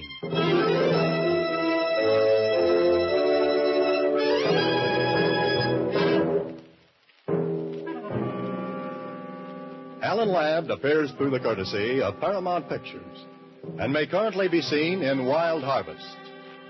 Box 13 is directed by Ted Hediger. Original music is composed and conducted by Rudy Schrager, with an original story by Larry Kraft. The part of Susie is played by Sylvia Picker. This is a Mayfair production.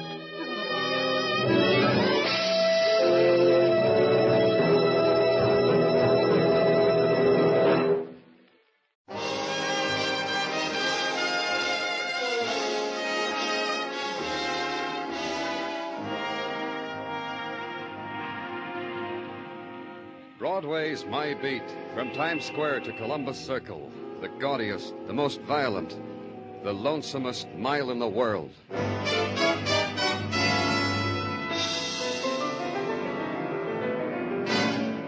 Broadway's My Beat, with Larry Thor as Detective Danny Clover.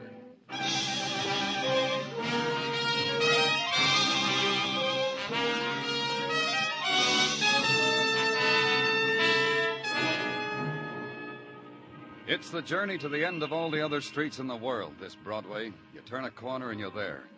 You walk slowly and you lean your heart against it. Then something explodes in your face and you run and you're one of the crowd. You shop for the kicks, the bargains, and the heartbreak. And inevitably you find it, one or the other, like I did. On the street of the tired apartment houses, a street leased on the premise that both parents should work so they can come home, smile bravely at each other, beat their children, then snore. It was 7 p.m. when I walked up to the second-floor landing of the El Royale Apartments in answer to a call. Detective Muggavan was waiting for me. There he is, Danny, on the floor over by the railing. Uh-huh. Who is he? Hey, why don't you people break it up? Go on, get back to your apartments. You read all about it in the paper. Who is he, Muggavan? Name's Harold Clark. Lives apartment 2C. Married, no children. Dead from 238 slugs in his chest. That's who he is. Who killed him? Tenant named Lloyd Ramey. Had the apartment right here, 2A. Blasted Mr. Clark right through the door. 2 shots connected with both. Here, see? 2 shots right through the door, here and here. Uh-huh. What about Lloyd Ramey? Killer? Nothing. He shot Clark and took a fire escape exit through his own room. What else, Muggavan? What about the rest of the tenants? They know anything about Ramey? I asked them. They shake their heads. No. Okay, ask them some more. You said Clark was married. His wife is home. Thanks.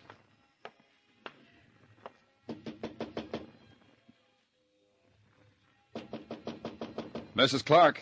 It's the police, Miss Clark. I've got... Please come in. Excuse the way I look. Of course. Mrs. Clark... What do you want me to say to you? Excuse the way I look?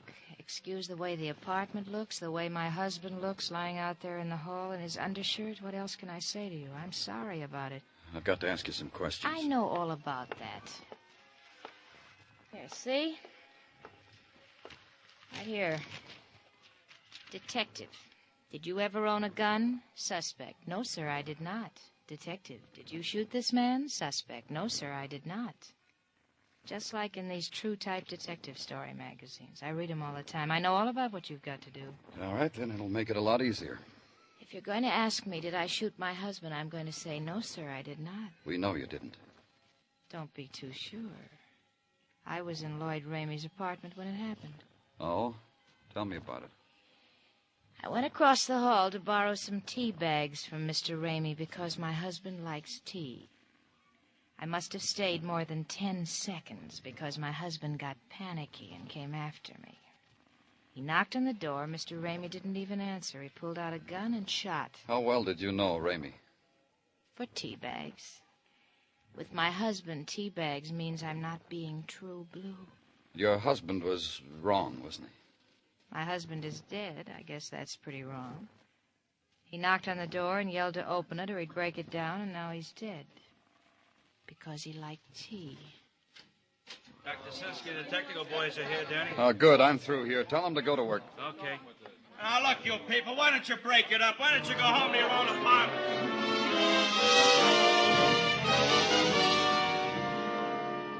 They stood there, the tenants of the El Royale apartment, summoned by the violence, drawn by the clamor of the violent dead, drawn by the cold wind that had touched their throats and led them to the warmth of the spectacle. A child's harsh voice ordered his father to hoist him to his shoulder so he could see better. The father slapped him hard across the mouth. The child wailed and scurried down the corridor, and the father looked after him, his eyes filled with pain and confusion. And then emptying of these things, forgetting the child, remembering death.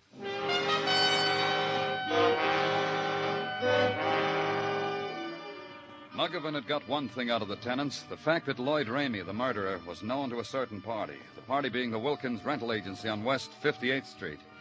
The forms you had to fill out to get an apartment from them, your life was on a piece of paper in a wooden file box. Go ask Mr. Wilkins about Lloyd Ramey. He'll have it in the box. Mr. Wilkins did. Committed murder, did he? It just goes to show you, Mr. Clover, you never know, you never know. You found it? Mm-hmm, I found it. It's right here to hand. Man tries his best, Mr. Clover. Tries to find a select clientele for his clients. Tries to judge a man by his clothes, his shifting eyes, the woman hanging on his arm. Good wrist, bad wrist. Man asks himself... Mr. Wilkins. Please, you're eating into my time. Permit me to eat into yours. Things they put on the questionnaire on the form so often lie, sheer lies. All I want is... I know. Information on one of my tenants, a murderer. Whenever you feel up to it, Mr. Wilkins. Thank you. According to my files, Lloyd Ramey is a man I never set eyes upon. But you just told me that... I know. But sometimes in my profession, as it must be in yours, there are extenuating circumstances. Like what, Mr. Wilkins? Like this letter from Lloyd Ramey. Let me see it. Patience, Mr. Clover. This letter is an extenuating circumstance because with it came the money for a year's lease on apartment 2A, El Royale Apartments. We find questionnaires, personal interviews unnecessary when a gentleman has the foresight to... What else does it have? A few well-wrought phrases stating that he, Mr. Lloyd Ramey, had seen our ad in the news, had gone to the apartment, found it suitable to his needs, and enclosed to find 8 years' rent. Dated September 3rd, 1950. From that day forward, we rejected all other applicants. Give it to me. I must, I suppose, hate to part with it. This letterhead... It brought joy into our lives here at the agency. Isn't it joyful? Yes, Berkey Siegmiller, tattoos, and the slogan, what you want, where you want it. Joyful, huh?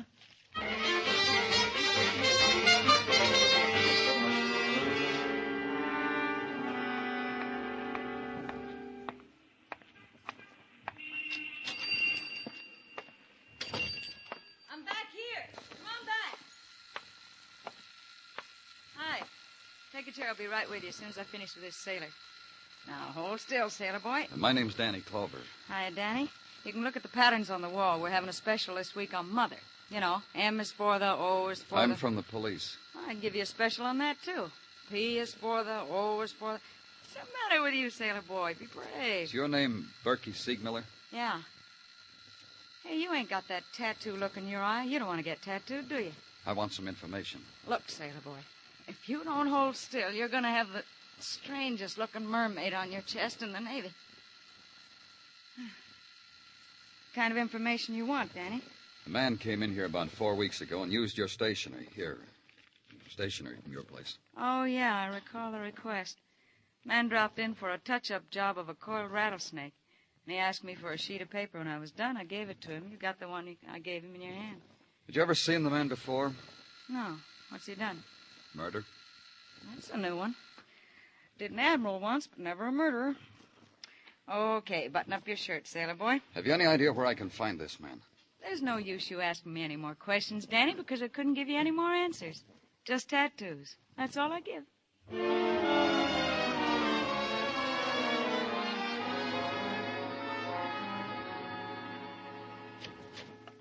Danny? Danny, it is I, your ever faithful. Hello, Gino. Likewise, I'm sure. Well?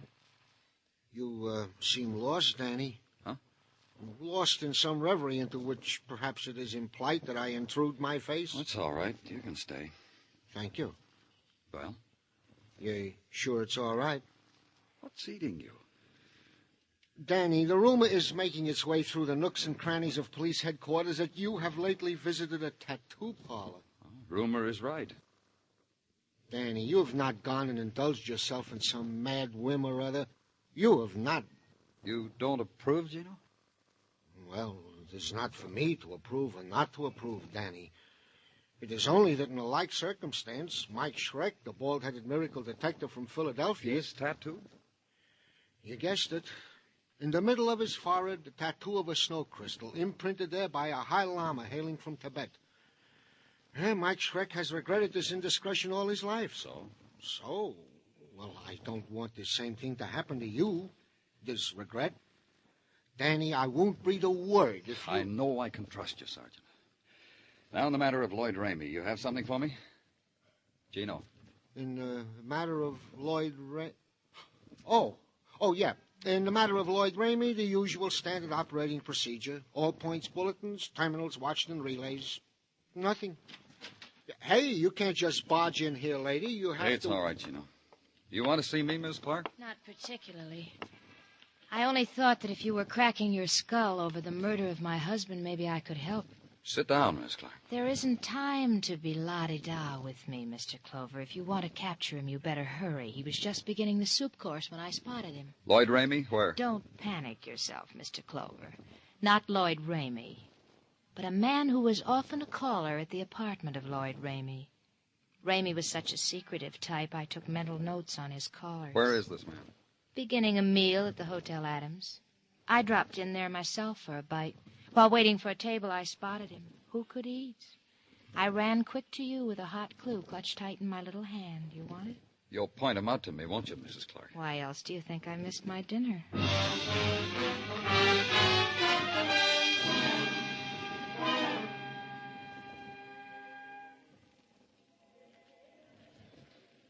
There he is, Mr. Clover. Which one?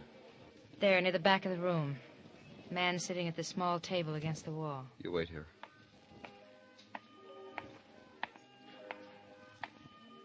Mind if I sit down, mister? Mm-hmm. Oh, sit down.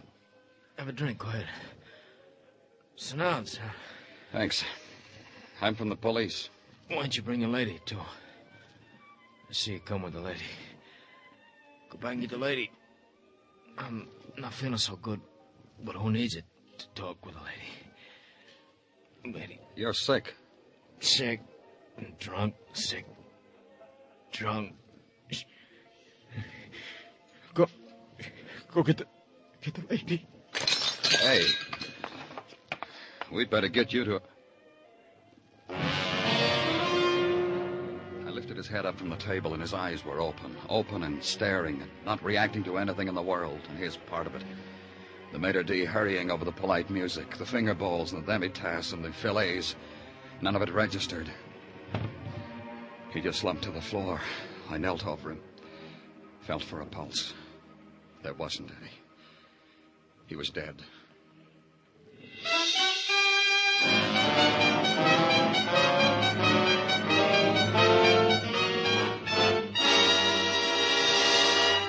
You are listening to Broadway's My Beat, written by Morton Fine and David Friedkin and starring Larry Thor as Detective Danny Clover. This Sunday, Frank Sinatra joins Arthur Godfrey and the other fine entertainers and programs to be heard on CBS in the afternoons.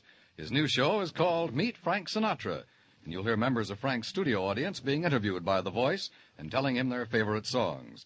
At their request, Frank either will sing the song himself or play a famous record. Meet Frank Sinatra will bring you a surefire entertainment for a whole hour, starting this Sunday afternoon on most of these same CBS stations.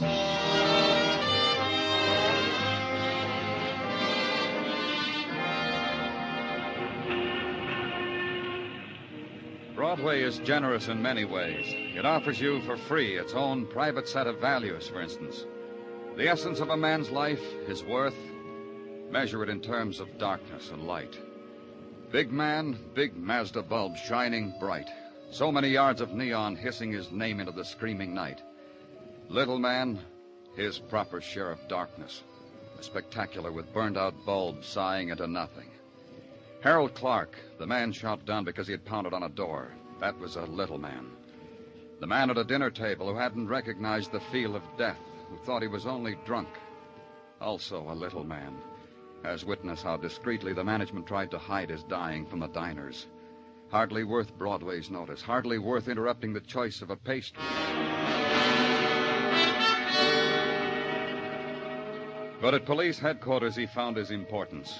Under a microscope, in a test tube, a hooded light bulb shining down on his death, giving it shape, shining down on the white-coated figure who ran it through his fingers, analyzed it.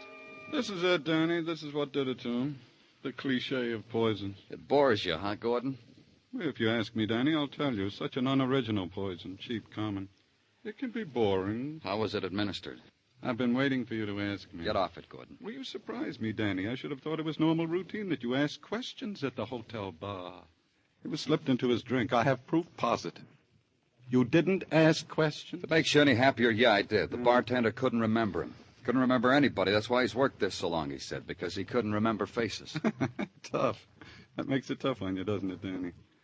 You think Lloyd Ramey did our fellow in? What else have you got, Gordon? It's all over there in that pile. Help yourself. You do it, Gordon. Because you're a lieutenant? Still? All right. I'll do it for you, Lieutenant. His clothes, tailored, his wallet, alligator, his driving license, wrapped in cellophane. It says he had brown eyes, was 5'11", age 36. It says he lived at 2354 East 47th, that his name was Henry Gaynor. You can stop me any time, Lieutenant. Nothing else? Nothing. Except this package of orange lifesavers. Have one, Danny. Come on, have one. How I analyze them? They're harmless. Orangey. Goodbye, Gordon. Not at all. Lloyd Ramey, Lieutenant. How are you doing on that one? Oh, you're very welcome, Lieutenant.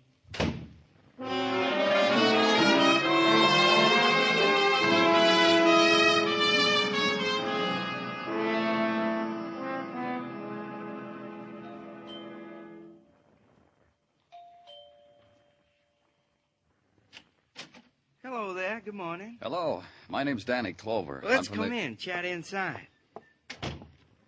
There now. Isn't this better? Sit down. Try that chair over there, the flowered cretonne. Thanks. I started to say I was from the police. What? I don't understand. There's nothing to understand. Police, that's who I work for. But why do you want to see me? By the way, who are you? Tommy Lawrence. You live here with Henry Gaynor?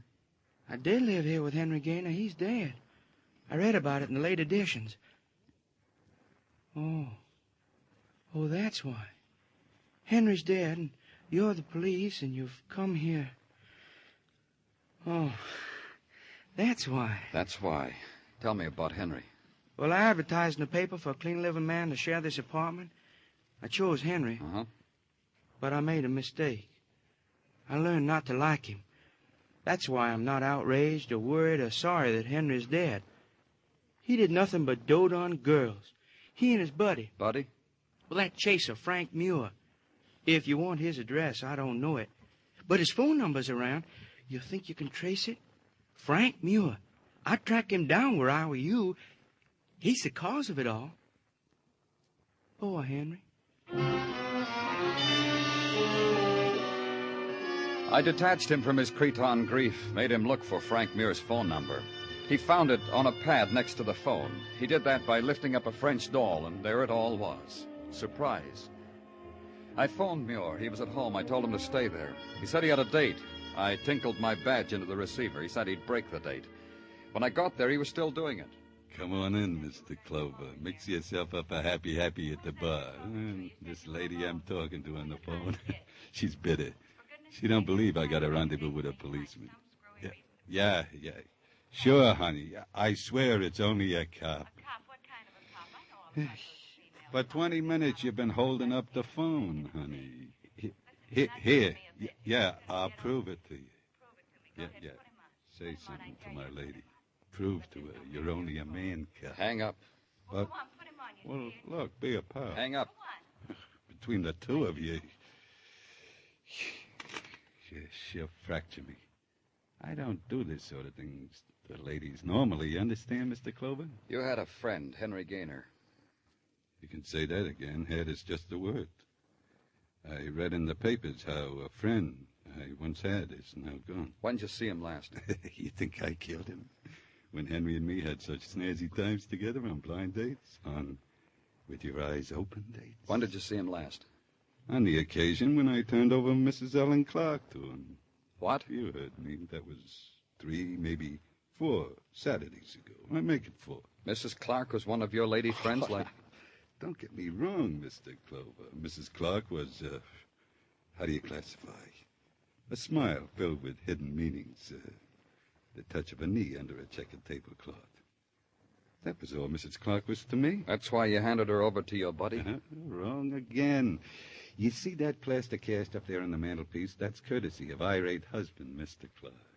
He found me once with his missus waiting to catch a bus. He clobbered me, broke my arm. Care to autograph it, Mr. Clover? All my prints, huh? No? Oh, you'll excuse me. It's undoubtedly...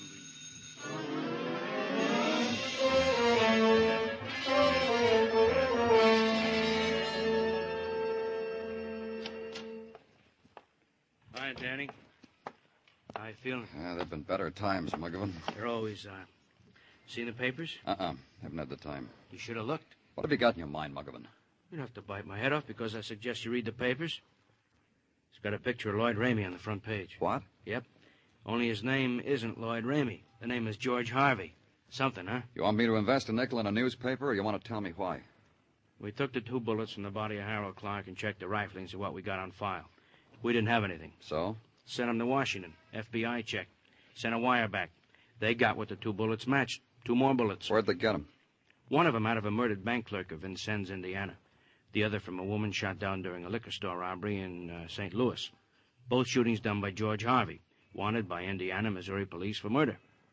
What does it do to you, Danny? Does a whole lot, McGovern. May I come in? What are you looking for, mister?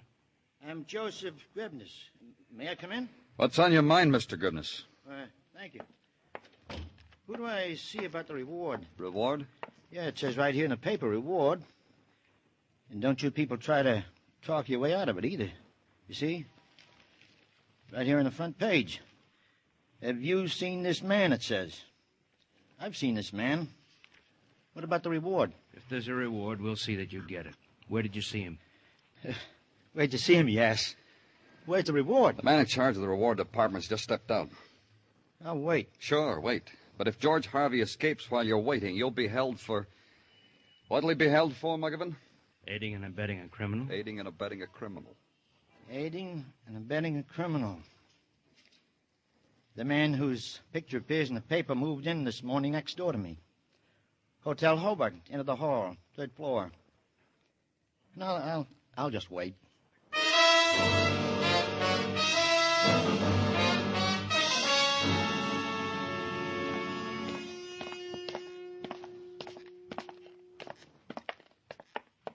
Down the end of the hall, the man said. That's what Mr. Griven has said, Danny. Here.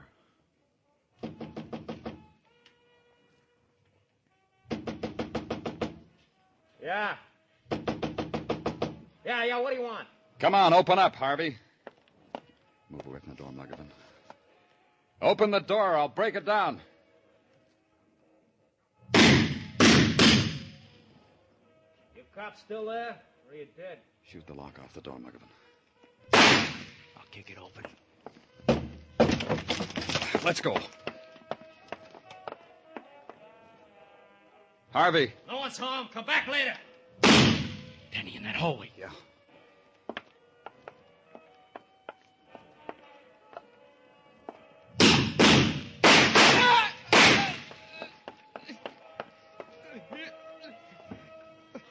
You better call an ambulance, McGovern. Okay, Danny. And turn the radio on. What do you know? There was somebody home. Can you talk, Harvey? I just talked, didn't I? You cops been chasing me all over the country just to chat with me. Advertised me in post offices, detective magazines, and the radio. Why did you kill Harold Clark? You pounded on my door. You saw what happened. I thought he was a cop. You yell open the door, I'll break it down. Cops talk like that. Did you poison a man named Henry Gaynor? I'm losing blood, copper. Pity me. Did you poison a man named Henry Gaynor? Poison? Never in my life. Henry Gaynor? Never in my life. One more question, Harvey. Was Mrs. Clark in your apartment when you killed her husband? You kidding? That's one of the tough things about running all the time. You never have time for a dame. She wasn't in my apartment. You're sure? I'm confessing a murder, mister. But don't try to book me for a dame in my apartment. Because Mrs. Clark wasn't there.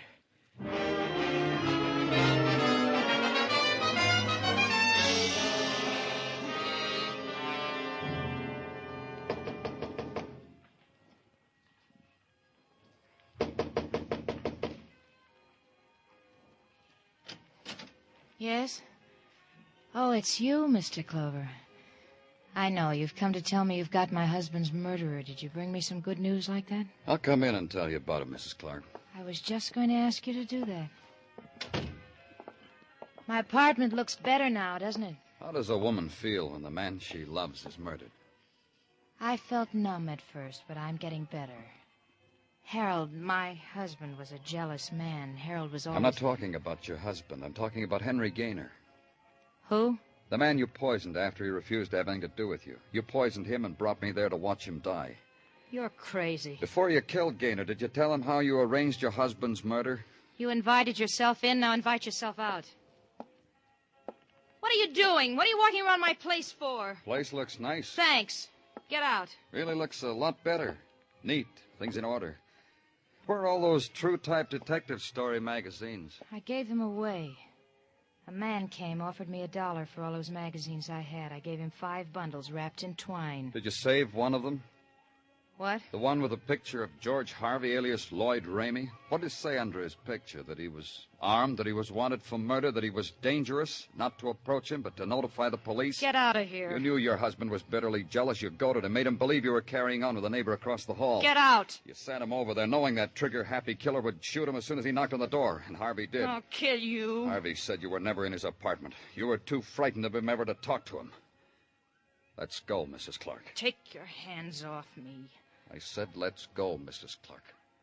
I had it all. I had it in the palm of my hand until you... Come on, Mrs. Clark. Look, you've got to understand. My husband was jealous. He spoiled everything. Every man I ever looked at. You don't know how it was. He ruined everything. He spoiled everything.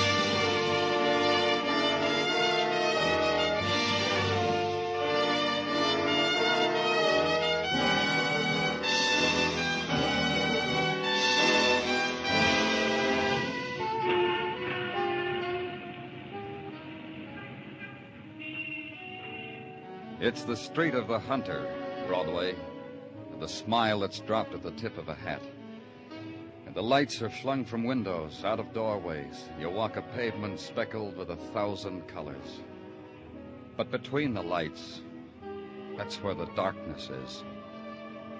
It's Broadway, the gaudiest, the most violent, the lonesomest mile in the world.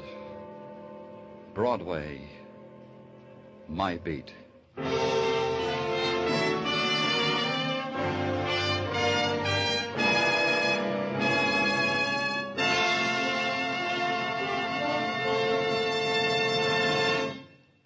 Broadway's My Beat stars Larry Thor as Detective Danny Clover with Charles Calvert as Tartaglia.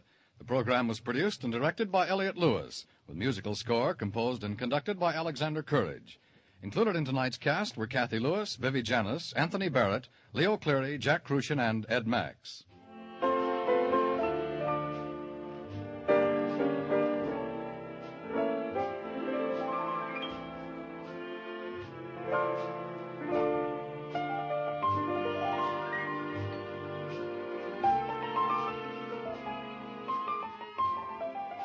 Jack Smith, Dinah Shore, Margaret Whiting, Bob Crosby, the Andrews Sisters, Lowell Thomas, Beulah, Ed Murrow. Anywhere else, they'd make up an all-star list for a week. But at CBS, the Stars address, you can hear them every evening, Monday through Friday. Yes, every weekday evening, most of these same CBS stations bring you these top-ranking stars in their specialties. Music, comedy, top reporting. Be listening for Jack Smith, Dinah Shore, and Margaret Whiting. For Bob Crosby and the Andrews Sisters, for Beulah, and for those great radio reporters, Lowell Thomas and Edward R. Murrow. Dan Coverly speaking. This is CBS, where yours truly, Johnny Dollar, brings adventure Saturday nights on the Columbia Broadcasting System.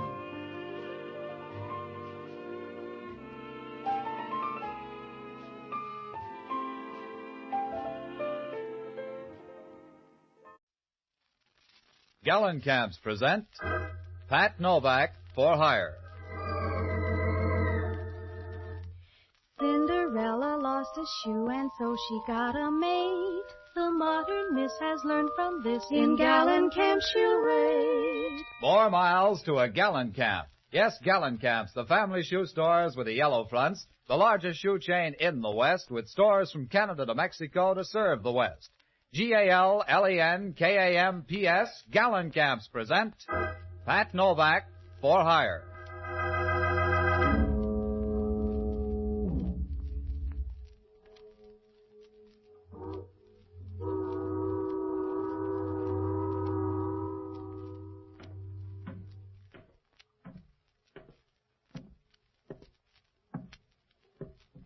Sure, I'm Pat Novak for hire.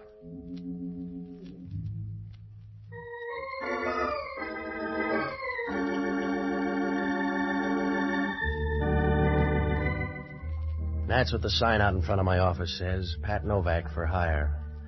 Down on the waterfront in San Francisco, you don't get prizes for being subtle. If you want to make a living down here, you got to get your hand in the till any way you can. You rob Peter to pay Paul, and then you put it on the cuff. It's a happy life if you don't mind looking up at a headstone, because sooner or later you draw trouble a size too big. I found that out Tuesday night. It was about 11 o'clock when I came out of the office, and I started down the waterfront. It was raining, and the street was as deserted as a warm bottle of beer. As I got near the corner, an old man stepped out of the darkness and started across the street. It was a short trip because the car started up down the street, and the old man couldn't have made it with a pocket full of aces.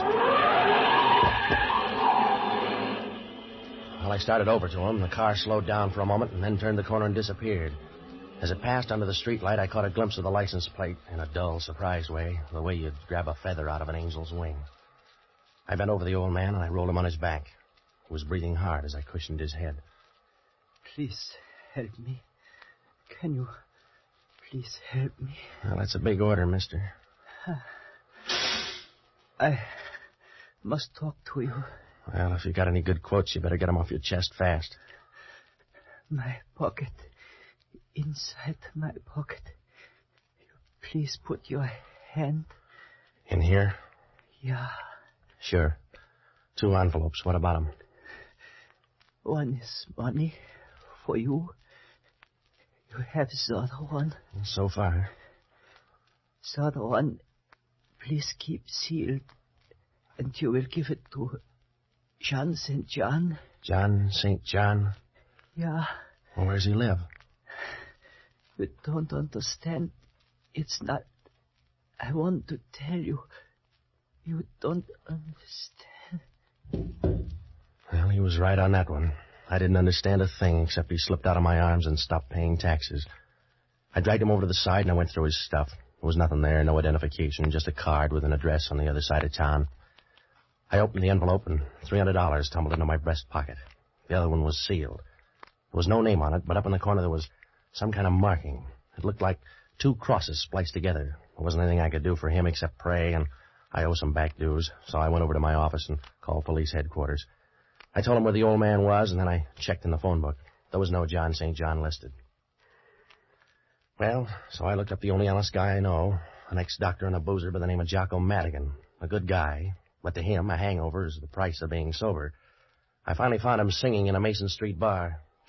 Dinky, dinky, dobby-shoo, dinky, dinky, day. Jocko, I want to talk to you. Ah, Patsy, you're just in time for the counterpoint. I'm singing a song, a little sentimental thing from my childhood. It'll keep. I got a problem, Jocko. You'll always have a problem, Patsy, because you can't keep out of trouble. You know that, don't you? You have no self-control. Yeah, all right, Jocko. You have no more self-control than a bucket of mercury dumped in a marble staircase. All right, Jocko, check the bright talk. I just saw a guy get killed. You're like some violent disorder in nature, some large but unprofitable storm. You Yeah. keep whirling in circles, Patsy. And if you ever go more than 10 feet in one direction, it's because some woman is 9 feet away. Then Yeah. it begins all over again. Are you all through? Yes, get to the point. That's another of your troubles. You never get to the point. Some old guy was killed down on the Embarcadero. He checked out 50 feet away from me. Who killed him? I don't know. And why do you care? Professional jealousy? Some car came out of nowhere and clipped him. You're sure it wasn't an accident? Yeah, just like the fall of France. Will you stop needling me, Jocko? I told you the guy got killed. He was murdered right in front of me. I gotta find a guy called John St. John. How, St. John? John St. John. I don't feel like vaudeville tonight, Jocko. The old man gave me $300 to deliver a letter. I made him a promise. Well, you can break it now with only the slightest risk. I got the license number of the car. I want you to hop down and look it up. Then check at headquarters to see if the guy's got a record. I don't like policemen. They depress me. Check it. I gotta go out here to this address. Here. Uh-huh. Well, what kind of neighborhood is it? Well, it's not exactly a neighborhood. It's more like an architectural afterthought, a lingering defense against the early California bear. All right. No speeches. Just check on that license plate. Now, if I'm not at my place, try this address here. Yes, that's always very interesting at this time of night. Well, goodbye, lover.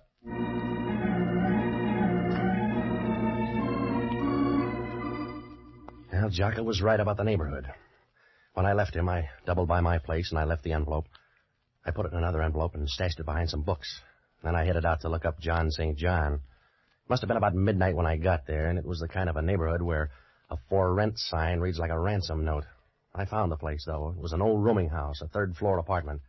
I knocked at the door, and when she opened it, I knew it was time to wire home for money. If they pick a Miss Blowtorch of 1946, she'll be right up there in the running. A tall, blonde blister with lots of Fahrenheit. She stood there leaning against the door, smiling and looking at you as if you had gold-plated muscles. Gave you a weak feeling where your dinner ought to be. And her voice came right out of the oven. Well, you're out kind of late. Yeah. I'm looking for a guy named John St. John. Oh? Won't you come into my cobweb? Sure. For a spider, you're nice and chubby. Well, a Spider-Man. My name's Lee Norton. You want to write it down? I'm Pat Novak, and I'm looking for a guy named John St. John. You seem to be running a temperature on the subject. I don't know a John St. John. Well, I found a dead man lugging around your address. Why? I don't know. Perhaps he admired me from afar. Like a sunset or something. No, he stopped admiring sunsets about 20 years ago. I see.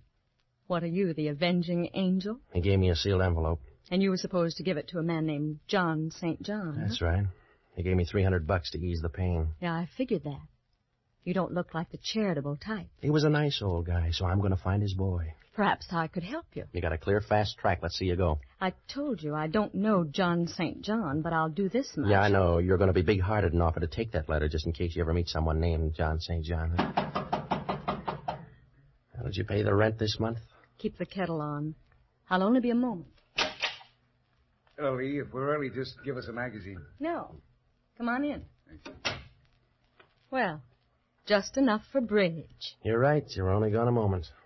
Who are your friends? Don't sulk. Did they lock the manhole before they left home? His name's Novak. Yeah, that's a pretty name. Don't rhyme with anything, but it's pretty, huh, Joe? Yeah, it's all right. Let's have the letter, Novak. You got hold of a bad rumor, fella. The one I got's good. Let's have it. I don't want to strain your mind, Junior, but try to understand. I don't have a letter. Ask him again. Go on home, mister. You're not going to get anything out of me except a small tip. Now, if you're a good boy, I'll give you a nickel for your friend, too. All right, Joe. Now, hold him up. Yeah, just a minute. He's got a head of hair. Hold him up. All right, Mike. That's enough. Oh, that's enough. All right, baby. Don't look so sorry. You can't have everything.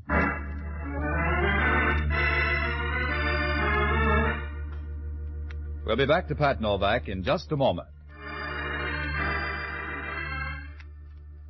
Have you ever worn uncomfortable shoes? Perhaps the size was wrong or the shoe was the wrong shape for your foot. But no matter why, there's nothing more uncomfortable than shoes that don't fit. The more you're on your feet, the more you know it. Gallencamp specialize in properly fitting shoes for the whole family, right from the toddler's first important step. And Gallencamp's good shoes are built to give support to active feet. Listen to an authority on shoes. He's Mr. John F. Stahl, 64 years young, a retired postman with a hobby. You guessed it, he likes to walk. He says, I've been on my feet most of my life. Since 1935, when I retired as a letter carrier, I walked 10,000 miles. I just walked to San Francisco from Trinity Center, California. That was 410 miles.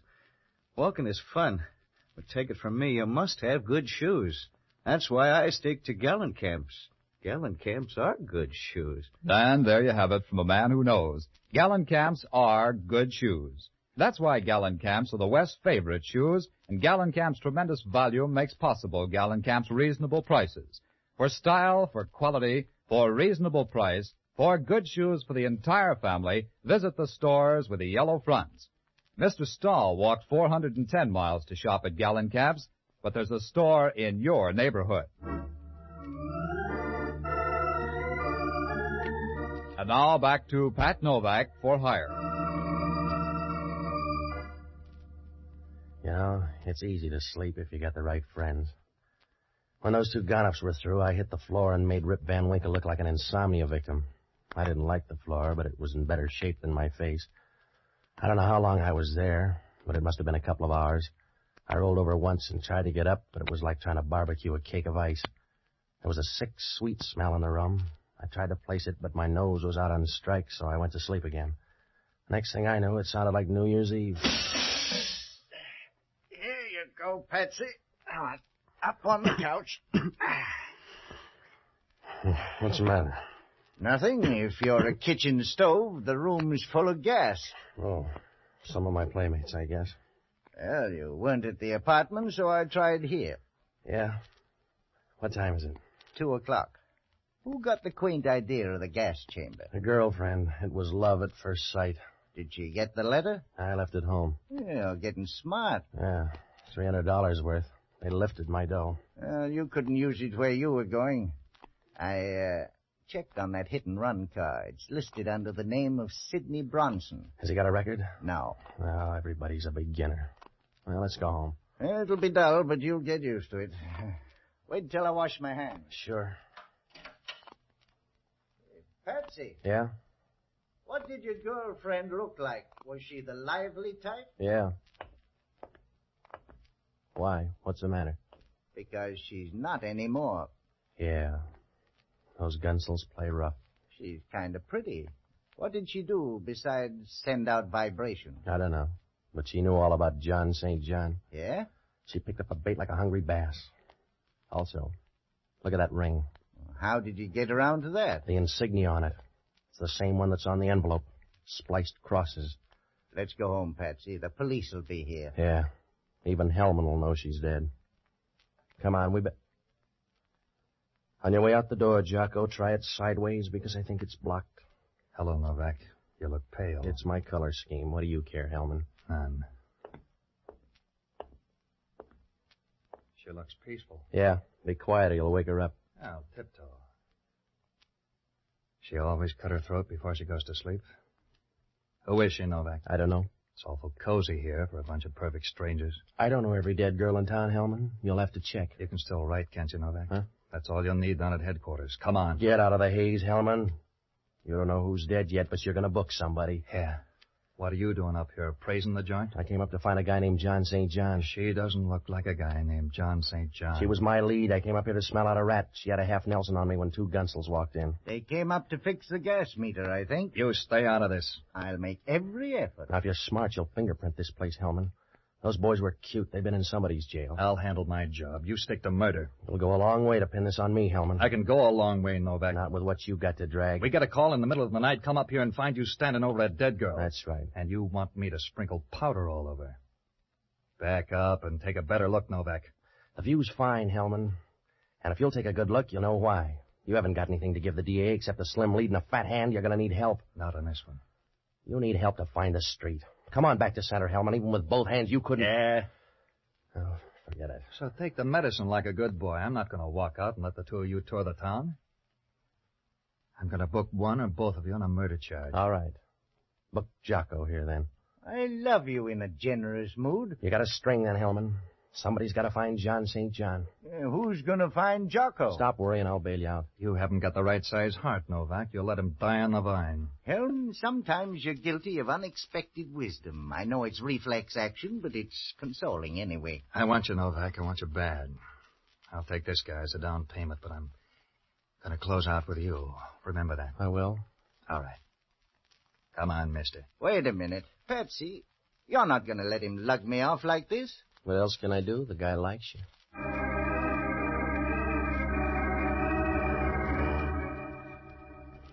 No, it was a bum curve to throw Jocko, but somebody had to dig us out of a hole, and Jocko wasn't the boy.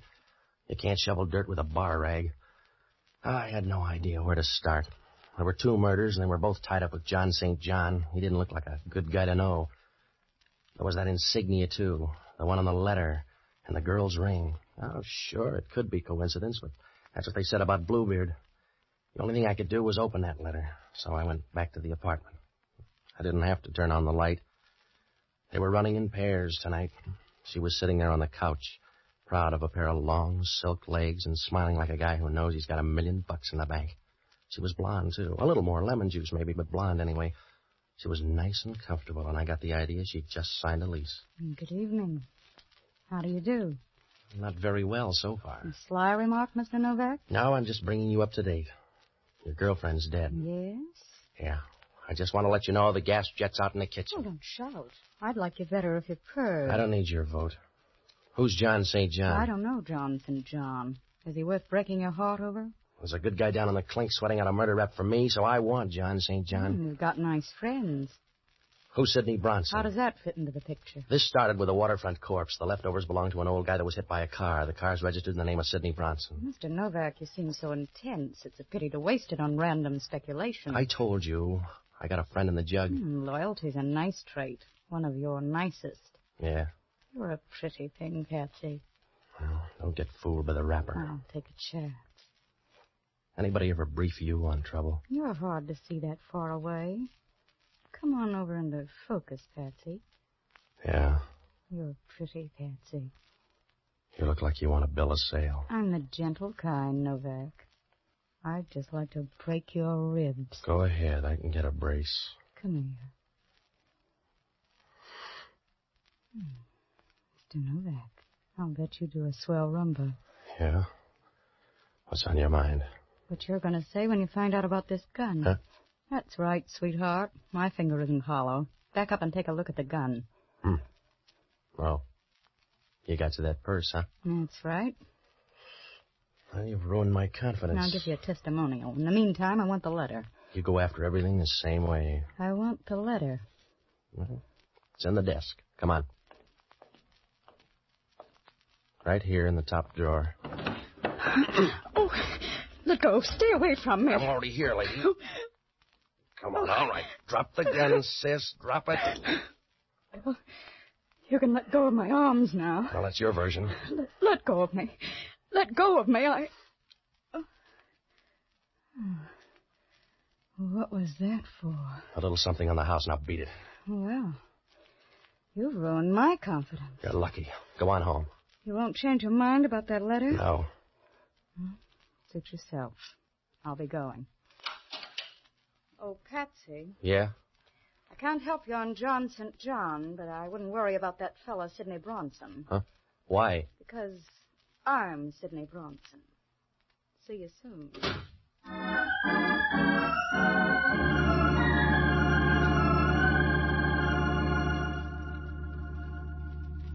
It began to look like a big, fat, well-fed double cross.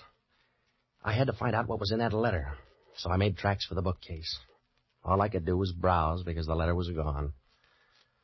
Well, things didn't look rosy for me or Jocko. I was about to buy a file and bake a cake when the phone rang. Hello, Novak. Oh, Hellman. The coroner got a report on that dead girl. She died at 12:30. Well, that's pretty close. What's he got, a stopwatch? 15 minutes either way. Those fingerprints panned out, too. Yeah? A couple of L.A. strong-arm men. Well, that's new for L.A. You got a call out? We already picked them up. Your favorite's named Welcome Dangliers. Well, I could make a joke. I already got one. They're set up with a perfect alibi for 12:30. Well, that means I killed the girl. Nobody's arguing. I got some more news. Yeah?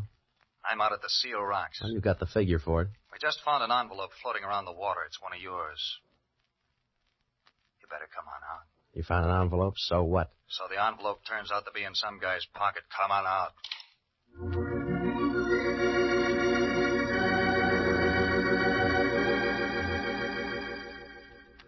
Well, that only meant one thing. Whoever took the envelope out of my place got popular. It was getting late, so I grabbed a cab and rode out to the beach.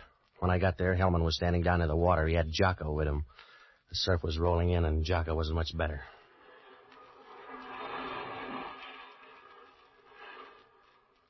Hello, Patsy. Hello, Jocko. How's jail? Dry. Thanks for coming, Novak. You're sweet. Where's the envelope? Here. Mm-hmm. Yeah, it's the same one. That makes you look good. There was a letter in here. Did you take that with the guy's money, Hellman? You got all there is. This guy on the beach is the third one. It's my opinion the case will solve itself. We're running out of people. Who is the guy? His name's Walter Avery. Here's his stuff. Yeah, what's left? Well, the spliced cross really gets around. Keeps bobbing up. Here it is on this guy's fountain pen. I'm going to run this guy through the morgue, and then I'm going to look you up, Novak. Yeah? Sure. We want you down with us. That's right. I'll introduce you to all the best people. Good night, lover.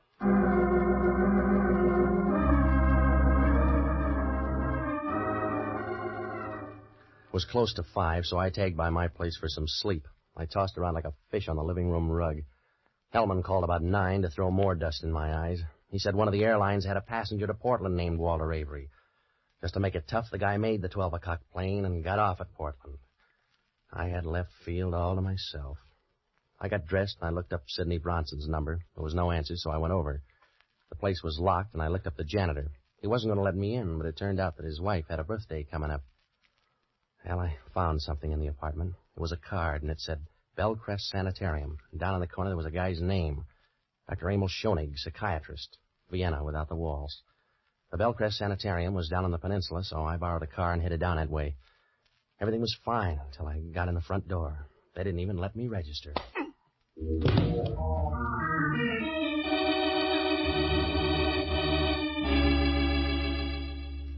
I woke up on a couch in Schoenig's office. It was dark outside, and my left arm was throbbing like a love story in a woman's magazine.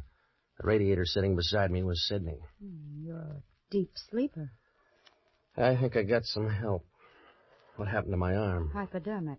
You only need one arm anyway. In your case, I need a spare. Who did it? Dr. Schoenig. Oh, he's a darling boy. Where is he? Out on the phone trying to figure out what to do with you. What's that make me, a patient? That's one way of putting it. You made things easy. We were coming to you for the letter. Do you want to try that over again? We were on our way when you stumbled in. You're wrong, Sid. Somebody's given you a fast pitch. That letter was gone when you were up at my place. I don't want a bum rib, Patsy. I want that letter.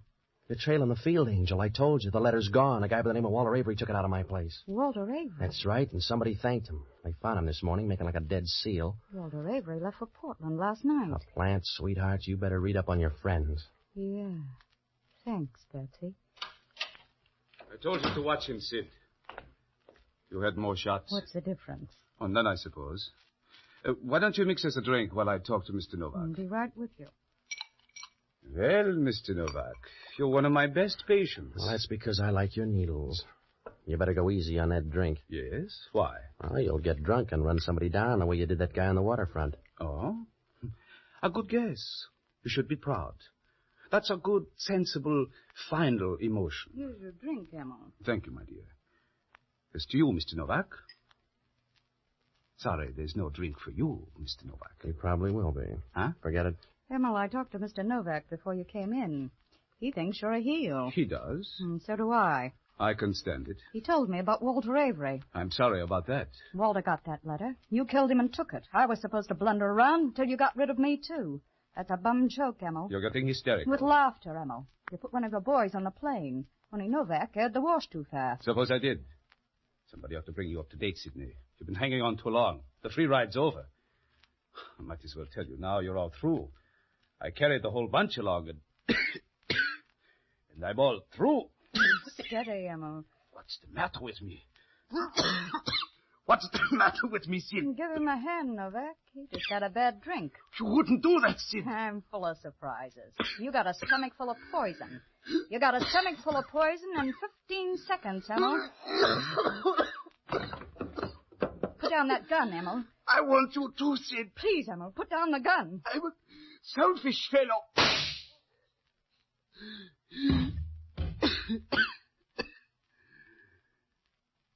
This happens kind of fast for you, fellow.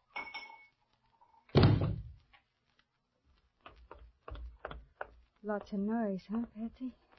Yeah. I'll get you a pillow. I'd rather have your lap. You get mercy, not love, baby. Well, thanks for small favors. How do I look?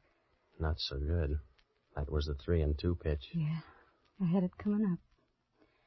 I'll tell you about John St. John. I know. There was no such guy. That's right. It was the name of the group.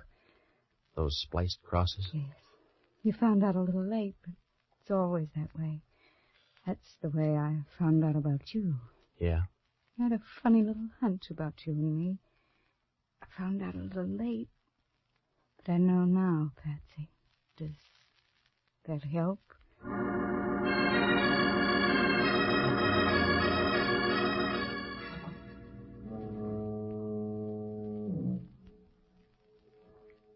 Well, John St. John was the name of an organization buying and selling government information.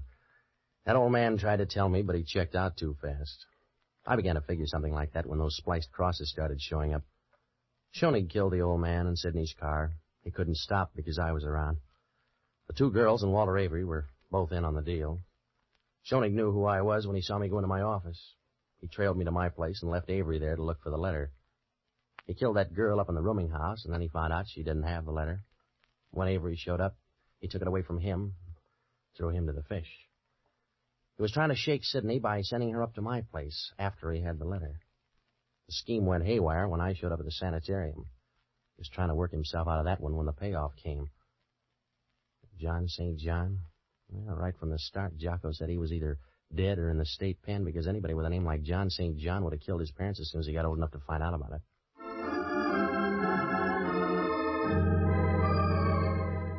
We'll return in a moment to find out what bothered Inspector Hellman.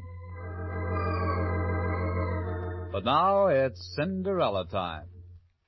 Cinderella lost a shoe and so she got a maid. The modern miss has learned from this. In Gallencamp she'll rate. A pretty face, a graceful figure, lovely shoes.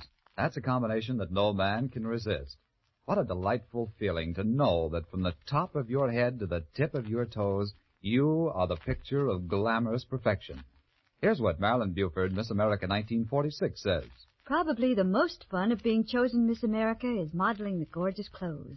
What girl wouldn't be thrilled to select costume after costume from a collection of America's leading designers? And after seeing the importance they attach to the right shoes for every costume, I'm glad I learned about Gallencamps years ago. Yes, Marilyn, there's magic in a pair of shoes, as every woman knows. And having the right shoes is no longer a luxury thanks to Gallencamps, the home of lovely shoes at reasonable prices.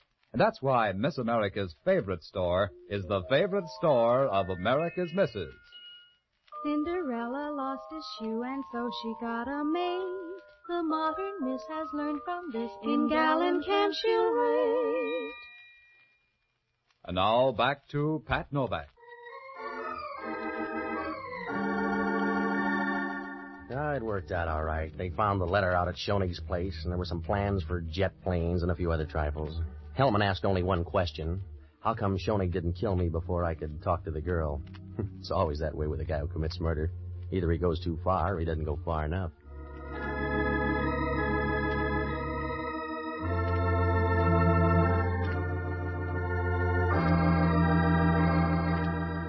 Be sure to join us next Sunday evening and every Sunday, same time, same station, for radio's newest show, Pat Novak for Hire. And don't forget the store with the yellow front is the Gallencamp Shoe Store. Gallencamp shoes are good shoes. There's something about them you'll like. Franklin Evans speaking. This is ABC, the American Broadcasting Company. Time now for Rocky Jordan.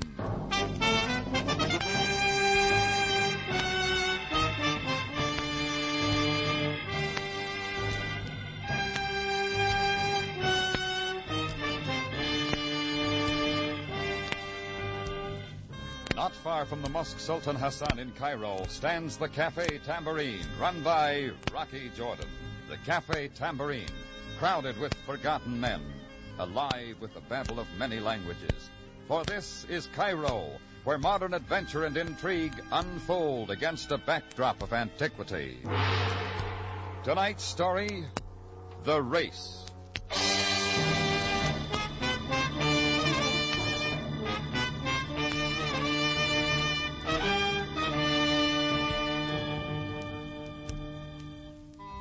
I was sitting in my office at the Tambourine, trying to beat the terrific afternoon heat. Like everyone else in the cafe, I was too shot to even raise a finger. Then in came this girl. She startled me a little because she darted in under the tables in high gear, like she was searching for someone. When she began yakking at Chris, my bartender, my curiosity got the best of me. Someone jumping up and down in this heat deserved attention. As I walked over, I noticed she was nice-looking in a quiet sort of way. In spite of the fact, she looked as if any moment she might spring right through the ceiling. But he has been here, hasn't he? I haven't seen him all day. What's up, Chris? Oh, Rocky. I've got to find Abdullah, Ben Abdullah. They said he was up here at the Tambourine. You know, Ben Abdullah. He owns that little pawn shop up on the corner. Yeah, sure, I know. It's very important. There isn't time to explain. Just tell me where I can find him, please. Every second counts. Well, I haven't seen him all day. I tried to tell her, Do you know where he is, then? It could be one of 1,000 places. Why don't you try the pawn He's shop? got a sign hanging on the door, out to lunch. A water vendor at the corner said he'd be up here. It's desperate, don't you see? No, I don't. If I don't get into that store in the next few minutes, there isn't going to be anything left of this whole block. Maybe the heat's got her, Rocky. It's too late to look for it. If I could just get into this shop. Hey, take it easy, lady. Oh, that won't get a thing accomplished. Now, come on, tell me what it's all about. I'm afraid it's even too late now to break into his shop. I wouldn't even know where to look for it. Look for what? A high-powered explosive. A what? A bomb. It's in the pawn shop. Bomb? She's nuts. Maybe you'd better start from the beginning. There's not time to explain. It will be going off in a few minutes. What we'd better do is clear the entire area before everyone is killed. Sunstroke, if you ask me. Chris, I don't know whether she's loony or... Don't stand there. Tell everyone to clear the streets. They listen to you, not me. Look, lady, I don't like to have my leg pulled. Every second counts now. Please believe me. Anyone within 100 yards of the pawn shop is in danger. Okay. Chris, we better play it safe. Call the fire department, the police, and what have you. There's a bomb going off. I think.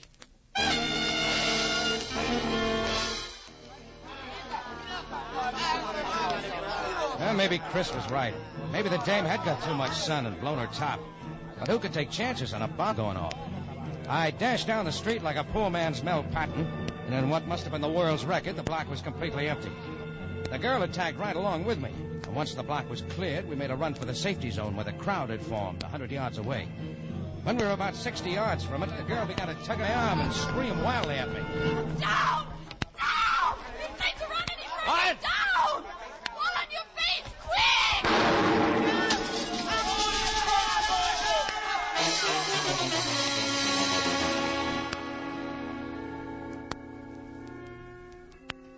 I'd fallen flat on my face and curled up like a clam. Outside of my eardrums almost breaking and a torn pair of pants, I was in pretty fair shape. After the thunder stopped, I looked back down the street. There was a black hole that was once Ben Abdullah's pawn shop. None of the shops on the block got off easy. As for the Tambourine, there wasn't a window left in it. I turned to congratulate the girl on her king-size bomb, but she was nowhere in sight. It was the sweetest job of vanishing into thin air I'd seen in some time. I started to get to my feet when I noticed that where the girl had been lying was a crumpled pawn ticket. As I picked it up, a pair of familiar feet stopped in front of me. I looked up in the face of Captain Sam Sabaya of the Cairo Police Force and his erstwhile shadow, Greco. Hi, Sam. Your bartender called us. Give me a hand up. Thanks. Well, Sam, just goes to show you. Never underrate a woman. Your bartender explained the entire proceedings. Where is she? Looks like she took a powder. You mean? I do. If I may say so, my captain, it sounds too rehearsed. Good old Greco. I hate to disappoint you, but I never saw the girl before in my life. Jordan, did she give you any hint as to what was behind the explosion? Nothing. Oh, this pawn ticket might help. I'm sure it was hers. She must have dropped it when she fell to the ground. I will take it. Thank you, Jordan. Should have her name and address on it. It has a name and address, all right. Only it's a man's name. Rollo Bendata. Well, that's one on me. Rocky, you want it on the telephone. Oh, all right, Chris. I'll be right there. I want to ask you some more questions, Rocky. Check with me in the tambourine, Sam. You won't have any trouble finding it. It's the only bill in the block in one piece.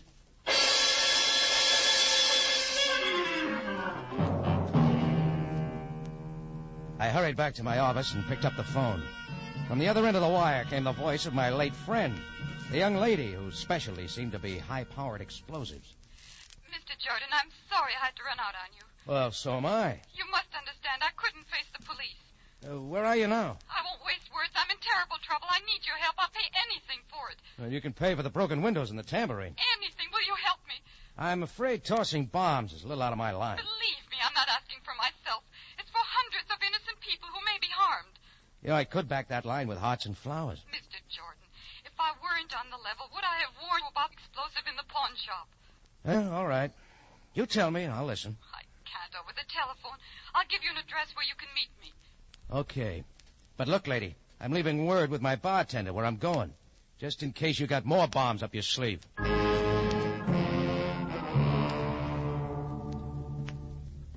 She gave me an address that was on the edge of Cairo.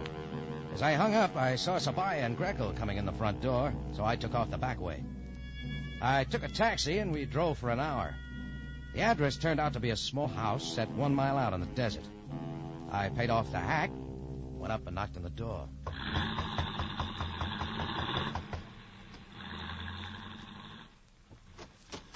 Are you alone? Yeah. You couldn't have picked a closer place. I'm sorry, but I live here. Come in. Huh? Oh, looks more like a laboratory to me. It is. I'm an explosives chemist. I live in the back. Dangerous address. I'd better introduce myself. I'm Suzanne Durand. Won't you sit down? No thanks. Not on a keg of dynamite. And stop jumping up and down. I can't help it. We only have 11 hours left. Hey, look, I've had enough riddles for one day. What's this all about? I'll start from the beginning. But it would help. A man by the name of Gregory Hood hired me to develop a time bomb that would have a 24-hour action delay. Why? He heads a combine that wants to blast for water in the desert. What? You can imagine what it would mean if you could bring an incessant water supply to Cairo. Well, sure, but why not a regular time bomb or dynamite? He wanted an explosive that would need no wiring so that his company wouldn't attract attention. Why all the secrecy? Why, it's like digging for gold. He thinks he's found a spot where there might be water, and he doesn't want anyone to know till he staked his claim. Well, I think he's crazy. Where does the pawn shop come in? I made 2 bombs, which I was going to test today. I was afraid my servant might accidentally spoil them, so I hid them in the base of an old clock. I went shopping, and when I came back, the clock was gone. Mm-hmm. The servant must have needed money, so he stole the clock, never realizing the bombs were in there, and pawned it. Is your servant's name Rollo Bendata? Yes. How did you know? You left his pawn ticket on the street. It looks to me like Rollo's in trouble, not you.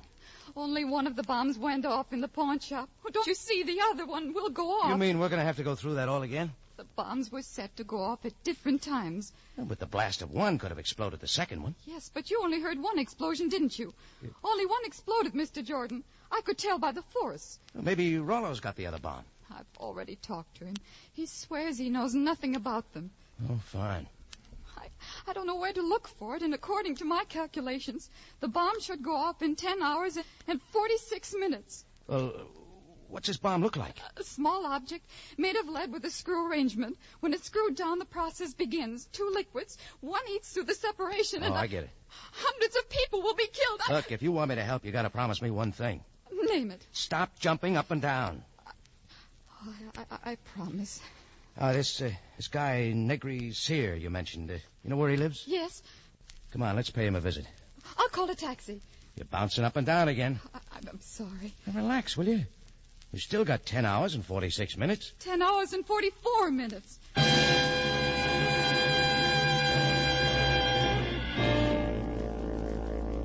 We taxied across town to Gregory Hood's apartment house.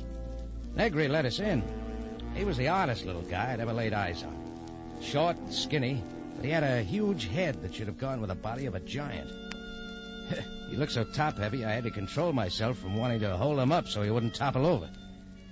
His apartment was cluttered with bric-a-brac and large packing cases. The latter, I gathered, must have had something to do with his water project. When Suzanne told him about the bomb, he got quite irked, to say the least. Really, my dear, I don't know what you expect me to do if you lost one of your ghastly bombs. Well, coming here was my idea. And just who are you, Jordan? Suzanne, who is this man? He's trying to help me. You didn't tell him, I hope. I'm afraid I had to. You were sworn to secrecy. How could you? Well, Jordan, you'll never find out where I hope to get water. I'm not interested in your plan for digging water. I'm only trying to locate the bomb. Oh, this is dreadful. It will be all over Cairo. Everyone will be digging for water. No one outside of this room will know. Besides, you're the only one who knows the locale where the water might be. Huh? So you're going to blackmail me, huh? Or maybe you're going to torture me till I tell you the exact spot. Look, for the last time. What will my partners think? I will tell you nothing. Rocky, we can't afford to waste all this time. Look, Negri, if you'll just answer a few questions. Never. Were you out at Suzanne's place this afternoon? Yes, but she wasn't home, so I left. I was probably tracking down Rollo. What time were you out there? Our appointment was for 2. I'm always on time. Did you see anyone or notice anything that might help us? No. Is that clear? Very. There are only 8 hours left, Rocky. What are we going to do? All right, hang on to yourself. Suzanne, I want you to take this man out of here right away, or I'll call the police. We're going. So help me, I warn you. You'll never find out where I'm going to get water. Never. What I'm wondering is if we'll ever find out where to find that other bomb. Ever.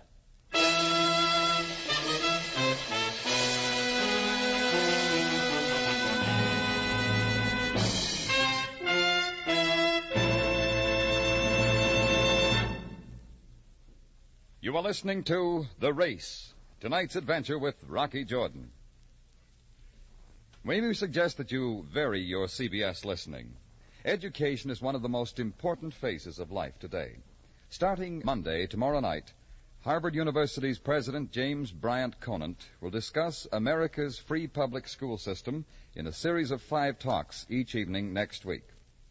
As a thinking citizen, you'll find this series informative and important. So find out when the CBS program You and Education will be heard over your local CBS station and tune in. We think it will be well worth your while.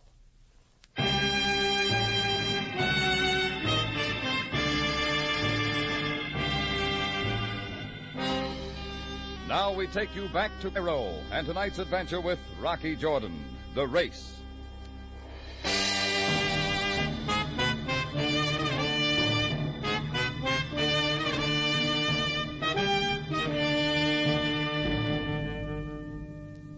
It all began when a dame chemist named Suzanne Duran mixed up a couple of bombs for a character called Gregory Hood, who had himself a great scheme. He was going to blast for water in the Sahara and make Egypt a garden spot. It sounded sort of screwy, but the noise of one of those bombs exploding sounded anything but. Well, that took care of one, but there was still another bomb someplace in the Near East, and Suzanne figured it'd go off in 8 hours. Where was it? Well, you tell me. Gregory Hood couldn't. We asked him. Well, when we came out on the street, Suzanne was hopping up and down again and on the verge of tears. And she looked at me as though I could supply all the answers. Mr. Jordan, there must be something we can do. Do you know where the office of the Cairo Mail is? Yes. Good. Now listen. And stop jiggling. We have a plan, then? Maybe. We're going to have to split up to save time. All right. I'll go down to the newspaper office and ask for Ed Stack. He's a friend of mine. Give him a description of the bomb. What else? That's all. He'll get out an extra and see that it's broadcast, too. That way, everyone will be warned and on the lookout. Oh, that's wonderful. And when you're finished there, go to the Tambourine and wait for me. Where are you going?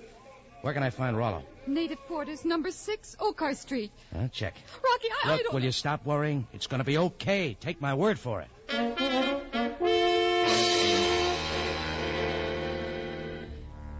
Yeah, it was going to be okay, sure. Only I wish I could have believed it. I was stymied from ear to ear. I put Suzanne in a taxi, and she was whisked off toward the newspaper office. I wanted to cross the street to get a taxi myself when up roared Sam Sabaya, taking the corner on 2 wheels. Jordan, Well, this is a coincidence, Sam. I traced you through this taxi company. Where's the girl? On her way to the newspaper office. Rocky, I'm losing my patience. You said you did not know the girl. When I finally traced her, I learned she has been with you. Sam, hang on to your brass badge. Got something to tell you. Well, Jordan, I'm waiting. She's working for a character named Gregory Sear. Gregory Sear? Yes, I've heard something of him. He's a dealer in fine art, a collector and such. Fine art, huh? Well, he's got a sideline. What do you mean? The girl's a chemist. He hired her to make a couple of tickless bombs to blast for water in the Sahara. Jordan, are you serious? So help me, Sam. That's a story I got. Blast for water in the Sahara? Shh. It's a secret. Jordan, this is not an amusing matter. Water in this part of the world is nothing to laugh at. There are those in these desert lands who make of it a religion. Yet is it possible to blast for water in the Sahara? Gregory Sear thinks so. Or so he says. What could be done to all this arid land? Jordan, is this a trick? Well, your guess is as good as mine. Then I am inclined to think it is. Well, the bomb was real enough. Yes, of course. We must make every effort to locate the other... But still... Yes, Sam? Jordan, if that girl is not at the newspaper office as you say, I'm going to hold you responsible for aiding her escape.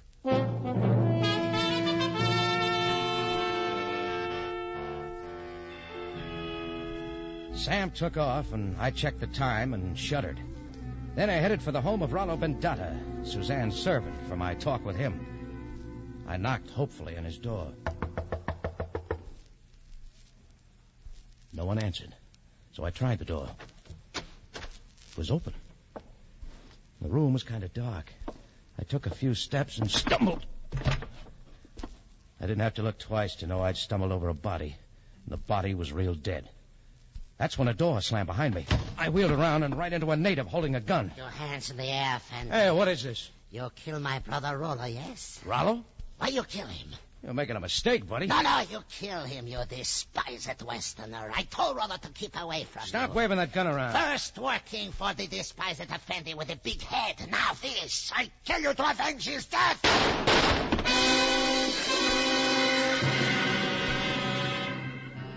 I dove on him as he fired. The shots went wild. We rolled around for a while, fighting for the gun. Then I pulled away and caught him with a hard right. He dropped to the floor. Well, there was no sense in hanging around, with one of my hosts in the refrigerator and the other in the deep freeze. So Rollo was really working for Gregory Sear. I raced up the street till I came to a public telephone and called the tambourine. I wanted to tell Suzanne what I found out about her servant.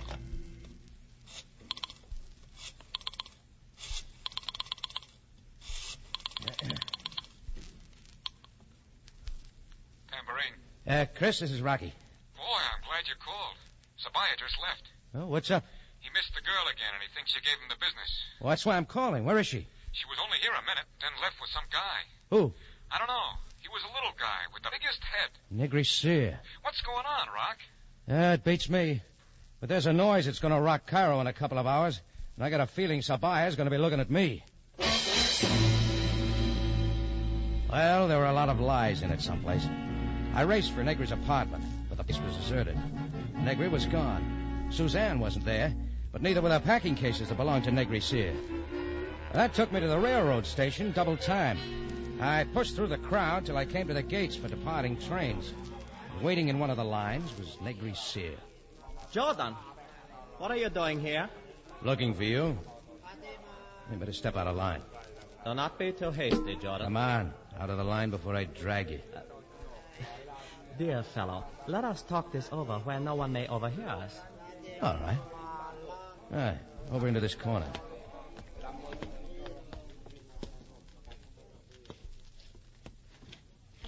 There. Now... You listen. I'm going to do the talking. But, my dear fellow, I'll Where's show Suzanne? You... But how should I know? Oh, I know. You're still trying to trick me into revealing secrets Close that it. will... Rollo Bendata, Suzanne's servant, was working for you. That means he took those bombs from Suzanne's place purposely, on your orders. That means also he knocked one bomb, the one on the clock, at that pawn shop on your orders, too. Lies, deceitful. All right. One bomb hocked, one bomb still on the loose. All on purpose, too, Negri. You figured if one went off, Suzanne would think both of them went off. Meanwhile, you'd have one to toy with. Go ahead, persecute me. Persecute me if you wish. Ah, come off it. So what if I say you are right? What then? So the bomb's going to explode in an hour and a half. I'll make your head ring until you tell me where it is. That would never succeed. I will never tell you. I will never tell you where the bomb is or why I have placed it there. That water blasting's a phony deal. Indeed. I bet your packing cases will give me some answer. I am the only one who knows the whereabouts of the bomb, and I will not tell. I will not tell unless... Huh? What's the deal? Allow me to leave Cairo. Allow me to leave Cairo, and I shall reveal the...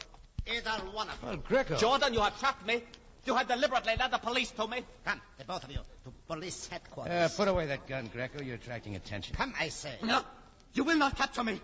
You will not take me, indeed. Don't shoot, Greco. Don't shoot him. He's the only one. No! I told you, you will not take me, indeed. You did it up right, Greco. He's dead. I had no choice. He reached for a gun. Everybody, stand back. You'll probably get a promotion for this. It was me or him. I had no choice. Attention, everyone. Stand back. Now, Jordan, where are you?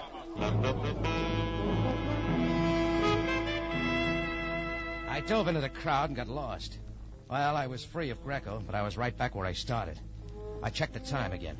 In an hour and 10 minutes, that bomb would go off, and the only man who knew where it was dead. Well, I mulled the whole thing over for a while. All that was left were those packing cases of Negri's. It took me 10 minutes to find them. They were being loaded into a baggage car at the end of the line. I hurried up to one of the native quarters and tried to con him. Oh, look, I want to check my baggage to see if I forgot anything. Yes, Effendi. Which are yours? Those packing cases over there. Yes, Effendi. Your luggage checks? Luggage checks? I cannot let you look into the cases without them. I left them with my wife. Sorry, Effendi, but I cannot do it. It is against the regulations, and I cannot...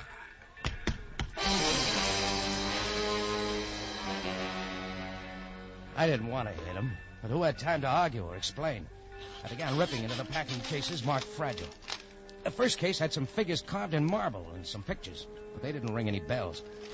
It wasn't until I got inside the second case that I saw the light. It contained a green jade vase that I knew I'd seen before.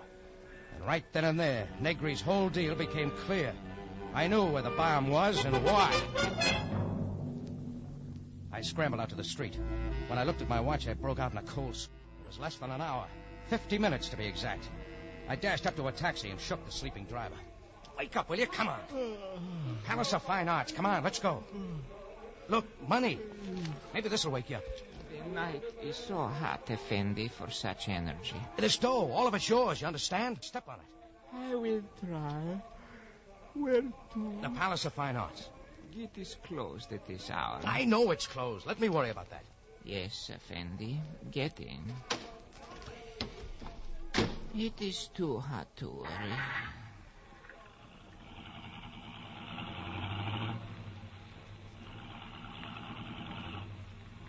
Can't you go any faster than this? In this weather, the motor gets hot. Well, excuse me. I didn't mean to keep you awake.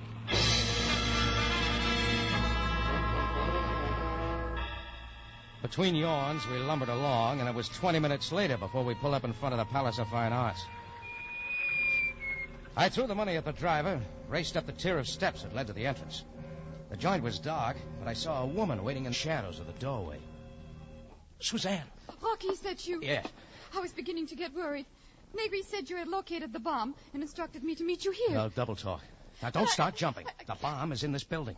But Negri said Never mind, Negri. I'll explain later. We've only got a few minutes. This building covers a square block. There's be a guard around. Inside. Look, start screaming. I'll bang on the door. Help! On the door! Help, please! All right, that's enough. Here he comes. I said that's enough. Stop it! Sorry, I had to hit you. Oh,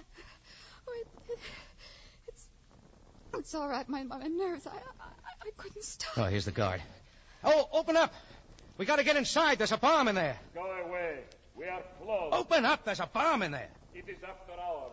Can you not read? He can't hear you. I stand back. I'm going to smash the glass with my foot. There. He's got a gun. You are under arrest. For the last time, there's a bomb in here. What are you saying? Someone has planted a bomb here. It's going to go off in about 11 minutes. You mean the bomb they have been talking about over the radio? Yes. Oh. Come in. Now that we're in, Rocky, what are we going to do? Come on, follow me.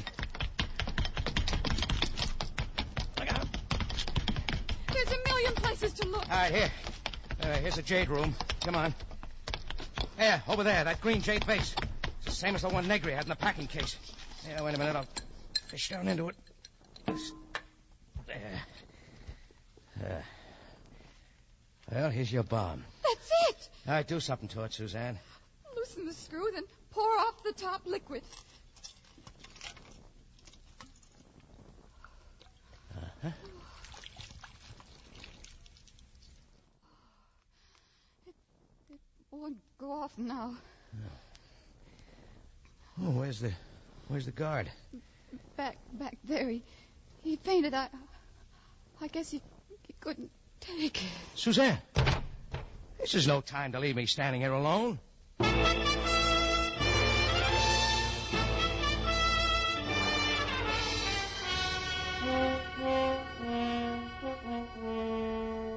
Well, that was about it.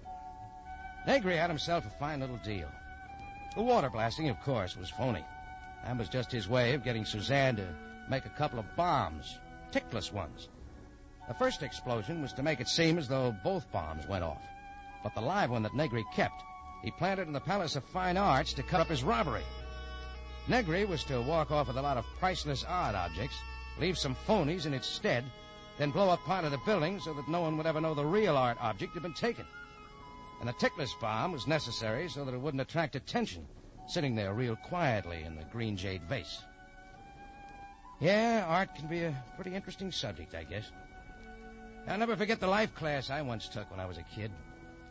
Funny thing about it, though, it was a pretty fascinating class, but somehow I can't remember that I ever had any time in it for painting.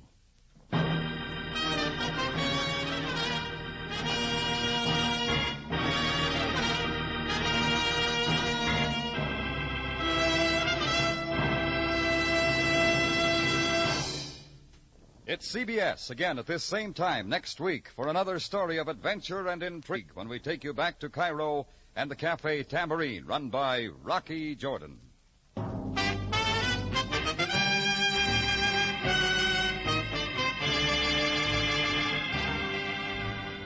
Just another reminder to all our CBS listeners. You and Education, a series of 5 talks, begins Monday and will be heard each night next week on your local Columbia station.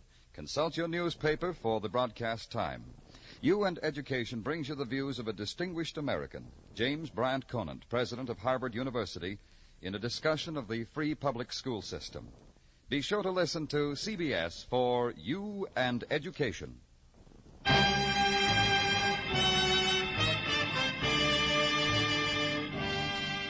Rocky Jordan, starring Jack Moyles in the title role, is produced by Cliff Howell and directed tonight by Gordon T. Hughes.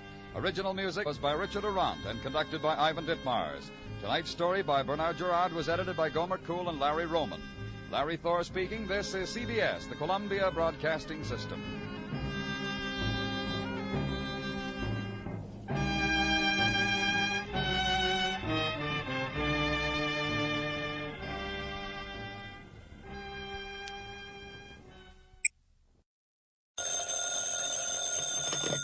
Hello? Yes, this is the Falcon speaking. Oh, Irene. I'm glad you called. Now, you'll have to cancel me out tonight, Angel. Some boy I know thinks he can get away with murder, and I've got to prove that if he leaves a body behind, it's bound to be a dead giveaway. Once again, the National Broadcasting Company brings you the transcribed Adventures of the Falcon, starring Les Damon. The Adventures of the Falcon, dedicated to private investigators everywhere. Those hard-hitting detectives who, like Mike Waring, risk their lives to aid law enforcement agencies. So join him now when the Falcon solves the case of the fatal fix.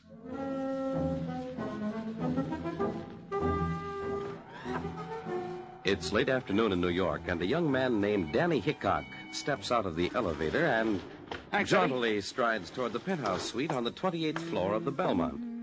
Yes, Danny's come up in the world. But right now, he's in for a letdown. Hello, Danny. How'd you get in here? I told the desk clerk I was your father. You got your nerve. Why, isn't it true? Don't blame me. What do you want? I got a call this morning from the police. Well? Have you any idea why they're looking for you? I must overparked. You're lying. Look, I don't have to take that from you. You're going to take a lot more.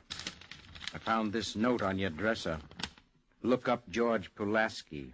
It's signed the Greek. Give me that. Is that the same Pulaski who was murdered last night? I wouldn't know. Now, look, Danny, you've got to tell me everything. There's nothing to tell. There is, if you believe the Morgan Committee. According to them, the crime syndicate in this country is headed by a man called the Greek. So? So how come he writes you notes? And how come I found this money in your drawer? Because you're nosy. There's $8,000 in this roll, Danny. Where did it come from? None of your business. Why, you little punk, who do you think you're talking to? Look, don't ever try that again, because father or not, the next time I'll let you have it. I mean it. Well, I'm going to get the truth if I have to. Sorry, gents, but I did knock. Mr. Hickok in the house? There's two of them. Well, the one I want is Danny. That's me. Glad to know you, Danny. Wonder if you'd mind taking a little ride with me.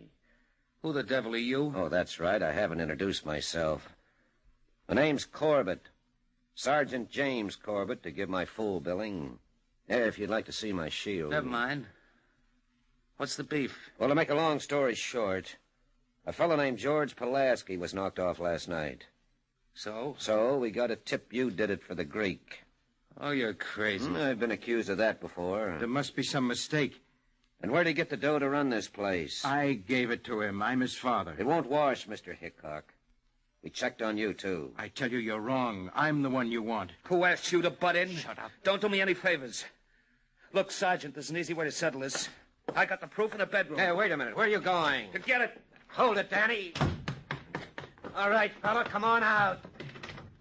I'm warning you. You're not out of there by the time I... What was that?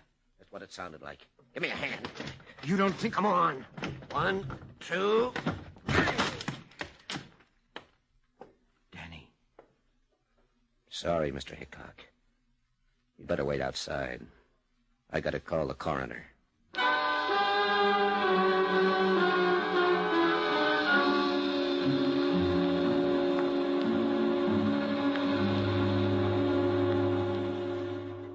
That's the story, Mr. Waring. After the sergeant and I broke down the door, we... You found Danny? Yes. I still don't understand why he did it. Well, it's pretty obvious. He was working for the Greek, and he knew it was the chair once they nabbed him. It's all my fault. If I'd done a better job, he wouldn't have turned out this way. Who's to say? I am. I want your help so as I can make it up to him. Well, isn't it a little late? Well, better late than never. I want you to find the man they call the Greek. Find the Greek? Yes, I want to know who and what he is. Yeah, so do the police. They've been trying to identify him for years. Danny knew. Well, he certainly isn't going to spill it now. There must be some way. No, forget it. I told you that... I know the police have been trying to run him down for years. Well, maybe they're making the same mistakes over and over again. That should make it easier for you. Well, I wouldn't know where to start. I don't care about the where. The important thing is when. And here's $500 to do it now.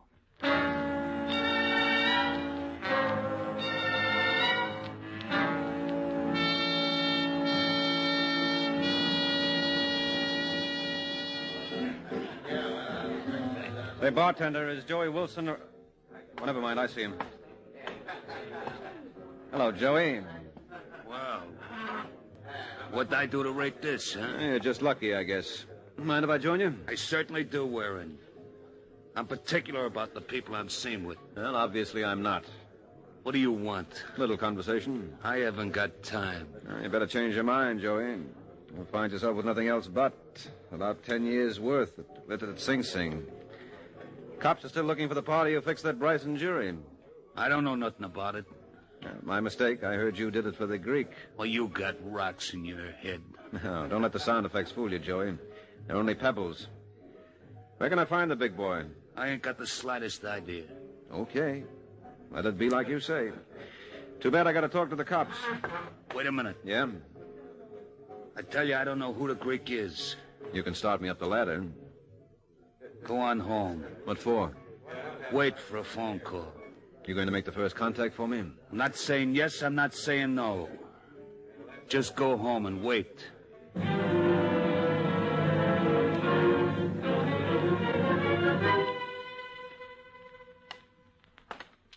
Well, I'll give him 10 more minutes. If he doesn't call by then... Hello? I'd like to talk to Mike Waring, please. Who's this? Never mind. You Waring? That's right. Understand you're trying to locate the Greek. You understand correctly. You know what'll happen to anyone who fingers him for you. You don't have to worry. This is business. He's got enough now to keep him occupied. Then why did you call? I need a steak. I'll pay you $500 for the genuine article. Well, I don't know who the Greek is, but I got an idea who does. You mean I have to do some more climbing? Yeah. So if you got a bad heart, I'd watch those steps. You still interested? Let's have it. How would I get the dough? How would you suggest? Mail it to Willie Smith, care of General Delivery. Fair enough. I got your word? Yep. Well, if I was you, I'd see a man named Alvin Myers. He's got a place at the Beaumont. What makes you think he knows the Greek? If he don't, nobody does. This Myers is a chubby party. I think he'll spill if you put it to him the right way. And what exactly is the right way? Look, I can't write the script for you. Just giving you Myers. From there on, you're on your own.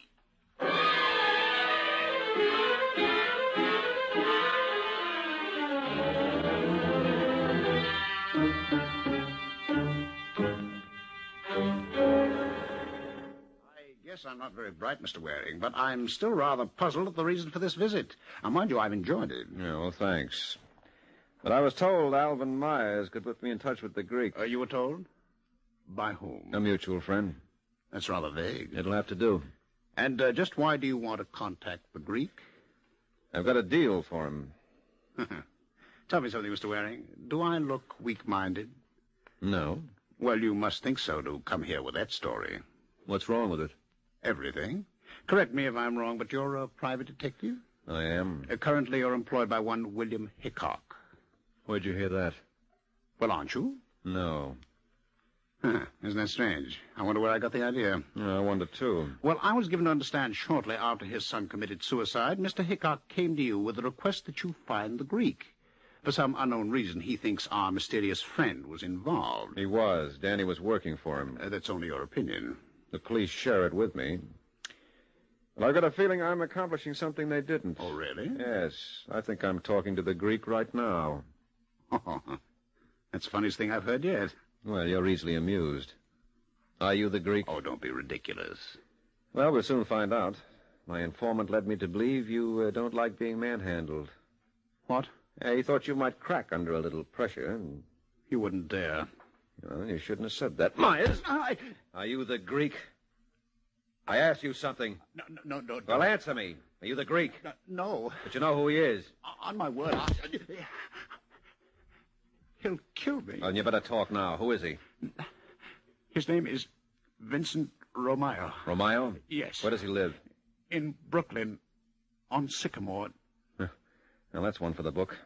Listen, Myers, if you're tossing me a curve, I'll be back. And believe me, you'll enjoy my next trip to the plate even less.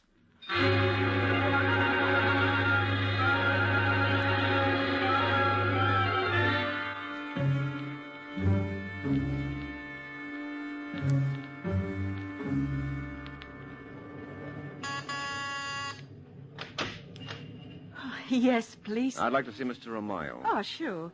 Papa! Papa! What's the matter, Rose? Some man wants to see you. Why you make him wait outside? Tell him to come in. You like to come in, Mr. Waring. Papa, I'll be right out. Okay. Sit down. Thanks. Oh, no. Take the other chair. This one's got a broken spring. Oh. I tell Papa he should fix it, but all the time he's too busy. He is, huh? All the time he listens to ball games on the radio. All the days, Dodgers.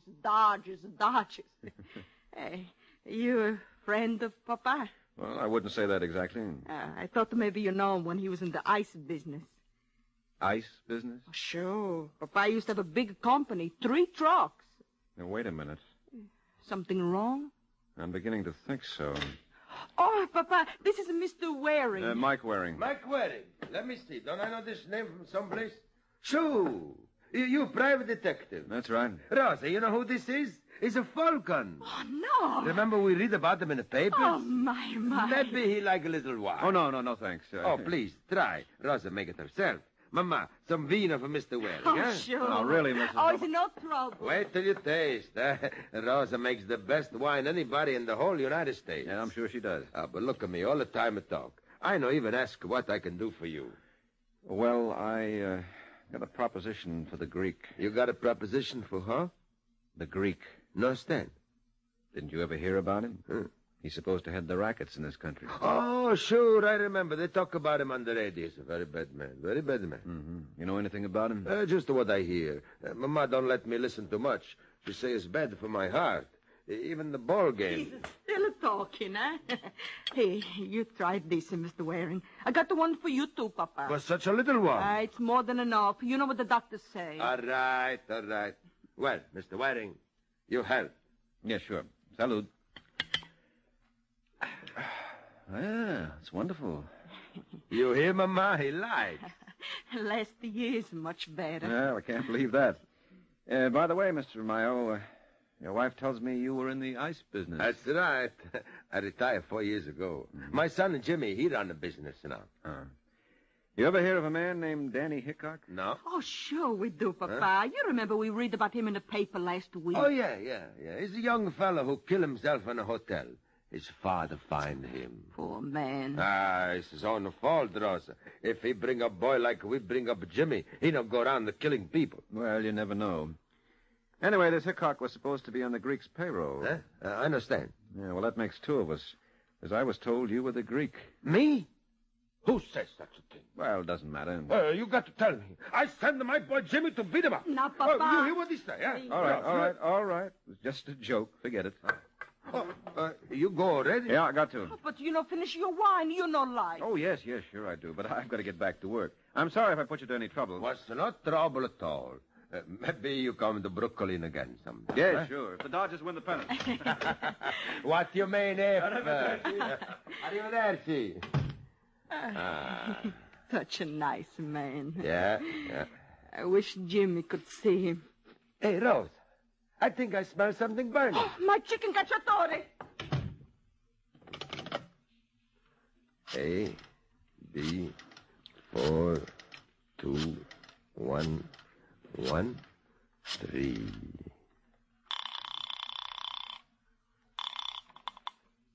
Yeah. Joey. That's right. What's the name of that new boy from Toledo? What boy? The one who knows all about manhunting. Oh, Monty Stevens. I'll tell him to get in touch with the Greek. I got a little job for him.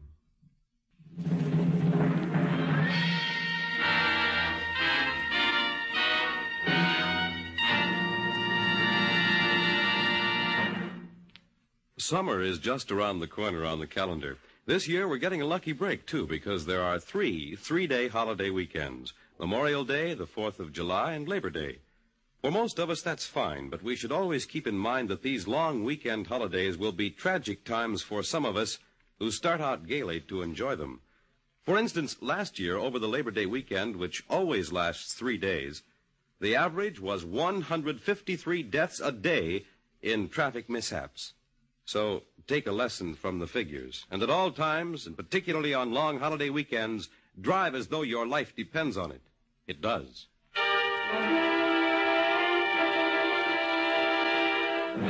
And now, back to the adventures of the Falcon. An hour has passed since Mike Waring's meeting with Vincent Romayo. And now at Mike's apartment, he unhappily sums up the matter for his client. Well, that's the story, Hickok. It's a bum steer. When I got to Brooklyn, I found this couple and more wonderful pair you never met. And this Romeo wasn't the Greek? No, Myers was pulling my leg. Well, where do we go from here? Well, where can we go? Every lead I had petered out. What about Alvin Myers? Why don't you see him again? No, that wouldn't be any use. He'd be ready for me now. No, it just looks as though... Say, wait a minute. Did you see the newspaper accounts of your son's suicide? No. Well, I read them all religiously. There was very little there. All it said was, when you and Sergeant Corbett broke down the door, you found Danny. We did. And there was nothing about your son committing suicide because he was implicated in the murder of Pulaski. Well? Well, Romeo knew that. He knew Danny was a gunman. How could he? I didn't know it myself. Yeah, that's just it. He must be the Greek. Holy cow, I've got to see Sergeant Corbett. Well, then you won't be needing me anymore? Well, he might want to talk to you. I'll be easier to find than the Greek. So long, Waring, and thanks again. You've been more help than you know.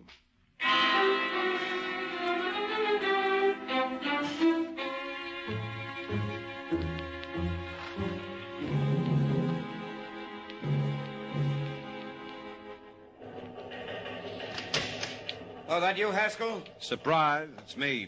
Oh, I knew my luck couldn't last. Now, look, Mike, I just got a flash on a murder, so if you don't mind... You know, if someone heard you, they'd think you didn't want me around. Yeah, well, they'd be right. Well, suppose I told you I discovered the identity of the Greek.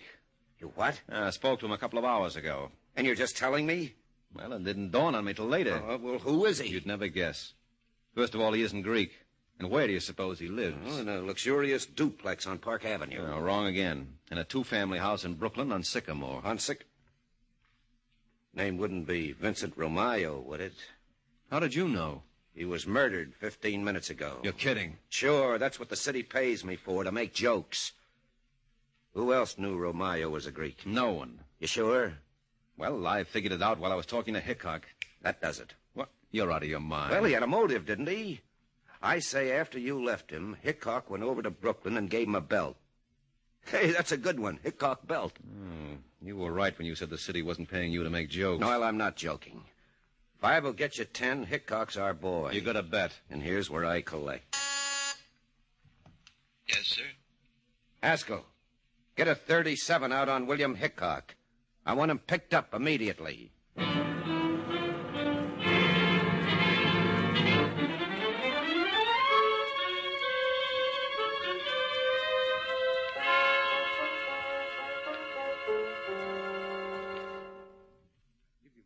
Sergeant, I don't know anything about Romeo's murder. Well, you knew your son was working for the Greek. Yes? You felt he was responsible for his suicide. Yes, but I didn't kill him. When'd you leave Waring's apartment? It must have been around 3. It was closer to 2. Thanks. Where'd you go from there? Home. Anybody see you? No, I live alone. So you've got no alibi? I don't need one. Well, we'll leave that for a jury to decide. Haskell, we're through here. Book him. Listen, Hickok, I'll get you out of this. I wish you wouldn't, Waring. You've done enough for me already. Well, I had to tell him. Sure you did.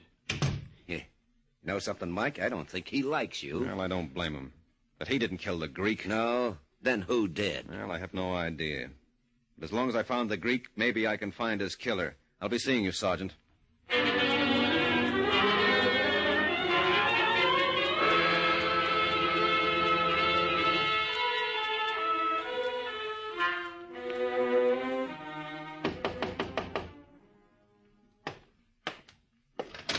Yes? Hello, Myers. Remember me? Unfortunately. Well, you might invite me in. I might, but I don't think I will. No, you're doing me an injustice. Now, get out. I just want to thank you. I found the Greek. You saw Romeo? A couple of hours before the police did. Did they pick him up? Literally. According to what I hear, they had to use a sponge.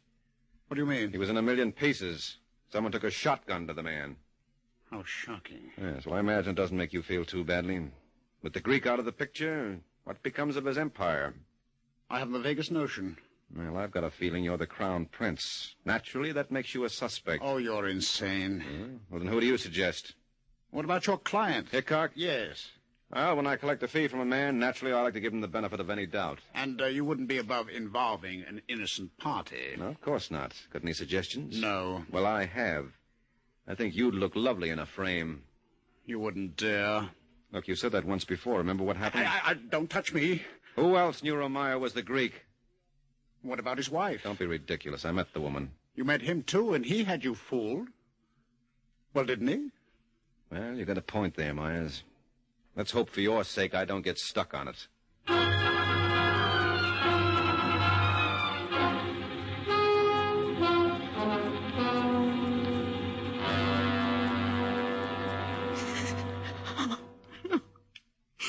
Poor Papa. Why they do such a thing? Why they do it? All right, now, Mrs. Romayo, you've got to control yourself. Papa never hurt anybody. You see him, Mr. Waring. He was a good man. Well, that's open to question. What? Look, Mrs. Romayo, how much did you know of your husband's affairs? Everything. Well, the police believe your husband was the Greek. That's crazy. He was no Greek. You don't believe these stories, Mr. Waring. I tell you, Papa was a good man. Did he ever go out at all? No. He had a bad heart. Well, did strange people ever come to the house? Never. Only relatives and friends. Well, then he must have transacted all his business over the phone. It's not true. Look, Mrs. Romayo, you've got to face the facts. Papa was a good man. He go to church every Sunday. Sure, that left him 6 days a week to get into trouble. Get out. Now, Mrs. Romayo... You say bad things about Papa. Get out. And don't ever come back.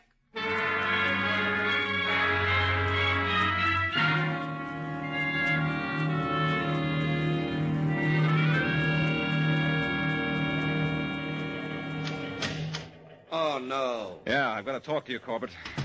I've just been out to Brooklyn to see Mrs. Romayo. Yeah, that makes it a double header for you today. Hey, you ought to be playing with the Giants. Listen, I'm serious. So am I. They could use an outfielder. Well, what'd you learn? Nothing. I'd swear she never knew her husband was mixed up in the rackets. Well, it doesn't make any difference. Hickok killed Romayo. I don't believe it. Well, who else is in the picture? Well, no one except... Hey, wait a minute. What do you think of Alvin Myers? What do you mean? What do I think of him? He was real close to the Greek. So close he may have been the only one who knew his real identity. Oh, you're reaching, pal. I tell you... Yes? Call for you, Sergeant. I'm busy. It's Alvin Myers. I don't care... It's who? Alvin Myers. He said it was very important. Well, put him on. It's Myers. Speak of the devil. Go ahead, please. Sergeant Corbett? That's right. This is Alvin Myers. I demand police protection. Oh, what's the trouble? There's someone lurking around my apartment. Just a few minutes ago, Hello, Myers. Myers. What's wrong? Something's gone dead, and I don't think it's the phone. Let's go see for sure.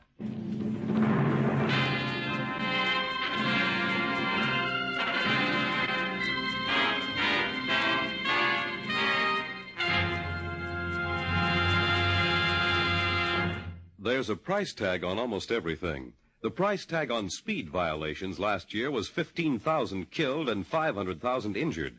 This year, thousands of lives can be saved if you and millions of other motorists come to the sober realization that speed is the biggest killer on the highways and resolve to slow down before you or someone else pays the price that must be paid for it. At all times, drive as though your life depends on it. It does.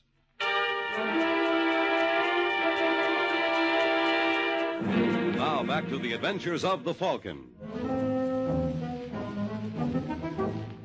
15 minutes have passed since Alvin Myers phoned Sergeant Corbett and demanded police protection. Apparently, he needed it, for right in the midst of the call, there was a shot. And now outside Myers' apartment. It's locked. What'd you expect? Get out of my way. This one ought to do it. You hear that? Hit those lights. Myers, you all right? Hey, we better call a doctor. Yeah, I'll take care of it. See what you can do for him. Yeah. All right. Now take it easy. You'll be okay. Where does it hurt? Maybe I can eat. Hey, Sergeant, wait a minute. Hold the phone. Yeah, what's the matter? There's nothing wrong with him. I'm hurt. That's your imagination. That bullet missed you by a mile. What are you talking about? Look at that hole in the ceiling. The slug entered there, and it certainly didn't go through him first. Well, then he just fainted. Yeah, he's just a great big sissy. Come on, Myers, on your feet. Let me alone. I'll leave you alone.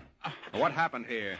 I don't know. Don't give us that. Who fired that shot at you? I tell you, I don't know. My back was to the window. Well, do you have any idea who might want to kill you? No. I have. It's obvious this is tied up with the Greek's murder. Oh, ridiculous. Well, it doesn't make sense otherwise. Doesn't make sense, period. All right, now let's take it from the beginning. First, Hickok's son commits suicide, and Hickok asked me to find the Greek. Which you did. Yeah, but only because Myers here helped me. That's not true. Shut up. It wasn't that simple, Sergeant. Before I got my lead to Myers, I did a lot of legwork. My first contact was Joey Wilson. Well, did he give you Myers? No, he told me to go home and wait for a phone call. And about an hour later, it came. Who was it? Well, that's just the trouble. He wouldn't leave his name. But he told me Myers could put me in touch with the Greek. Hey, sounds like he had a grudge against Myers. Well, he claimed he was doing it for dough. But you don't believe it? No. I got a hunch when we latch onto my mysterious phone caller, we'll be home. You got any idea who it could be, Myers? None at all. Well, it must be someone real close to you. He knew of your business relationship with the Greek. I don't see how there was none. Look, Sergeant, could you leave us alone for a couple of minutes? Don't you dare. All right, then start talking. Who killed the Greek? I was under the impression it was Mr. Hickok. Well, Hickok couldn't have taken that shot at you. He's in jail. Then who did? I submit it was my mysterious phone caller. Oh, that's absurd. What are you getting at, Mike? Someone, let's call him Mr. X, knew Hickok wanted to locate the Greek, so he made it real easy for me. Why? Because he planned to kill the Greek himself, and he figured if Hickok knew the Greek's whereabouts, my client would get the credit. Well, where's that get us? We don't know who this Mr. X is. Oh, sure we do. Don't we, Myers? Do we? Well, you should. It was you. Huh. That's very amusing. You were my mysterious informant. Screwy as it sounds, you put me in touch with yourself. No. Yes. It was a nice piece of work you did, and you'll probably get the chair for it. And believe me, it couldn't happen to a more deserving character.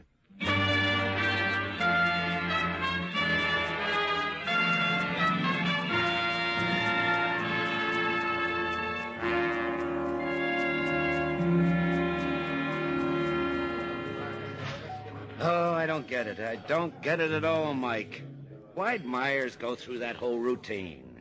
What do you mean, routine? Well, for instance, that business of the phone call. Well, he had to work it that way, Sergeant. He had to make it look as though he divulged the identity of the Greek under pressure. Naturally, we'd be suspicious if he volunteered the information. And once Hickok knew who the Greek was, then Myers could safely kill him. Well, I still don't see his motive. Well, like Caesar, he was ambitious. He thought he could do a better job heading the rackets than the Greek. And that phony attempt on himself was designed to take the heat off. He knew we were bound to get back to him sooner or later. This way, he beat us to the punch. Yeah, he had it all figured out. Well, I wish I could. Well, what bothers you, little man? For one thing, Romayo. He doesn't add up. Oh, sure he does. Just a classic case of a man leading a double life. Only he did it real well. Hey, you think his wife knew? No, she convinced me that he was legit. Now, does that take care of all your questions? Yeah. Thanks a lot. Yeah. Hey, wait a minute. What about the check? Well, since you took care of finding the Greek and you took care of his killer, I think you deserve the honor of taking care of that, too. Good night, Mike.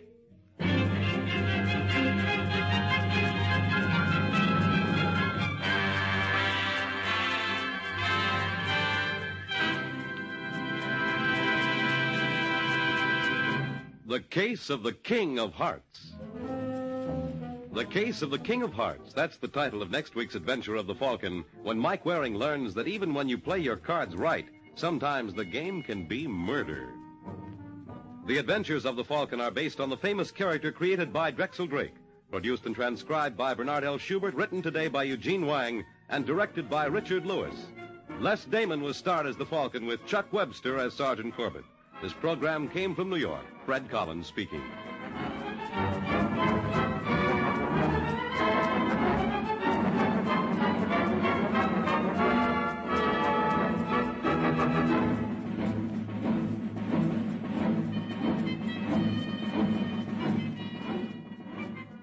From Hollywood, it's time now for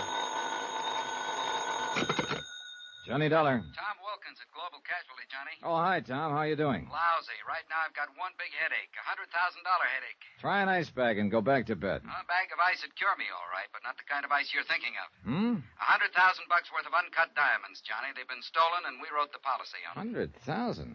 That's a fat lot of rocks, Tom. And a fat fee if you can recover them for us. You interested? Oh, that's the understatement of the week.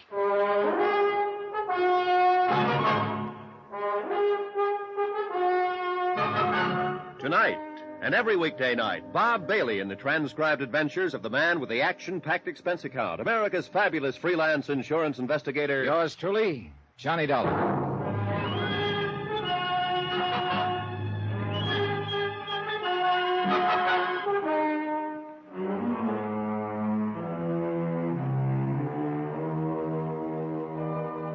Expense account submitted by Special Investigator Johnny Dollar to the Home Office, Global Casualty, Hartford, Connecticut. Following is an account of expenditures during my investigation of the picture postcard matter.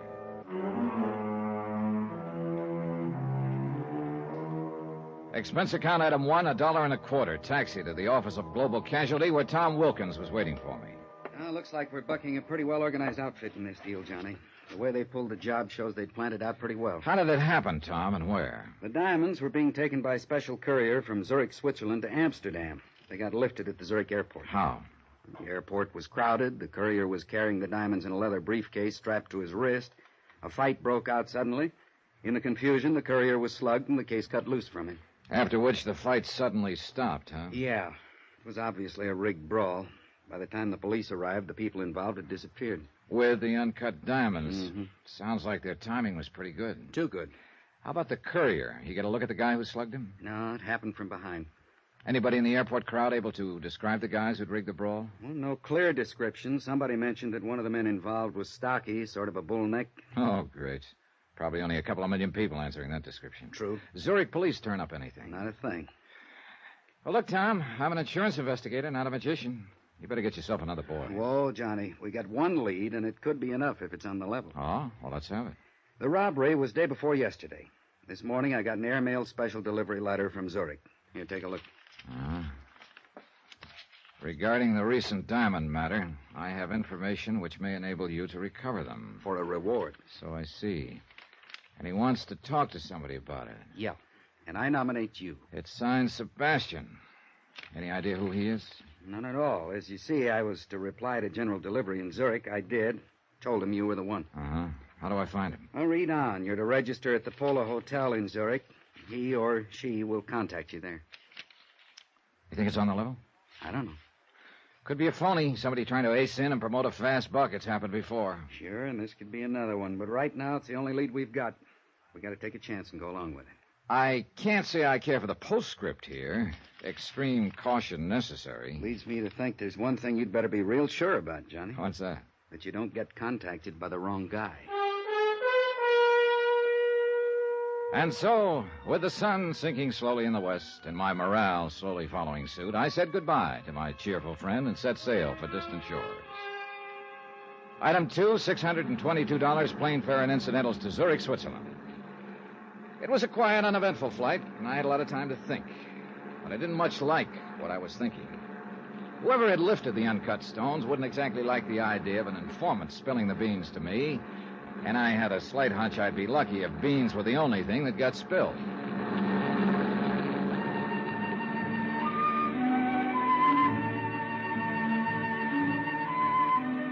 My plane landed at Zurich in the late afternoon.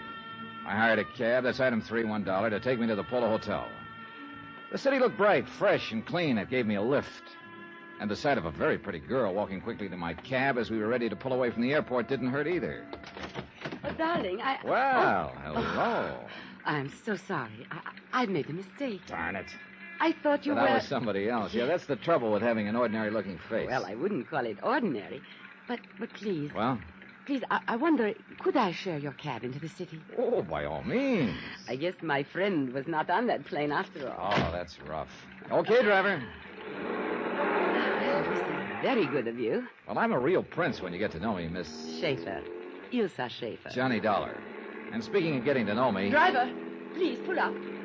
Well, hey, how come? Oh, I am so sorry, Mr. Dollar. I just remembered something I have to do. We were just beginning to get acquainted. I know. A pity, isn't it? Well, look, wait, don't... But perhaps this will make up for it. Well, offhand, I can't think of a better start. Now, if you'll only... Goodbye. Hey, Ilsa, wait! Well, if this is the customary Swiss hospitality, driver, sign me up. Then I realized that Ilsa had forgotten her purse. I had the driver cruise around a few minutes, but we didn't see her anywhere. So I dropped her purse off at the Lost and Found office of the taxi cab company, then went on to the Polo Hotel. It was in the newer quarter of Zurich, on the lower slopes of the Zurichberg. I went inside and started for the desk in the lobby, but I didn't quite make it. Turn here, please.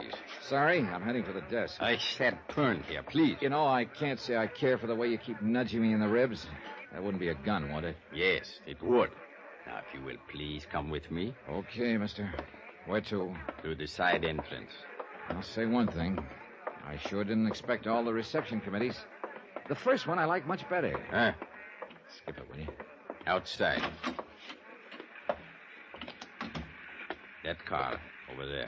Hey, look, isn't it about time you told me what this is all about? There's no use pretending you do not know. The diamonds. Oh.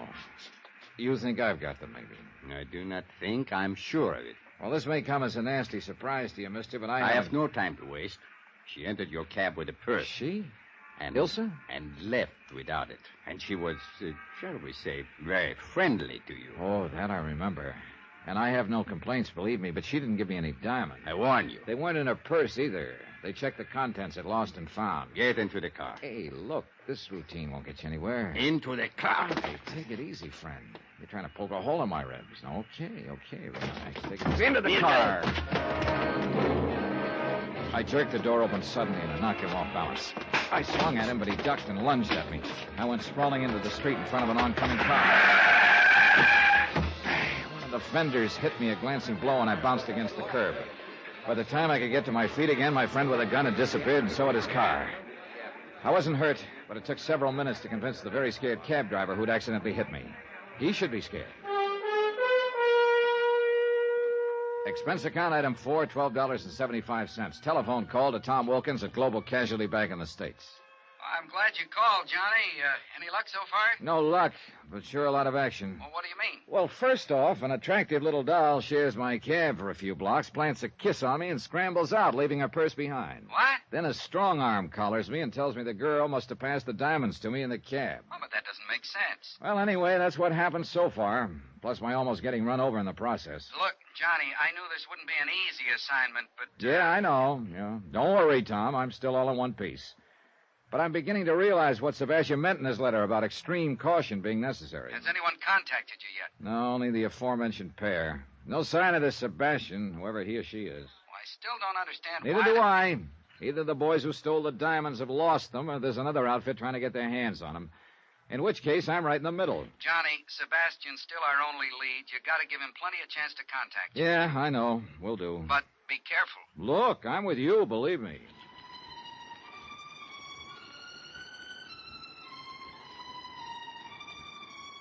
I went up to my room and stretched out on the bed to wait. 2 hours went by. Nothing happened. Finally, I went down to the lobby. Expense account item 5, 30 cents, 2 English language newspapers. I settled down in the most conspicuous chair I could find and waited some more. Still nothing. I worked my way through the newspapers slowly. Then, finally, somebody came over to the chair that was back to back with mine. I took a quick look. He was well-dressed, dark wavy hair, medium height.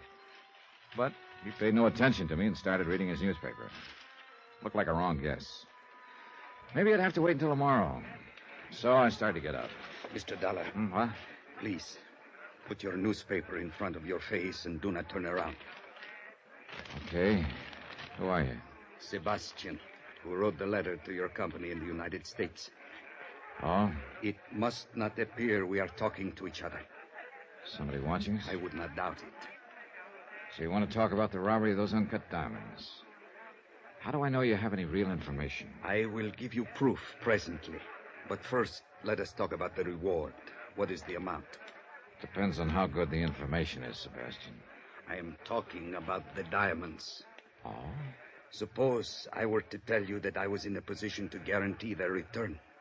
Go on. For $25,000 and no further investigation, I will arrange for the return of the diamonds. I'd have to have proof that you know what you're talking about. Of course. Let me see. My back is to you. Is it your right hand which is closest to the wall and shielded from the lobby? Yeah. Put it down beside your chair. Do not take the newspaper away from your face. Okay. Here. Picture postcard. Yes. Addressed to me, as you see. The writing's in German. What does it mean? It is the equivalent of your American expression, having wonderful time, wish you were here. Signed by F. Gruner. Who's he or she? A friend. Look at the picture on the other side. The Kleibach Inn? Yes. An inn in the town of Kleibach in the Alps, several hours from here. Hey, wait a minute. Are the diamonds at the Kleibach Inn? No. But this postcard is part of the key to their location. Part of the... Oh, now, look, Sebastian, this just isn't good enough. I can't... Shh. Someone is coming. I cannot talk further with you here. It is not safe. Well, look, Do not worry. I will furnish all the proof you need. When? Tonight. Now listen carefully. I am going. I will leave my newspaper on the floor beside my chair. Wait a few minutes, then get up. Drop your paper, and when you pick it up, pick up mine also. Then what? On an inner page of my paper, I have written my address. Come there in 2 hours. If I am not there, wait for me. Now, just a minute. How can I... Please. There is no time for further questions. 2 hours, Mr. Dollar. In my room.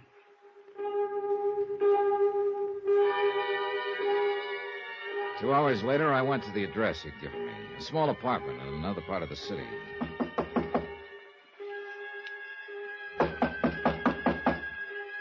No answer. He hadn't arrived yet. I went inside and waited. 15 minutes went by. No sign of Sebastian. And then something started pecking away at my brain, a faint sound. I finally pegged it. A dripping faucet. It came from the bathroom.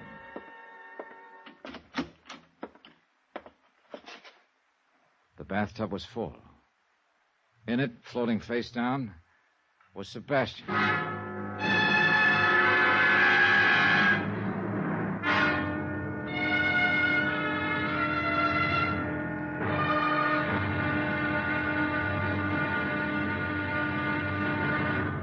Now, here's our star to tell you about tomorrow's episode of this week's story. Tomorrow, a perfect stranger wants to get acquainted, and a beautiful girl asks me to go skiing. Trouble is, either or both of them could be trying to kill me. Join us, won't you? Yours truly, Johnny Dollar.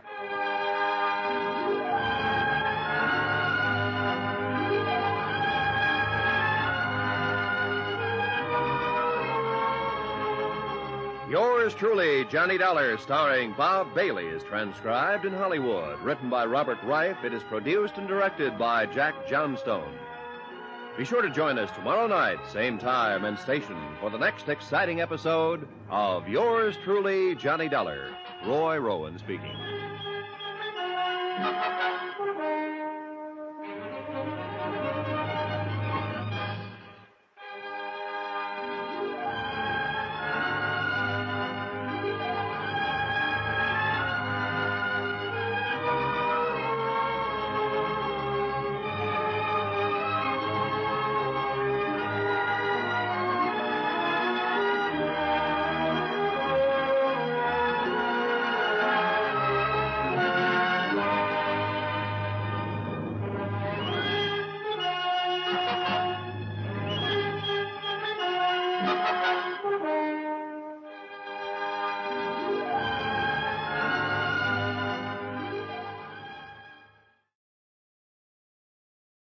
From Hollywood, it's time now for...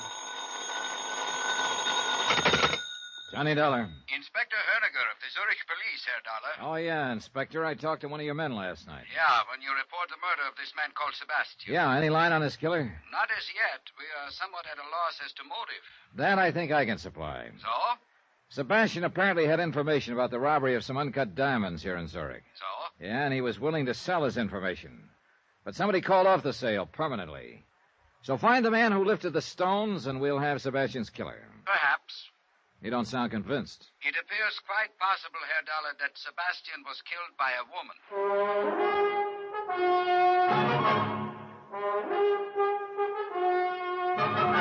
Tonight and every weekday night, Bob Bailey in the transcribed adventures of the man with the action-packed expense account, America's fabulous freelance insurance investigator. Yours truly, Johnny Dollar.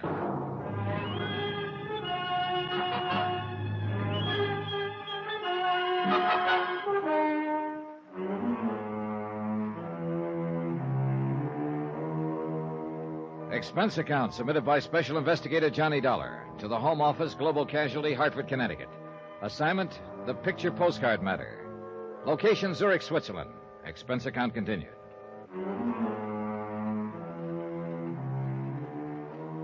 Item 6, $1 even, cab fare from the Polo Hotel to police headquarters. Inspector Herniger was a big man who moved and talked slowly.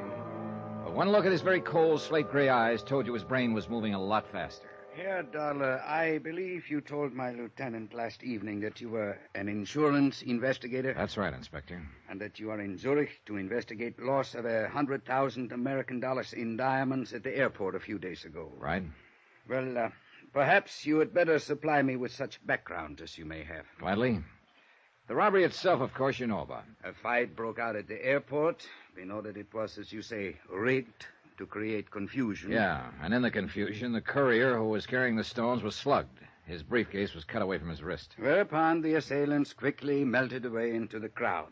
The exactness of their timing suggests that they were well organized and had planned the robbery in some detail. The next day, the company I'm representing got a letter from this man, Sebastian. He claimed to have information on the robbery and would help us recover the stones for a price. And you were sent to contact this Sebastian? Yeah. Or rather, I was sent here so that Sebastian could contact me. And did he? He did. But as it turned out, he practically had to stand in line. I am afraid I do not follow you. Well, first off, a very attractive young lady popped into my cab as I was leaving the airport for the hotel, asked to share the cab. Oh? 2 blocks later, she had the driver stop, planted a kiss on me, and jumped out. Indeed. You Americans seem to work fast, Herr Dollar. Yeah, I'm afraid I can't chalk up the incident to my personal charm, Inspector. She left her purse in the cab, and I gather the idea was to make somebody else think she'd passed the diamonds to me. And who would this somebody else be? A guy who jumped me in the lobby of the Polo Hotel. He was pretty convinced I had the stones. And how would the dead man Sebastian fit in? Well, it's my hunch. Sebastian was a member of the outfit who stole them in the first place. He could have been trying to play both ends against the middle. How do you arrive at that conclusion? Well, look, we know there were several members of the group. Okay, so they're bound to take a big loss when they fence the diamonds. They'd be lucky to get half the value, which would be $50,000. True. Split 3 or 4 ways, that would cut the shares down considerably. But if Sebastian could engineer the return of the stones and collect a $25,000 reward for it, he'd be way ahead of the game. And Sebastian was secretly negotiating with you. Yeah, behind a newspaper in the hotel lobby. He wanted me to meet him in his room later so we could talk. I went there. I found him in the bathtub dead. And he had given you no specific information as to the location of the diamonds? Only this, Inspector. A picture postcard? Uh-huh. The Kleibach Inn. He told me Kleibach was a small resort village up in the Alps. I know the place. The card is addressed to Sebastian and signed by F. Gruner. He said Gruner was a friend of his. Perhaps the diamonds are at the Kleibach Inn? He said no, that this card was only part of the key to finding them. And he gave you no indication as to what the rest of the key to their location was? No, none at all. I gathered that's what we were going to talk about in his room later. But somebody else apparently had different ideas. Yeah. Say, look, you said over the phone that Sebastian's killer could have been a woman. Well, he was struck on the head from behind, but only hard enough to stun him. His death was due to drowning in the bathtub. Many times in our experience, women have chosen such a method. The woman, then, could be Ilse. Yeah. Or perhaps one of Sebastian's gang who learned of his plans. Very annoying, Herr Dollar. Many possibilities. But nothing tangible. Well, I'm heading for that place on the postcard, Inspector. The Kleibach Inn? Yeah. At this point, part of a key is better than none.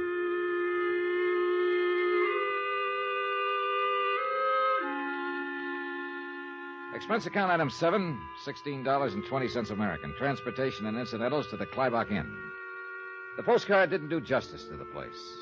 The village nestled in a little meadow below some towering peaks. Oh, above it was the inn, a chalet-type building that looked out over the valley. And it was a peaceful scene. A few cows in the meadow with jangling bells. A lot of snow on the peaks.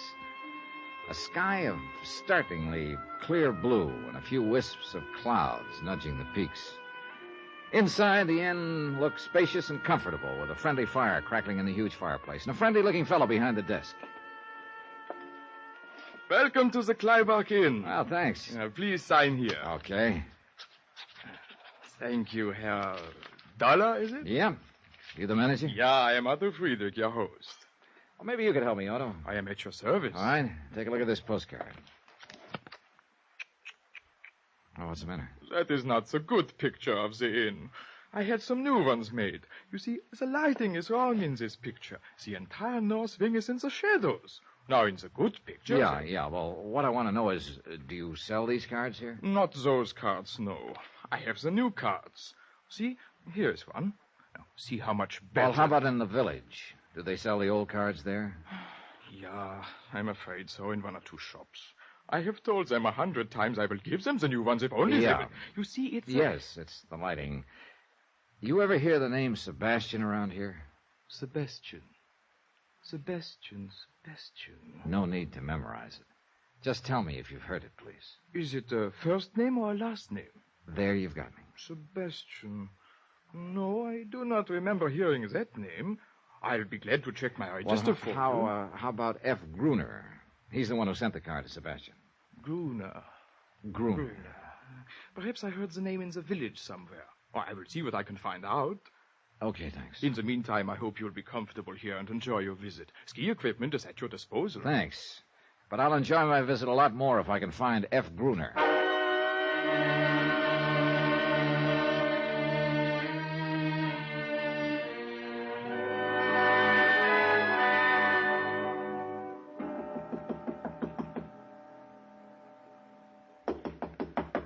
Okay, coming.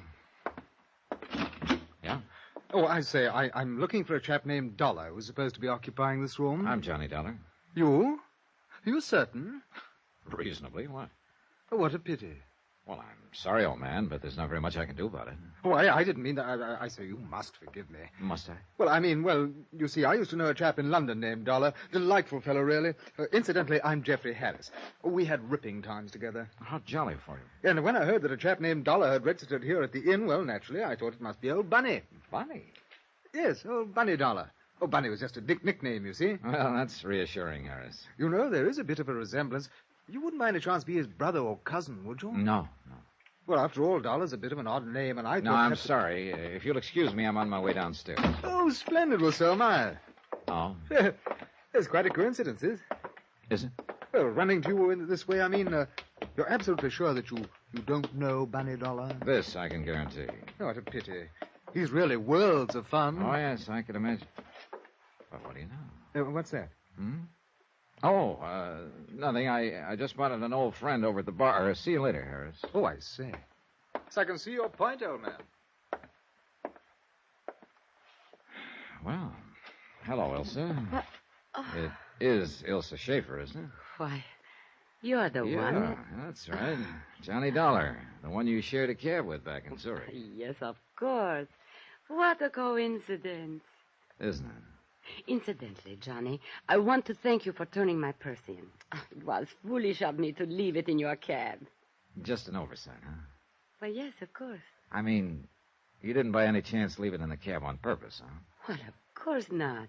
Why would I do a thing like that? Oh, maybe so somebody else would think you passed something along to me in that cab, besides a kiss. That kiss.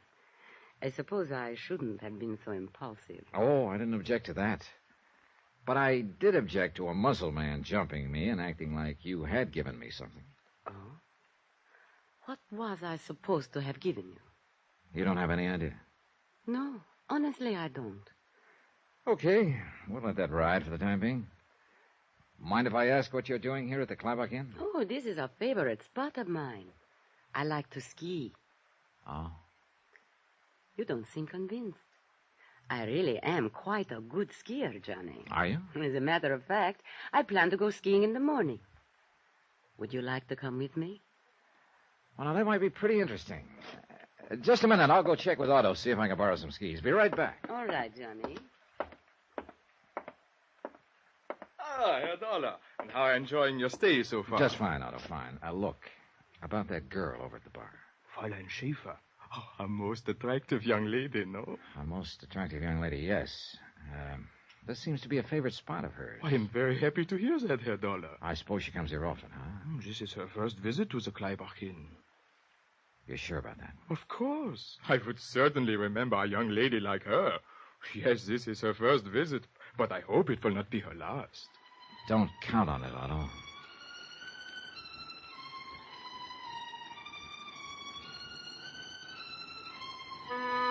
So Elsa was lying about coming here often. That could mean she'd lied about a few other things, too, like leaving her purse in my cab accidentally.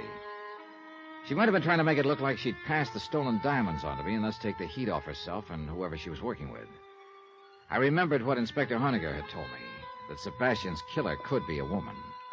I went back to the bar. Did you arrange for the skis? Yeah, I guess I'm all set. Good. Tomorrow morning, then. All right, where? Well, I had in mind the North Slope, but perhaps you would not like that. Why not? Some people consider it too dangerous. Oh, I don't think I should worry about the danger, do you? After all, Elsa, I'll be in the best of hands. Thank you. I'm sure you'll take good care of me. I will certainly try to, Johnny.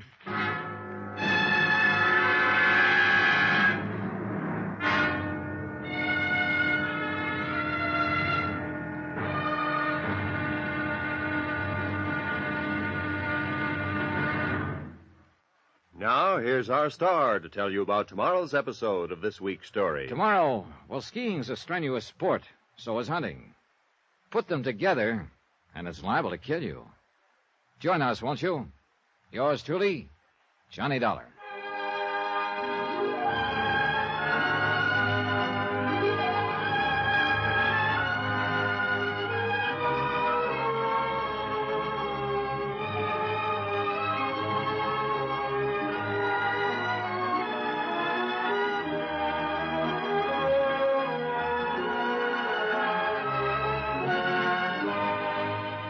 Yours truly, Johnny Dollar, starring Bob Bailey, is transcribed in Hollywood. Written by Robert Reif.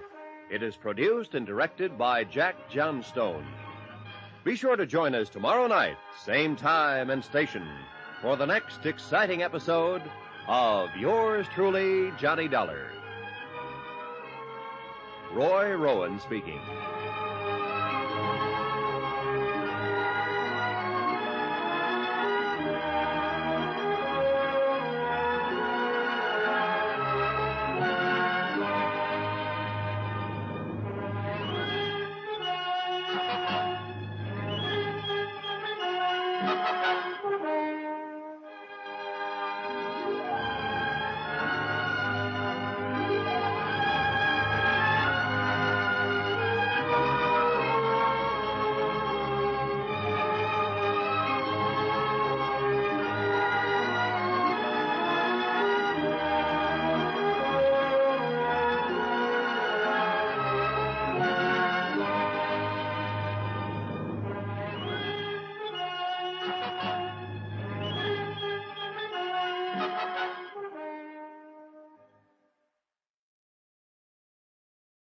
From Hollywood, it's time now for...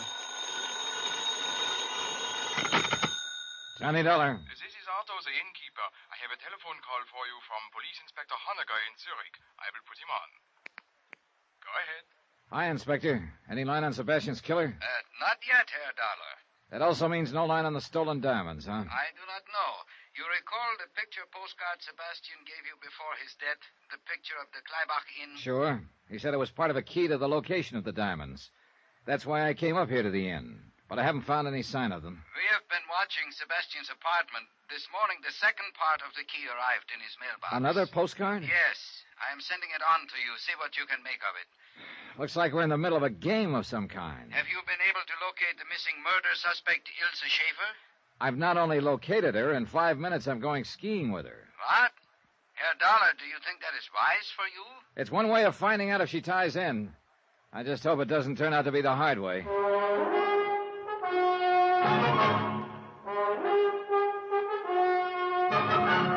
Tonight, and every weekday night, Bob Bailey in the transcribed adventures of the man with the action-packed expense account, America's fabulous freelance insurance investigator. Yours truly, Johnny Dollar.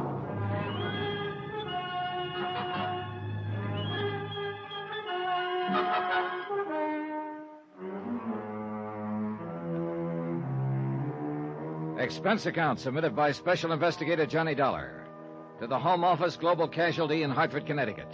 Assignment, the picture postcard matter. Location, Kleibach, Switzerland. Expense account continued. Item 7, $3 American, rental on ski equipment. Ilsa Schaefer told me she'd come to Kleibach to go skiing, and I wanted to make sure that was her reason. There'd been too many coincidences about her to suit me. First, the way she'd popped into my cab in Zurich, then popped out 2 blocks later, leaving her purse behind. Right after that, I'd been jumped by a strong arm who was sure Ilsa had passed the stolen diamonds to me. And now she turns up suddenly at the Kleibach Inn. I spotted her waiting for me at the ski lift. Come on, Johnny. You're late. In her skiing outfit, she could have passed for Miss Switzerland. But one nasty little thought kept coming into my brain, kept marring the picture. She could also be Sebastian's killer. We rode the lift up to the top, then took off along the ridges. She skied like she was born to it, easy, smooth, and gracefully. It had been 4 years since I'd last been on skis, and as I struggled to keep up with her, I must have looked like a rusty snowplow. We worked our way out on the crest of one of the ridges. Let's stop here a moment. Well, that suits me fine. You winded? This is not exactly sea level. You'll get used to it. You see, I really can ski, Johnny. Oh, that's an understatement. Do you have a cigarette? Yeah, sure. Here.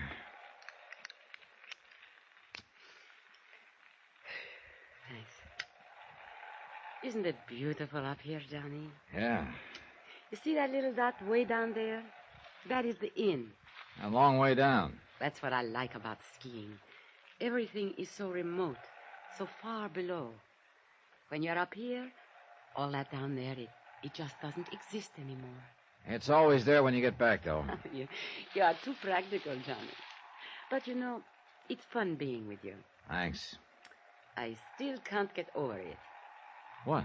Well, the coincidence that I should share your cab in Zurich and then run into you again at the Kleibach Inn. But I am glad. Aren't you? Can't say that I... Johnny! Hey, must have come from that other ridge behind the rocks. Closer. We're sitting ducks on this ridge. Quick! Down the left side of it. There is a shortcut. Let's go.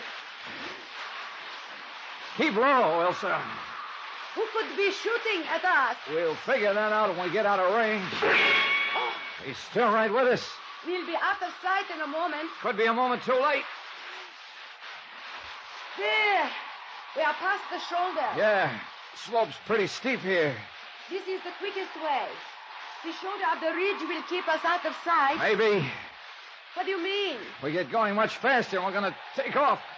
Hey, ahead of us, a cliff. Johnny, stop! What do you think I'm trying to do? Johnny, watch out! Can't Johnny! Oh, brother. Johnny. 4 feet more and I'd... Thank heaven. This was a real great route you picked, Ilsa. Oh, I can't tell you how sorry I am. Sorry I didn't go over the edge. Oh, of course not. I mean, I'm sorry that in the excitement, I forgot about the avalanche. Avalanche? Yes, several months ago. It took away part of the slope and left this sheer drop. Forgot about it, huh?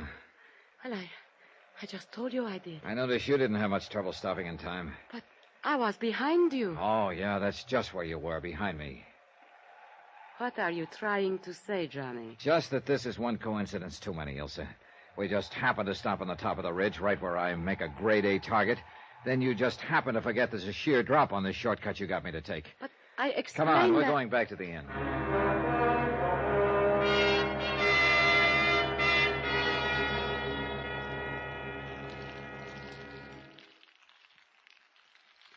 The fire feels good, doesn't it? Johnny, what is it? What's the matter? All those things you said up on the ridge. I'm waiting, Elsa. Waiting for what? For you to open up and tell me what this is all about and how you fit into the deal. Deal? Oh, cut it out, will you? You didn't just happen to share my cab back in Zurich. The whole thing was rigged so it would look like you passed those stolen diamonds along to me. Stolen? Johnny, I don't know anything about stolen diamonds. I suppose you also don't know anything about a man named Sebastian. Oh, yes, I know Sebastian. What has he got to do Or about with... his murder? Murder? Oh, no. Oh, yes. I can't believe it. Sebastian. Dead. Yeah. And you've already admitted you knew Sebastian. Now let's have the rest of the story. Straight. Oh, well, Sebastian was a friend of mine. Friend? Nothing more. He had asked me to share your cab at the airport and to leave my purse in it. Why did he want you to do that? I don't know. He said he was in some kind of trouble and needed help. He said if I would do that, it would help him. Ilsa, you'll have to do better than that. But I am telling you the truth. No, you... Hey, wait a minute. You claim you didn't know what kind of trouble Sebastian was in? No, he didn't tell me. You also claim you don't know anything about the diamonds? $100,000 worth? What? I read about that in the newspapers, but... Oh, wait a moment. Are you saying that Sebastian was involved in it? Up to his ears. I'm sorry to hear that, Johnny. But you must believe me. I did not know anything about it. You're either telling the truth or you're a whale of an actress, Ilsa. I'm telling you the truth. Okay. But about that taxi cab in Zurich, I don't understand. Sebastian was trying to double-cross the rest of the outfit by negotiating with me for the return of the diamonds. But apparently there was another outfit after the diamonds. He wanted to make it look to them like he'd passed the diamonds along to take the heat off. You said a man attacked you after I had left your cab. Yeah. He obviously thought you'd slip me the diamonds. Oh. So Sebastian was setting me up as a patsy on the one hand and negotiating with me on the other. Who could have killed him? Good question. Could be the outfit trying to grab the stones. Or Sebastian's own crowd found out he was trying to sell them out. And the person who shot at us up on the Same ridge? two possibilities. Which reminds me, you still haven't explained how you happened to come up here to the Kleibach Inn. Oh. Well, Sebastian told me he had unfinished business in Zurich, and he would meet me here in a few days, and we would go skiing. I see. Tell me, did you know any of Sebastian's friends? One or two, slightly. Was one of them big and powerful, thick features, almost bald? No. Why? Well, he's the one who jumped me in the hotel lobby after my cab ride with you. Oh, no. I am certain I would remember him the way you describe him. Oh, there was a man Sebastian spent a great deal of time with, but he was short and stocky with very thick neck. Well, that fits the description of one of the men in the robbery at the Zurich airport. Do you know his name? Why, Brunner, I think it was. Could it have been Gruner? Yes, Gruner. The man who sent the postcard to Sebastian. Yeah, that ties in all right. Postcard? Oh, well, skip that. Was one of Sebastian's friends an Englishman? Not that I know of. Why? Well, a fellow named Jeffrey Harris here at the hotel's been trying to strike up an acquaintance with me. Claims he thought I was old Bunny Dollar, a friend of his from London. Oh, well. Johnny, if you'll excuse me, I'm very tired and upset about this news of Sebastian. I think I'll go to my room. Yeah, okay, Elsa. If there's anything more I can do... Don't worry. I'll let you know. All right. I'll see you later. Herr Dollar? Oh, Otto. Did you enjoy your skiing? Well, let's say it was real interesting. Got a question for you, Otto. Huh? As a man of experience, how do you tell if a woman is lying? Okay, Herr Dollar. As an innkeeper, I learned long ago that one listens to a woman, agrees with her, smiles politely, keeps his eyes open, and believes what he wishes about her. Yeah, well, I guess that's as good advice as any. Herr Dollar, this letter arrived for you from Zurich by special messenger while you were... Oh, yeah, I was expecting it. Thanks, Otto. One more thing. Yeah? Did anybody else go skiing this morning? From the inn? No. I see. But the Englishman... Jeffrey Harris? What about him? He likes to climb the rocks. He went out for a while. Climbing rocks, huh? Thanks a lot. Yeah. Jeffrey Harris could be my boy, all right. But at the moment, I was more interested in the contents of the envelope Police Inspector Honegger had sent me from Zurich. I tore it open and examined the postcard inside. Expense item 8, 2.5, long-distance call to Zurich and Honegger. You received the postcard, Herr Dollar? Yeah, from Gruner to Sebastian, a picture of a chalet on the side of a mountain. You say this card arrived in Sebastian's mailbox? This morning. Apparently, Gruner is unaware of Sebastian's death. What do you make of the card? Well, the chalet in the picture is sort of a small halfway house for skiers. Is it attended? No, empty most of the time. Herr Dollar, possibly the first postcard of the inn was simply for the purpose of guiding Sebastian to Kleibach. The second is perhaps a picture of the actual location of the diamonds. That's what I'm going up there to find out. The trail up the mountain started in back of the inn. I worked my way up the ridge slowly, keeping an eye on every clump of rock, just in case my friend with the rifle was still on the prowl. Near the crest, I stopped for breath. Suddenly, I spotted something moving far down the slope below me. Someone was descending from rock to rock, almost down to the inn. It was too far to tell for sure, but it looked like the Englishman, Geoffrey Harris. I started my climb again. 10 minutes later, I reached the halfway house, the place on the postcard. It was small, just a shelter, and there was no sign of life. Inside, the place was in a shambles, completely torn about. If this had been the hiding place of the stolen diamonds, somebody had sure beat me to it.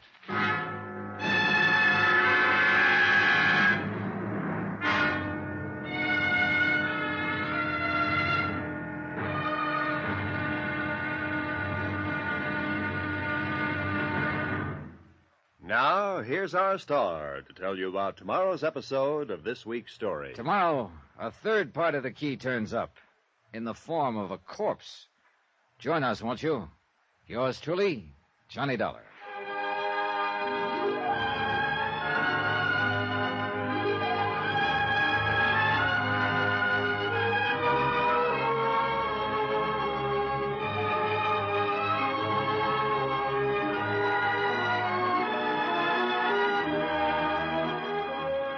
Yours truly, Johnny Dollar, starring Bob Bailey, is transcribed in Hollywood.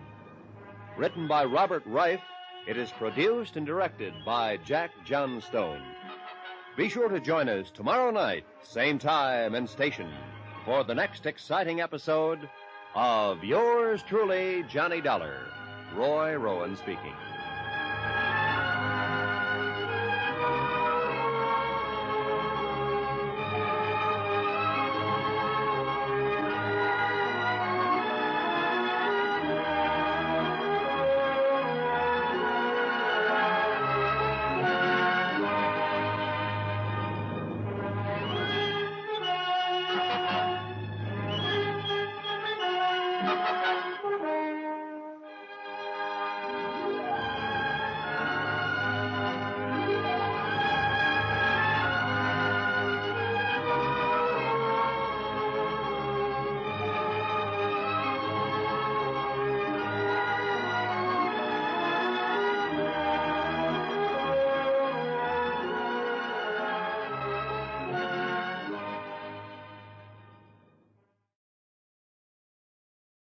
From Hollywood, it's time now for Johnny Dollar. Inspector Herliger of the Zurich Police, Herr Dollar. Hi, Inspector. Where are you? Downstairs in the lobby of the inn. I came up from Zurich to see if that picture postcard I sent you was of help in locating the stolen diamonds. Afraid not, Inspector. I located the chalet on the postcard, all right. It's sort of a shelter for skiers up on a ridge. Well? Well, when I got there, the place had been turned upside down. If the diamonds were hidden there, somebody sure beat me to it. I see. So it looks like we're at a dead end. Perhaps not. What do you mean? You recall that in Zurich, a large man attacked you thinking that you had the diamonds? Recall it. I've still got the lumps to prove it. What about him? A man answering that description bought a railroad ticket here to Kleibach last night. Oh? We have reason to believe that he is somewhere here in the village now. That could mean that the diamonds that he and you are looking for are here after all. I'll be right down, Inspector.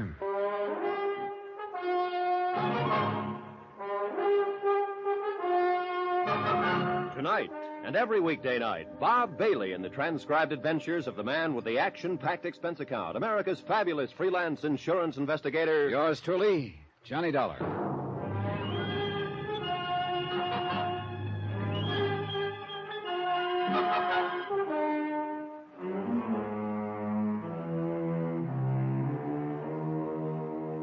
Expense account submitted by Special Investigator Johnny Dollar. To the Home Office, Global Casualty in Hartford, Connecticut. Assignment, the picture postcard matter. Location, Kleibach, Switzerland. Expense account continued. Item 9, 70 cents. 1 pot of coffee for Inspector Honegger and myself at the Kleibach Inn. Most perplexing case, Herr Dollar. A skillfully timed robbery of the uncut diamonds at the Zurich airport last week, And then these puzzling postcards supposedly giving the location of the diamonds. Yeah, they've got to be the key, Inspector. If we can only figure them out. Look, we know now that Sebastian was in on the robbery and was trying to negotiate secretly for the return of the stones. Yeah, and he told you before he was murdered that the postcard he gave you was a part of the key to the location of the diamonds. That's right. It was signed by a man named Gruner. And according to Ilse Schaefer, Gruner was a friend of Sebastian's. Her description of Gruner matches one of the men in the robbery at the airport. And what of this young lady, Ilse Schaefer? What do you make of her? Well, that's a good question, Inspector. I wish I knew the answer. I hope she's in the clear. Hope? Oh, I see. All right, so I'm normal. Yeah, she is a very attractive young lady. But there is also the chance that she is involved, that she killed Sebastian. I know. She could be involved, or she could be innocent. It's a 50-50 proposition, I guess. Pay your money and take your choice. Want coffee, Inspector? Please. Thank you.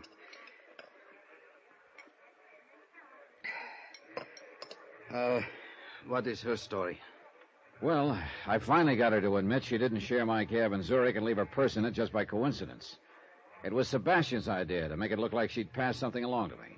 But why would Sebastian wish to make it appear that you had the diamonds if he was trying to negotiate with you for their return?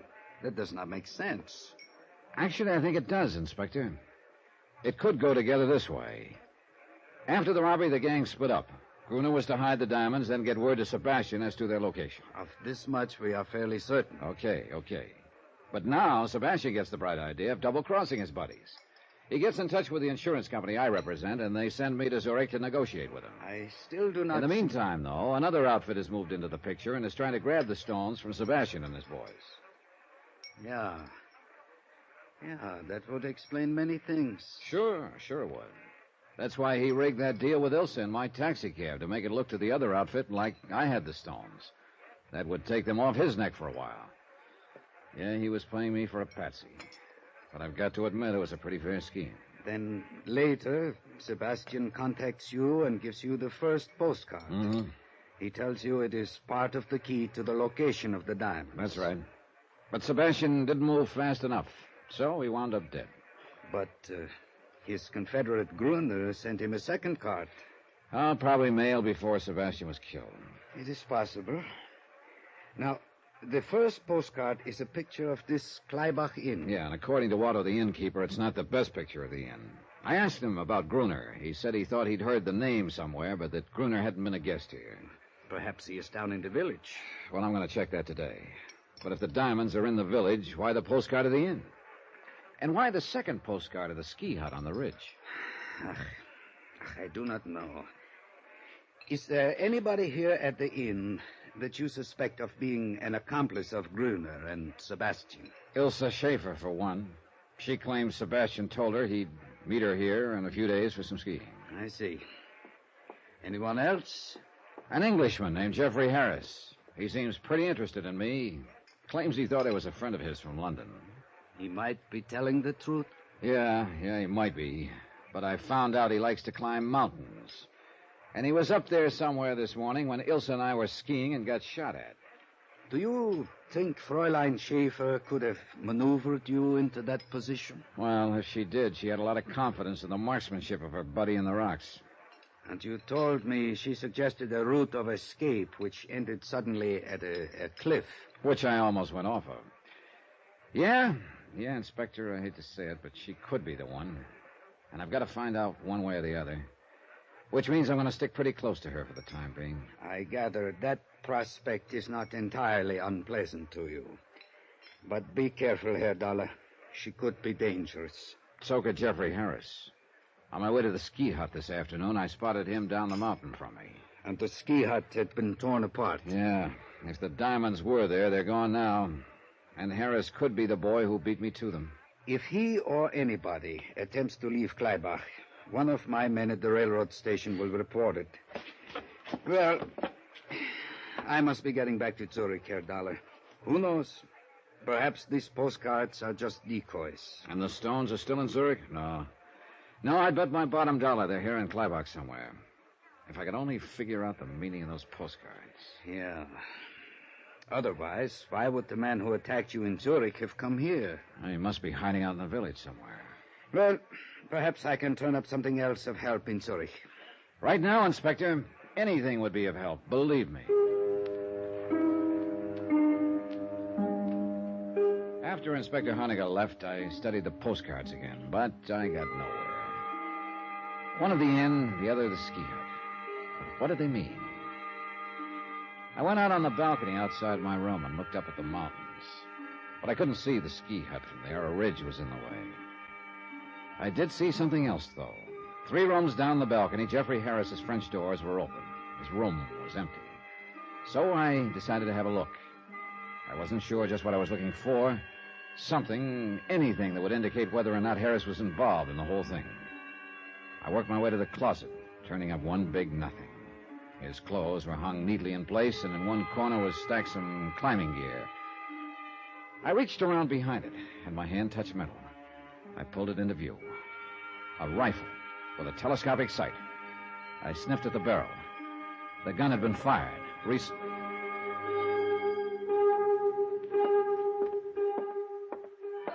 Good evening, Herr Dollar. Hello, Otto. Look, have you seen Jeffrey Harris lately? The Englishman? Not since late afternoon. All day long he was out climbing the mountain. Yeah, I know. He no sooner got back than he went out again. Before dinner. And it was a good dinner tonight, too. Any idea where he went? None. Could be in the village. Look, tell me something. When he arrived here at your inn, did he have a gun case in his luggage? He had a lot of climbing equipment, but I did not notice a gun case. Well, he could have taken it apart and packed it in his suitcase. Why do you ask, Herr Dollar? Oh, skip it. I'll see you later, Otto. Johnny, Oh, hello, Elsa. I've been looking for you. Yeah? Have you been able to find out who was shooting at us up on the ridge this morning? I'm not sure yet. You still do not trust me, do you? I don't know, Elsa. What can I do to prove to you that I am not involved? In what? Anything. The diamond robbery, the murder of Sebastian, the attempt on your life this morning. I like you, Johnny. I don't want you thinking such things about me. Look, let's talk about it later on. Why not now? I have to go into the village. Well, perhaps I could go with you, Johnny. Do you mind? No. Matter of fact, that might be a good idea.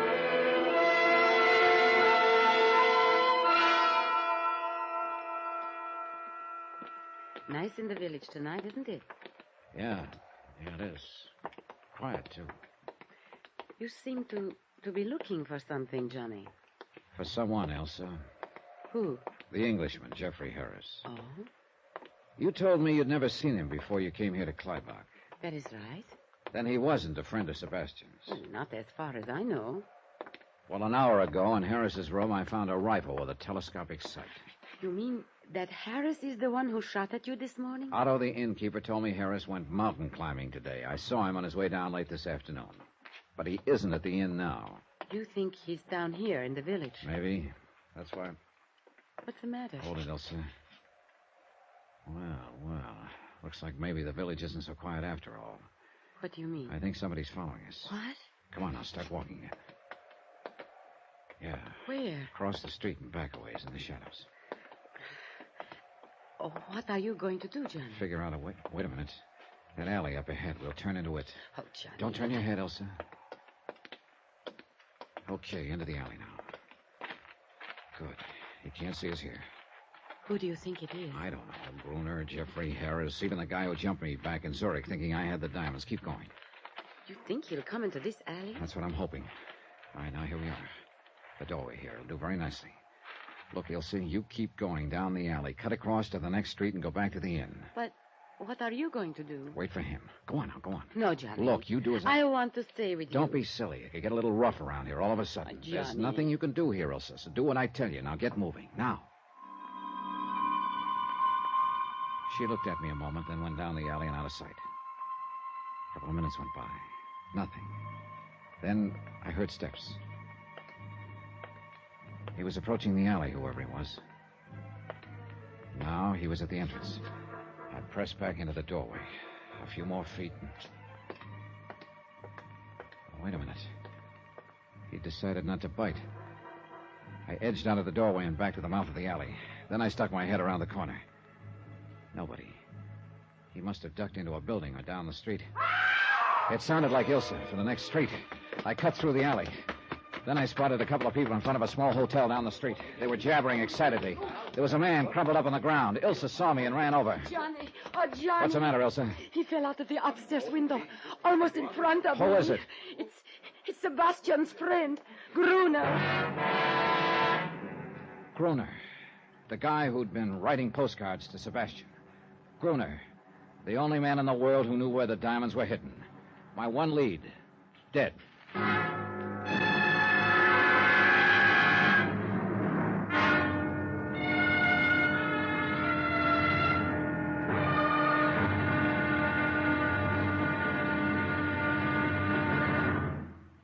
Now, here's our star to tell you about the final episode of this week's story. Tomorrow, the wind-up. I find out some people will not hesitate to kill anyone who gets in their way. And that's not so good when the man in the way is me. Join us, won't you? Yours truly, Johnny Dollar.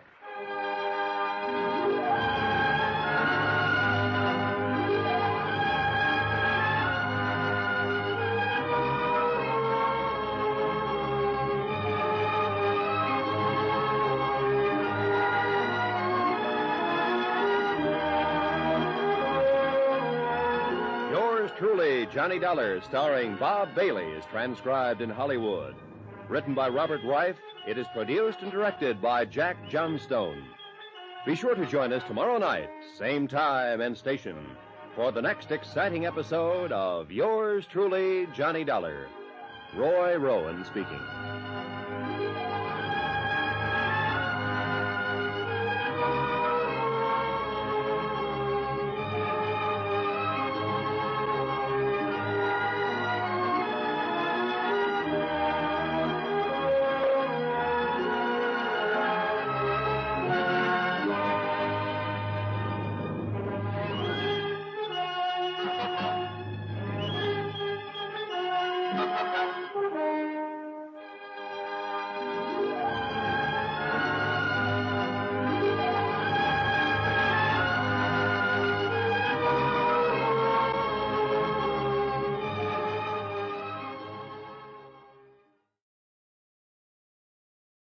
From Hollywood, it's time now for...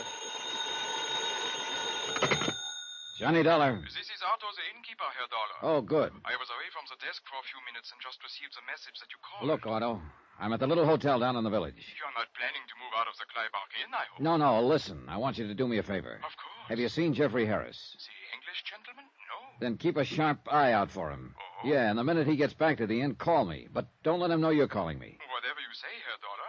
But is something wrong? Plenty.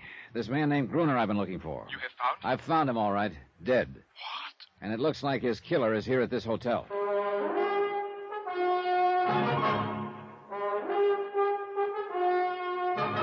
Tonight, and every weekday night, Bob Bailey in the transcribed adventures of the man with the action-packed expense account.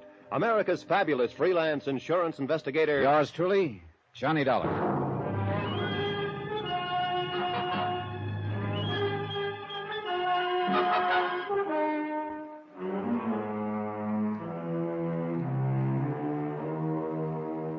Expense account submitted by Special Investigator Johnny Dollar, location Kleinbach, Switzerland. To the Home Office, Global Casualty, Hartford, Connecticut. Assignment, the picture postcard matter. Expense account continued. The murder of Gruner meant that I had lost the one solid lead I had on the whole case. Unless, of course, I could round up whoever put him away. Item 10, $1 to the desk clerk for watching the rear entrance of the hotel in case the killer should try to get out that way. Well, what are you going to do, Johnny? Go upstairs and take a look. I'm coming with you. No, stay here. I won't. I'm coming with you. All right, I don't have time to argue. Now, tell me again just what happened, Ilsa. You realized we were being followed along the street.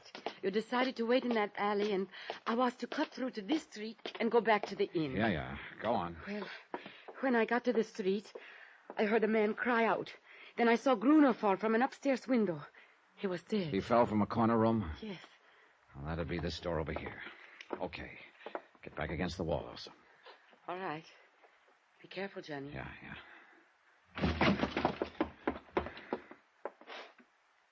Empty. Maybe one of the other rooms, Johnny. Yeah. Hey, somebody just locked up. That was down the hall. Yeah, come on. That room at the end. Get back, Elsa.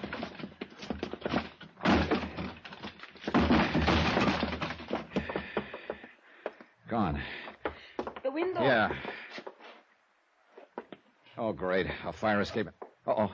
You see someone, Just Johnny? a flash as he disappeared around the corner. Could you recognize There him? wasn't much light, but it looked like the big boy who jumped me back in Zurich.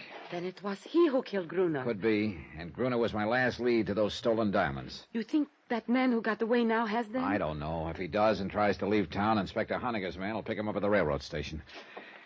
Well, let's go back to the inn. We did. But only because it meant being someplace where I could quietly sit down and think. Try to put together and make sense out of what meager information I had. But the more I thought about it, the more I realized that I was stymied. More coffee, Johnny? No, thanks, no. What's the matter, Johnny? Oh, what's the matter is I'm beat. The stolen diamonds. The stolen diamonds. Unless I can figure out the meaning of those picture postcards Gruner sent to Sebastian, I'm licked. And so far I've drawn nothing but big blanks on them. Postcards? You didn't say anything to me about postcards. I know, Elsa. Well, look, you may as well know it. Right now, you're about my last hope. You claim you weren't involved in any of this, that you want to help me. Oh, yes, Johnny, and I mean it. Okay, here's your chance to prove it. How? Take a look at these postcards. They're all addressed to your dead pal, Sebastian. Sent to him by Gruner. That's right. A picture of the Clyback Inn here, and a picture of the ski hut on the ridge. Do they mean anything to you? Well, you're staying here at the inn, and I have seen the ski hut on the ridge. Beyond that, nothing. You're sure? Yes. What is it all about, Johnny? The postcards, I mean. Sebastian and Gruner were together in the diamond robbery back in Zurich. Then they split up. Gruner hid the diamonds and sent these postcards to Sebastian. They're supposed to be the key to the location of the diamonds. And now both Sebastian and Gruner are dead. Which means that if I can't figure out this key, I'll probably never recover those stones. You told me this morning you thought there were others after the diamonds. Yeah, and they probably knocked off Sebastian and Gruner trying to get them. These postcards, the inn and the ski hut. Have you searched this inn? As well as I could. And the ski hut? When I got there, the place had been ransacked. Somebody beat me to it. I saw Jeffrey Harris in the vicinity on my way up to the hut. The Englishman? Yeah. He could be my boy. Maybe whoever knocked off Gruner in the village was working for him. Maybe Mr. Harris already has the diamonds then. I hope to find out, if and when he comes back here to the inn. I somehow doubt that he's found them, though. They went after Gruner after the ski hut was ransacked. And that would indicate they are still looking for them. Yes. The inn and the ski hut. Wait, Johnny. Perhaps the diamonds are somewhere on a line between the two places. I thought of that, but it doesn't work. You can't see the ski hut from here at the inn. A ridge cuts it off. And where on a line between the two? They're about 5 miles apart. I wonder if... Hold it, Elsa. What is it? Jeffrey Harris, just coming in. See you later, Elsa. Well, it's the dollar chap.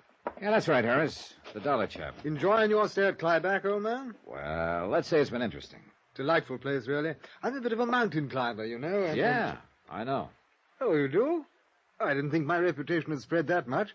Oh, I'm really just an amateur, but it's great fun. You did some climbing today, I believe. Yes, matter of fact, I did. Splendid place of rock up there. It gave me quite a workout. And you were down in the village this evening? Oh, yes. I say, old chap, you seem to be rather an inquisitive sort. Why all the questions, huh? Well, this morning I got shot at up on the ridge. What's that? This evening a man was murdered in the village. Both times you were in the vicinity.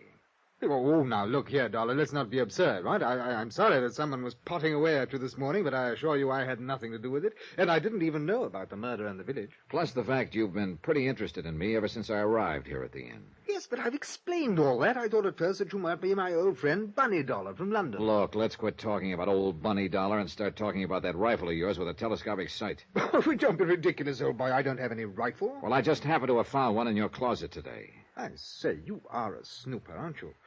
But you must have gotten to the wrong closet. I tell you, I don't own a rifle. It was there, all right, and it was your closet. Well, then somebody left it there by mistake. Now, look here, Dollar. I haven't the slightest idea what you're driving at, but I assure you I am in no way involved. And I must say I don't care for your attitude or behavior. To think I had you confused with old Bunny. Well, you're not in the least like him. You're prowling in my closet. guess I drew a blank there. Elsa, where did she... Herr Dollar. Oh, Otto. Where did Elsa go? I do not know. She was sitting there a few minutes ago. Perhaps she went up to her room. Yeah.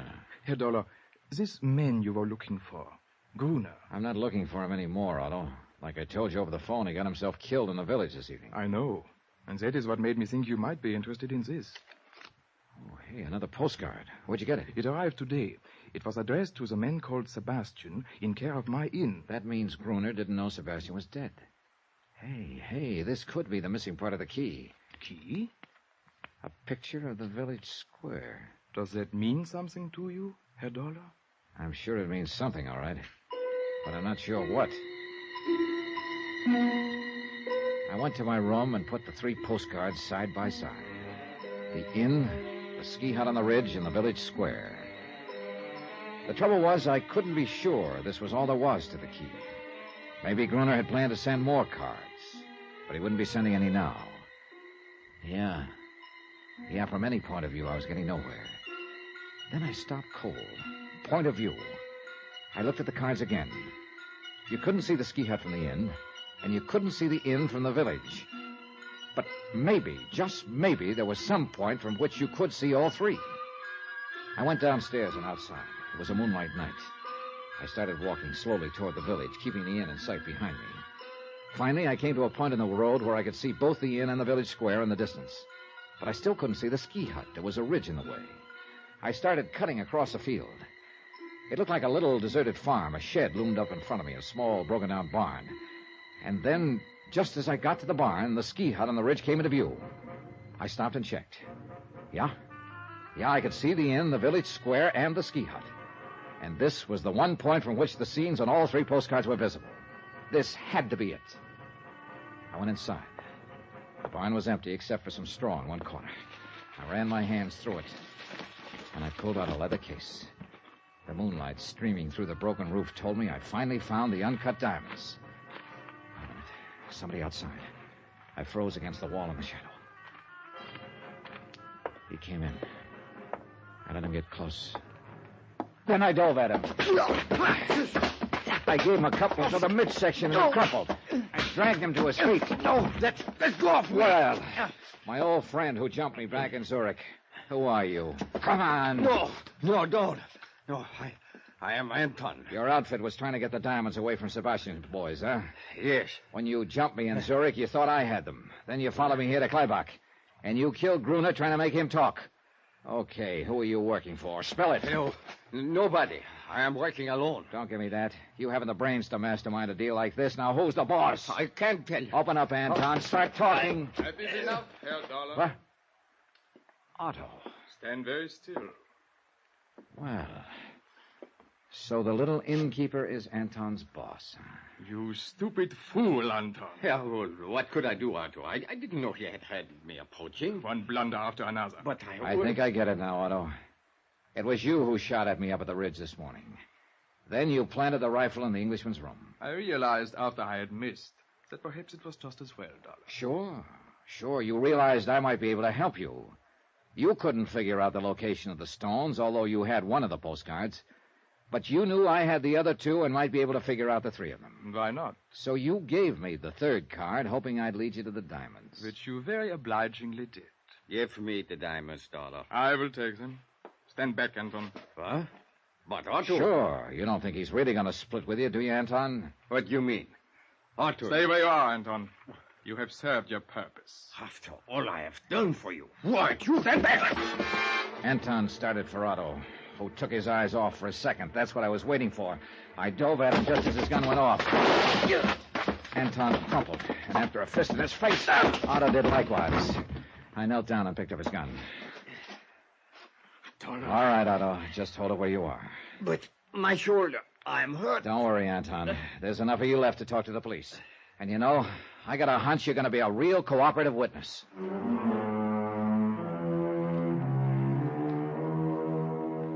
Expense account, 14th and final item, $678.50, transportation and incidentals home. Total expenses, $1,723 even. Remarks? Otto and Anton were turned over to Police Inspector Honegger. The diamonds are in safekeeping. About Otto. Well, greed is one of the 7 deadly sins. It sure turned out to be the deadliest one for Otto. How about Elsa? Well, please consider me available for any future assignments in Switzerland. End of report. Yours truly, Johnny Dollar.